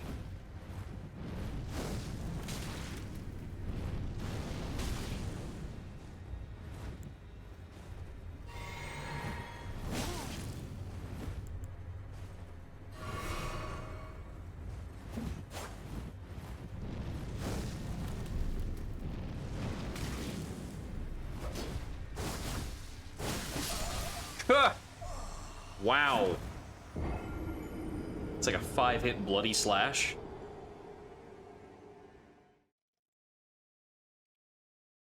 That's some crazy weapon then. You know, I haven't found out where the Uchi Katana is hanging out in this game. Maybe it's this guy who's got it.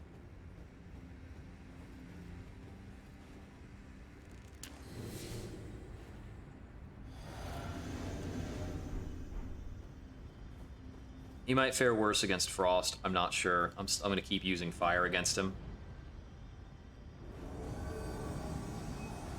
I'm actually going to bring my full stats to bear, though.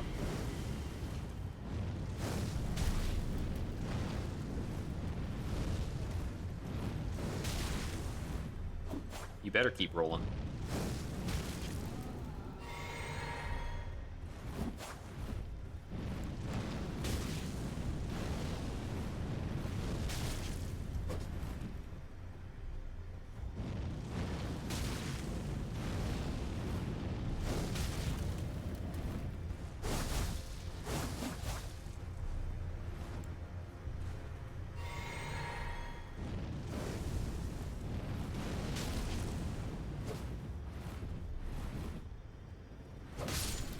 Gotcha.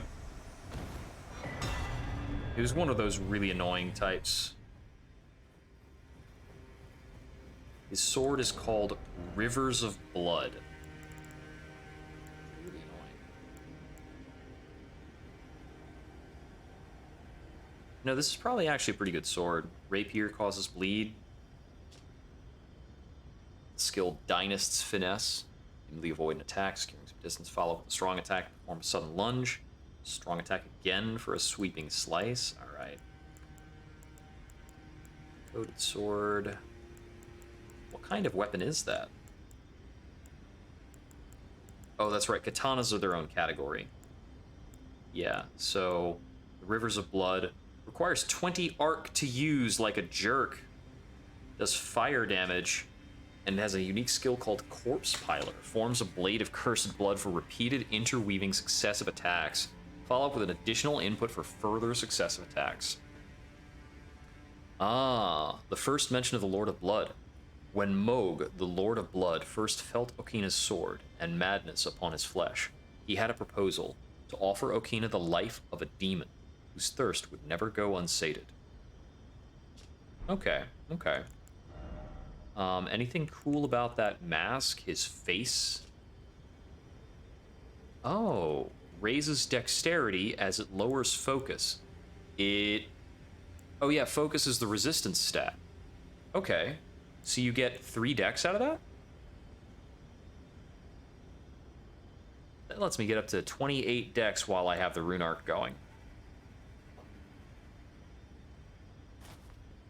Well, that's pretty good, actually. Like, focus is okay. How much focus does it remove, actually? 30? Okay.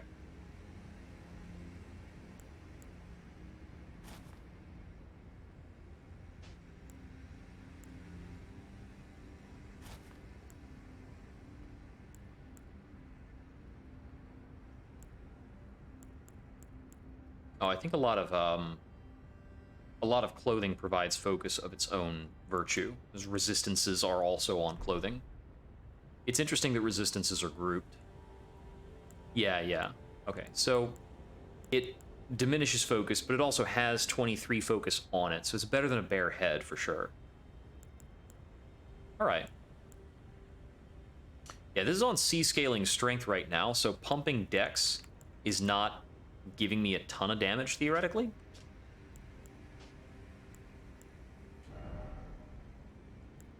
Yeah, we're getting like 1 damage out of the extra 5 dex we would get from the prosthesis wearer heirloom.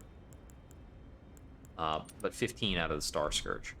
Big difference depending on like how we equip stuff. Okay, okay.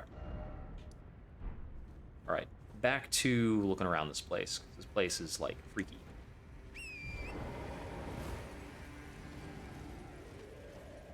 So we've got big old giant skulls with crows pecking at the flesh of these things for who knows how the heck long. Is that the grace I've already... No, that's a new grace. I'm gonna tag this one. It's always peculiar when you have several of these in proximity. But I guess the one in the church, there's a fight to get to it, so they didn't want to make that your only option, I guess.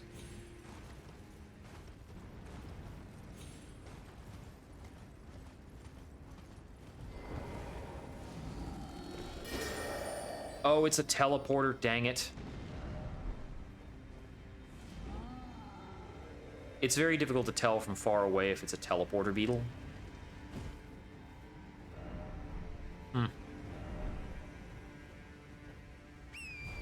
How charming. Oh, I want nothing to do with you.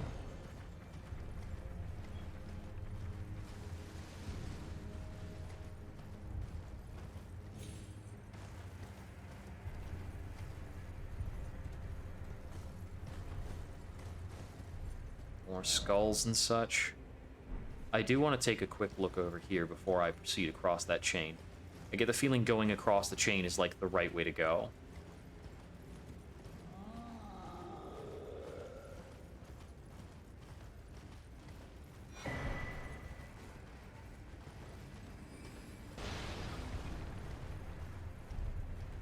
That golden seed is a pretty good find.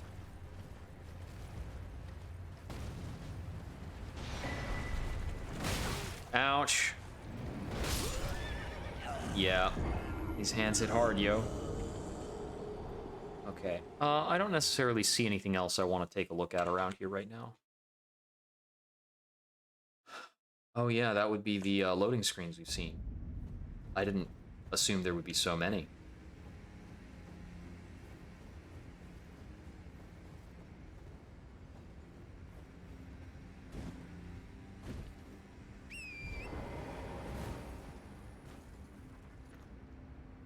Oh, there's the hand sitting up there. So, if the greater will drives the 2 fingers and possibly even the 3 fingers as well, then what's this business with these things that have a zillion friggin' fingers? Oh yeah. Everybody's making the Fortnite joke. Classic, you're so witty. It's gotten pretty old. It wasn't that bad the first time I read it. But so many of these messages are just the same thing. Okay, that guy over there looks like he's a bigger giant. And it looks like he's carrying a brazier or some kind of basin.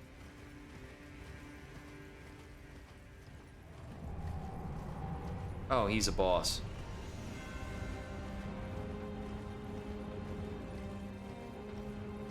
He's the fire giant, I suppose.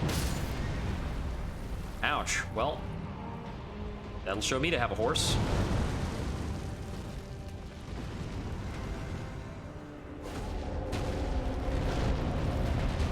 This thing is enormous.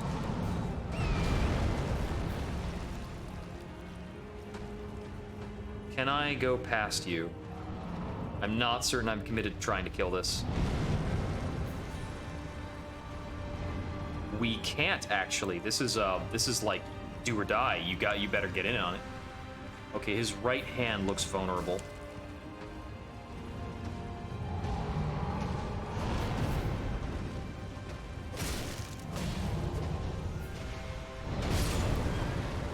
Ouch. Yeah, that being said, I'm not gonna bring a friggin' fire weapon against a fire giant. So let's get this retooled. This looks like it's a very horse-forward fight, but that may not be the best way to do it. So let's try our tried and true. Oops, wrong one. All right, let's find out. Will this guy die like everybody dies? Shield is useless here. I think I'll just go in like this.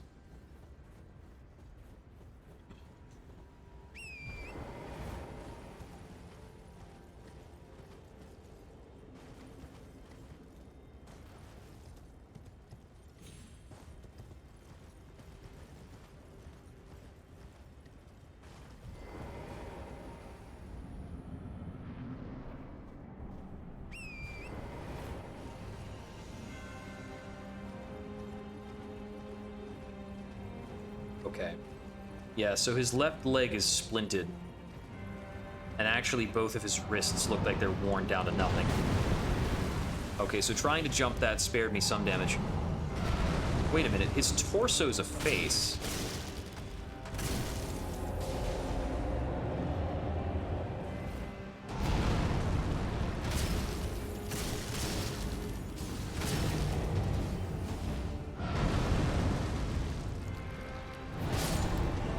Okay. I'm not certain how to avoid that. Yeah, he's got a torso face thing going on. And he's got beard coming off that too. Oh, weird. This guy has an absolutely immense amount of health.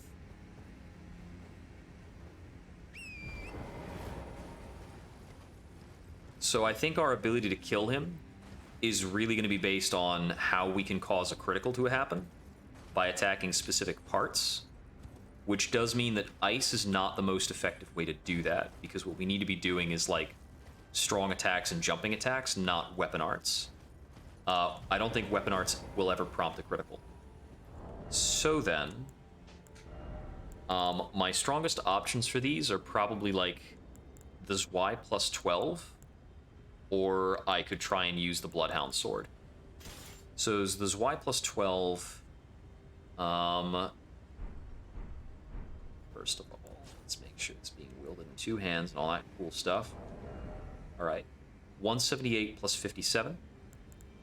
And this is with the strength bonus.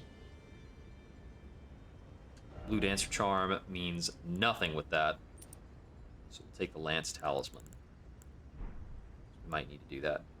The Okina Mask doesn't matter much, but whatever. Oh, that's the Claymore. I accidentally picked the Claymore over the Zwei. Okay. The Zwei is going to be about 300 AR.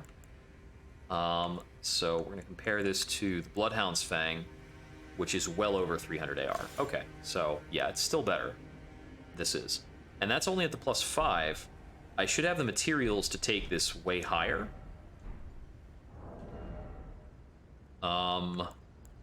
This is Dex 17. But my Dex is 18 with the Okina Mask. So with the Okina Mask, I don't need to dedicate an extra talisman slot to equipping this. Okay, that's pretty cool. Yeah, previously I had to use 2 different talismans to hold on to this thing. Well, 2 talismans for one-handed version. I think only the Dex talisman is necessary if you're using it in 2 hands. Anyhow, I'm gonna pay the blacksmith a visit, because I know I already have the correct sombers to get this pumped up. I appreciate the higher level somber smithing stones, like the higher level bell bearings have pretty much been put in front of me. It seems like the game has more early game sprawl, and then the late game like tapers it down, which I think is a good way of running it, honestly.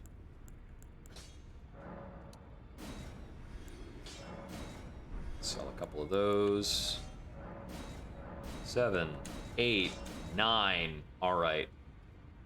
So the plus 9 version is 460 AR in one hand. Sick. Let's see how much we can do to a giant with that. The Foot of the Forge. All right, let's see.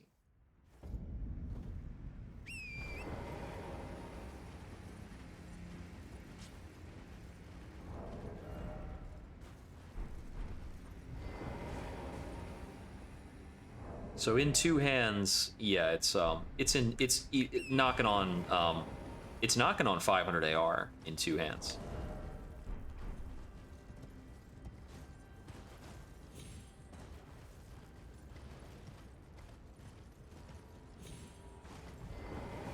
Yeah, I think this is the best way to work on the theory that I think this guy can get down into some serious critical stuff.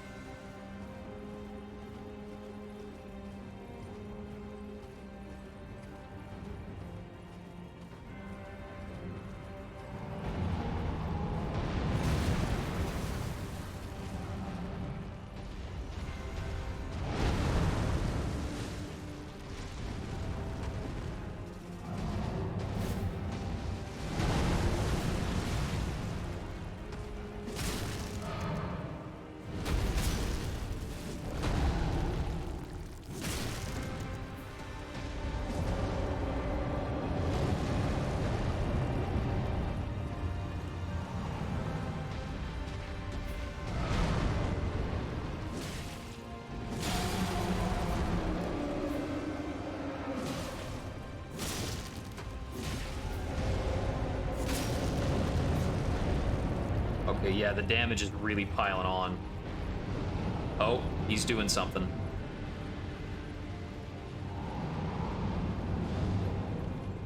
What is this bone? Okay, so this is the splint and stuff that we knocked off. So that's some real damage. Oh, I see. The splint was bound with his own like braided hair. Man, that's sick. The design of this boss is so cool. Now, as for the fight, just getting started figuring out the fight. So it looks like he's going to start throwing fire at us now, once we've gotten the leg part down. Now, taking out the leg part might be based on raw damage, I'm not sure, but I've noticed that I'm getting a bleed proc every, like, not that many hits. It's only like 2 or 3 to get a leg, to get a bleed. So I think that's this is a pretty effective weapon choice, I'm pretty sure.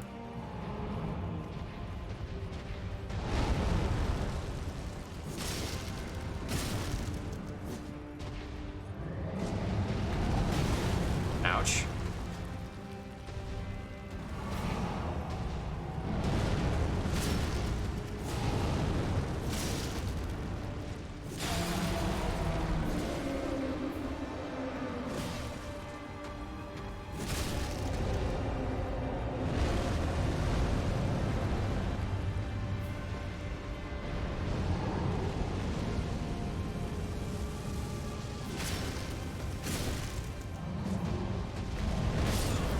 Yeah, he got me. That turnaround attack is pretty rough. So I think as long as I'm at his feet, I can probably dismount, and I might have an easier time dodging. Let me give that a shot.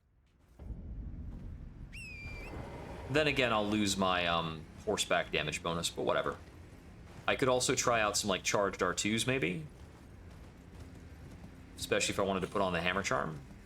I don't know if that's percentile or flat, because nothing in the game that gives a damage bonus is particularly clear about how its damage bonus actually works.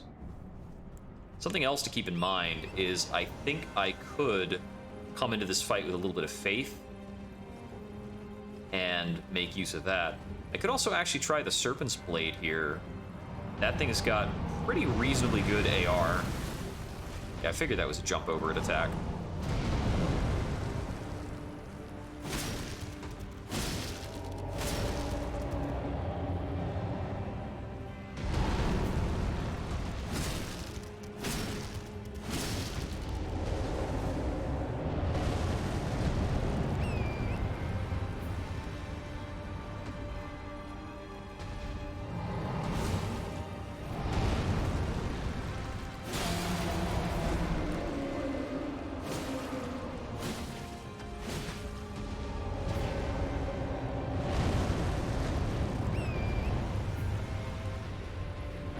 Okay, so this marks about how far I've been able to get so far.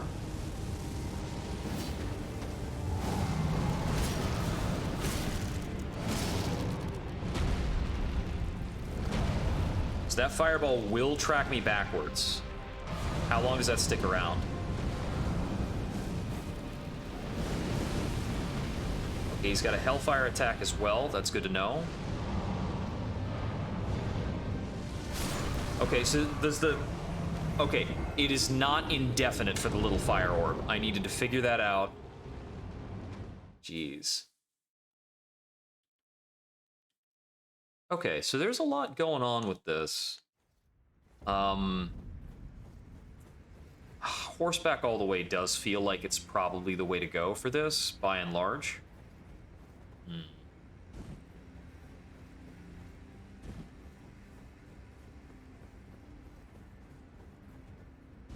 It might be smart to try buffing up with something, but I'm not sure if it's necessary. It looks like we only need so much quality time to get in real damage.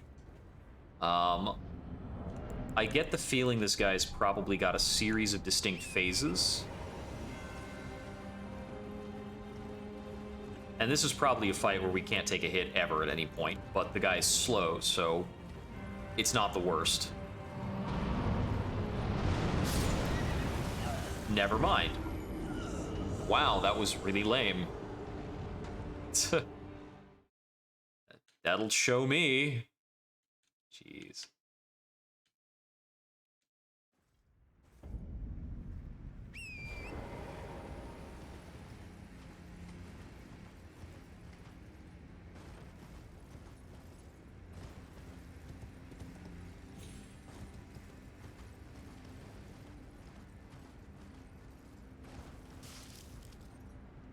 Given how large fights like this tend to work, yeah. Given how large fights like this tend to work, poisoning it might be very effective. That has worked very well on giants in past games.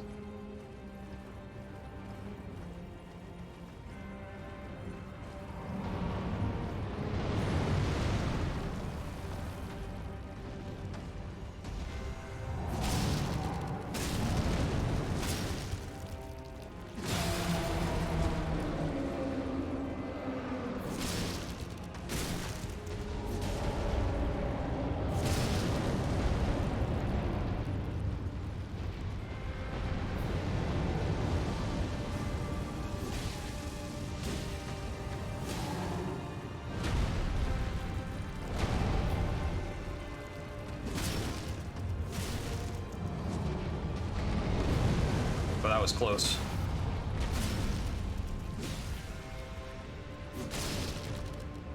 Seems like I got a knockdown, but I wasn't in position to benefit from it.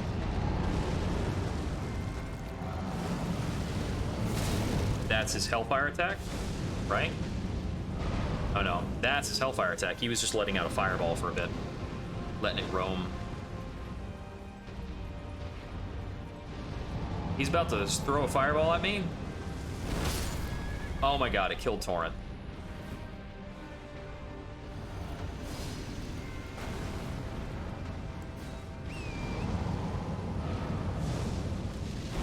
I don't need a confirmation on the resummon Steve, by the way. It doesn't need to be there. Just call the guy out. Don't make me, like, address a text box in the middle of a fight. Okay, there's actually a weird elevation problem that started to happen there. I don't appreciate that, but alright. So I got him into his second stagger, and I probably need to attack something near his arm or face when he actually staggers down. Possibly even his chest face. And it looks like it doesn't take that much in second phase to actually make that happen. I'm expecting this guy to have a distinct third phase as well. So his first phase is only physical attacks. Second phase, he adds... okay, it's a summon sign for Alexander. Like, why is there a thing here?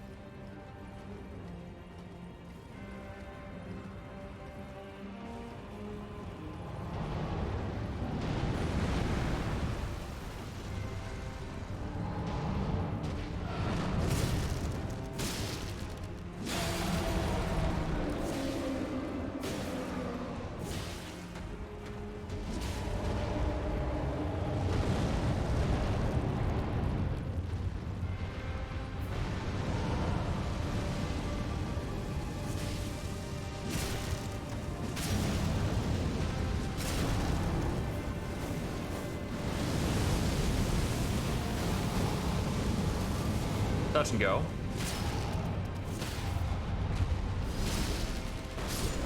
Oh, okay. That got a bit too close to me.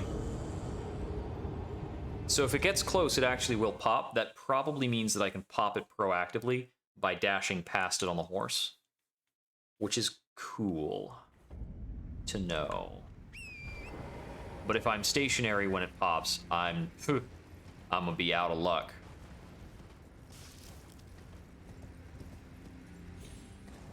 So everything's one-shotting me. So I really just want to try and maximize stamina. Like, just a lot of stamina for this. I think these stack too.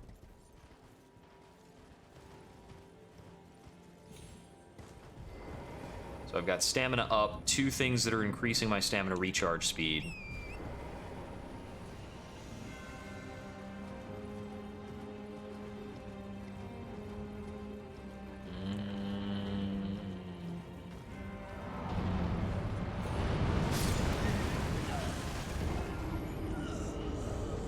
I wish that was a little bit more ground bound, because the actual timing to jump over it on the horse is really tricky.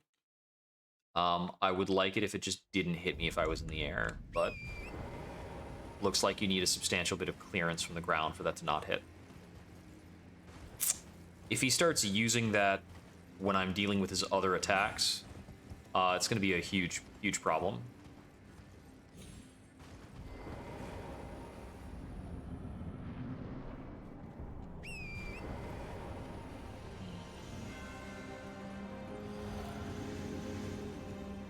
Let's see, what can we do about this?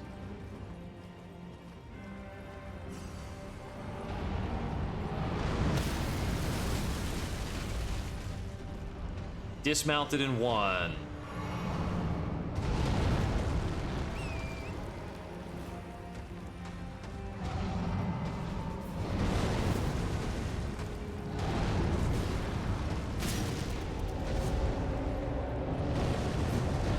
And he decided to leave.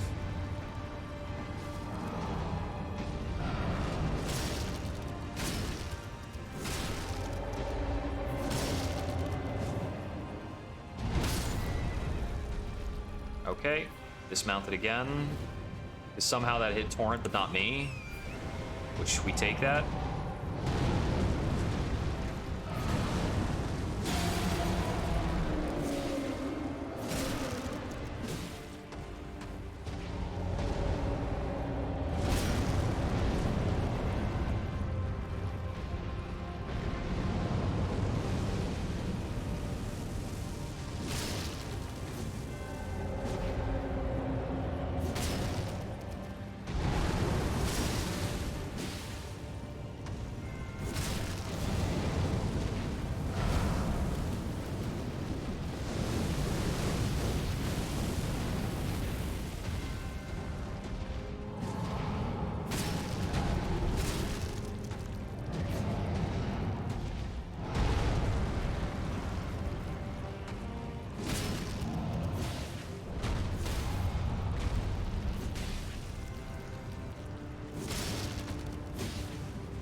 Oh.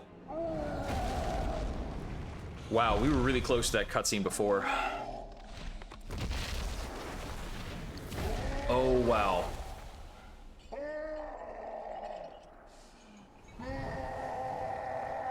It didn't have to be this way, man. We could have talked about it.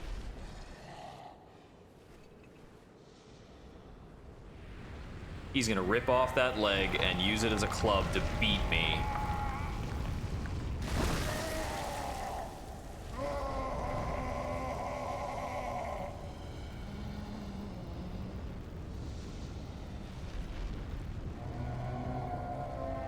Oh no. Wait. Is something worse gonna happen?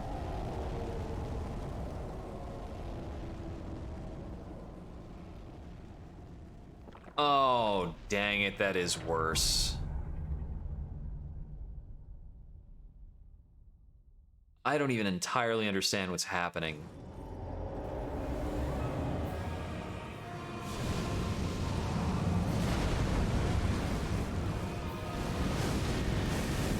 Okay. Wrists have got to be the good weak spot for this.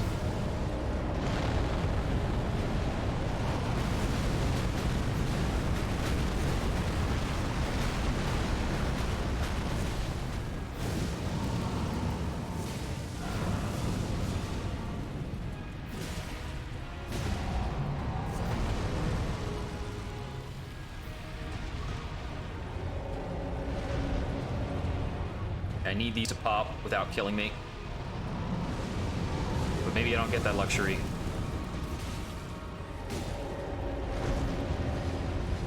Okay, if he keeps moving, that's fine.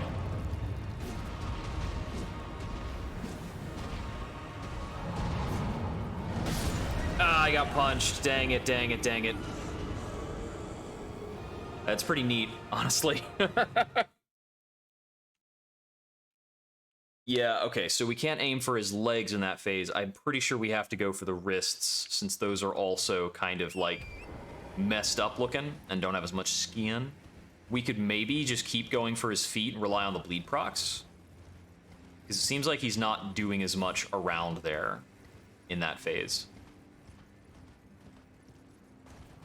It seems to me like how well I perform against this boss has a lot to do with whether or not he chooses to do the homing fire orbs. Because if he chooses to do that, I basically just have to give him space, and that amount of time is going to be a lot to deal with.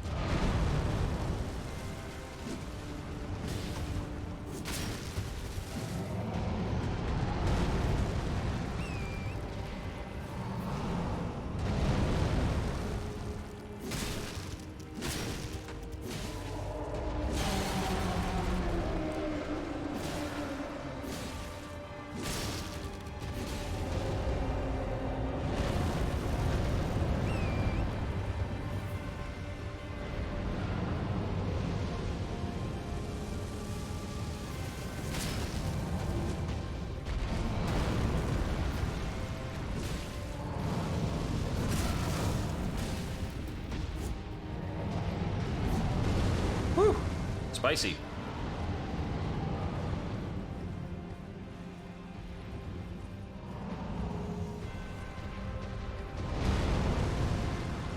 Yeah, those fireballs are really rough to deal with. Okay, there's one down.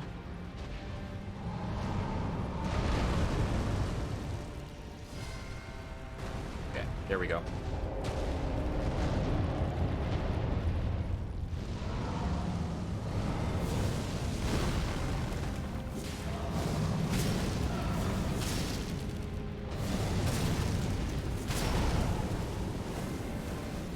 Back up on this a little bit, and he has released another fireball that might have caught me by surprise if I wasn't careful.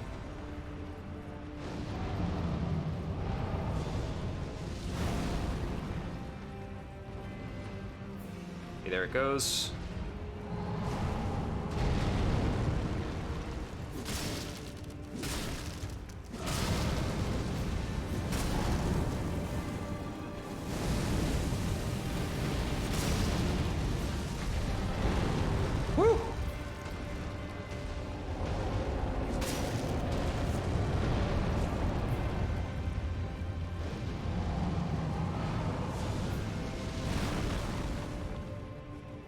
Ruins, I guess. Not important. Got him to phase 2. We're gonna skip the cutscene.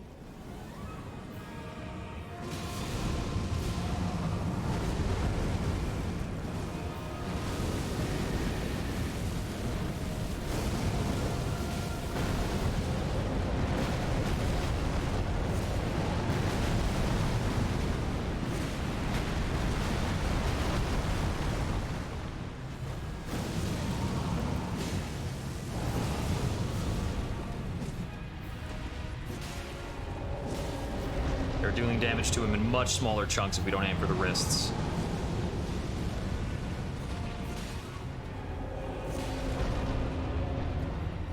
Okay, so he would like to relocate. Very much like to do that.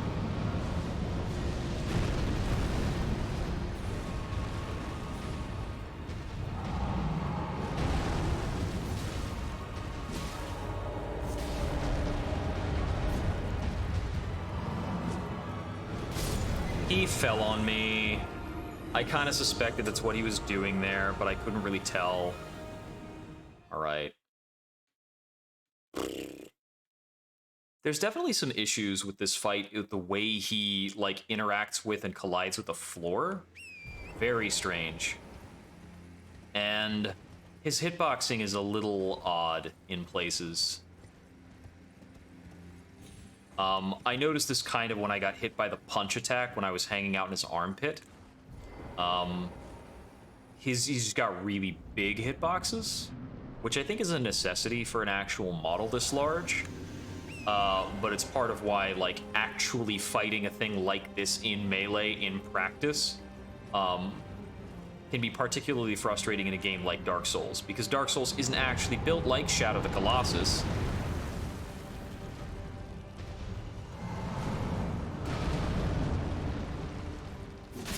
Shadow of the Colossus doesn't need to punish you to retain its identity.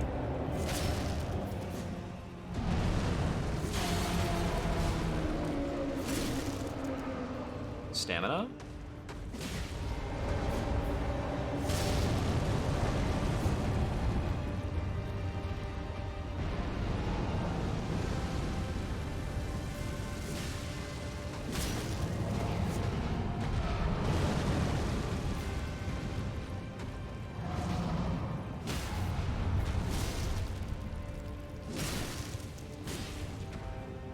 Yeah, these big juicy cuts on this particular segment of the boss are worth like thousands of damage.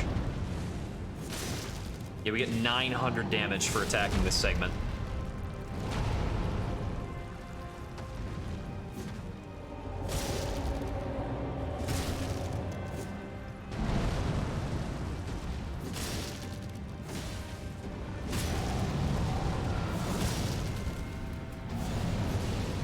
Okay, triggered phase 2 before I had to run from a fireball. That's very nice.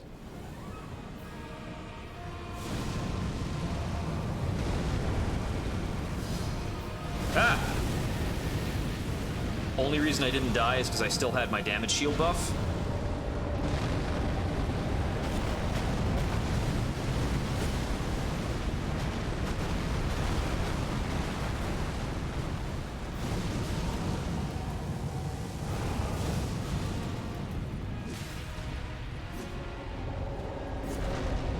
Okay, so now we're going to be looking extra hard for attack patterns. I'm gonna take a break. So I have no idea how to address this fight without it being a slog in the second phase.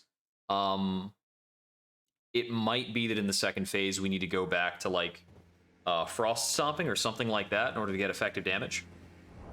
Actually, I think I would theorize that what I need to do in the second phase is get off horseback and focus on bleed procs using like hook claws or the dual scimitars. So I might need to upgrade those a bit. I might check out some other strats online to see how people are handling that particular phase of the boss. Because I'm not going to hang out and try to like attack his wrists when they're constantly moving around and he can just do this and murder me. Pretty summarily, defensive options on horseback are not good. I've noticed that dismounting seems to have some invulnerability frames, and I think that like high-level horse defense, that's the key to it, is dismounting tactically. But I don't know. I ain't feeling it right now, so we'll get back to this later. Been at it for about 5 hours today, anyhow. Thank you all for tuning in. Have a good night. Hope we wander again soon. I might try poisoning. I'm going to think about it, but I don't know if poisoning actually applies based on percentage health, so we'll see. I also don't have great poison options from horseback, but I might try it. It's going to be a different weapon either way. I think the strat is we get him into that like second big phase, and then we need to switch the weapon off of Bloodhound into something that is good at doing some kind of a status. So it might be poison, it might be bleed, maybe 601. We'll figure it out. Because one thing that's noteworthy is the hook claws have bleed baseline. So right now they're the blood hook claws, so they have a really high bleed value at 71. But if I could make them poison hook claws or frost hook claws, in which case they're going to cause blood loss and that other status effect. So I might think about that. Yeah, Bloodhound claws are kind of similar, but these guys don't go into two hands. All right. That's all for tonight. Peace.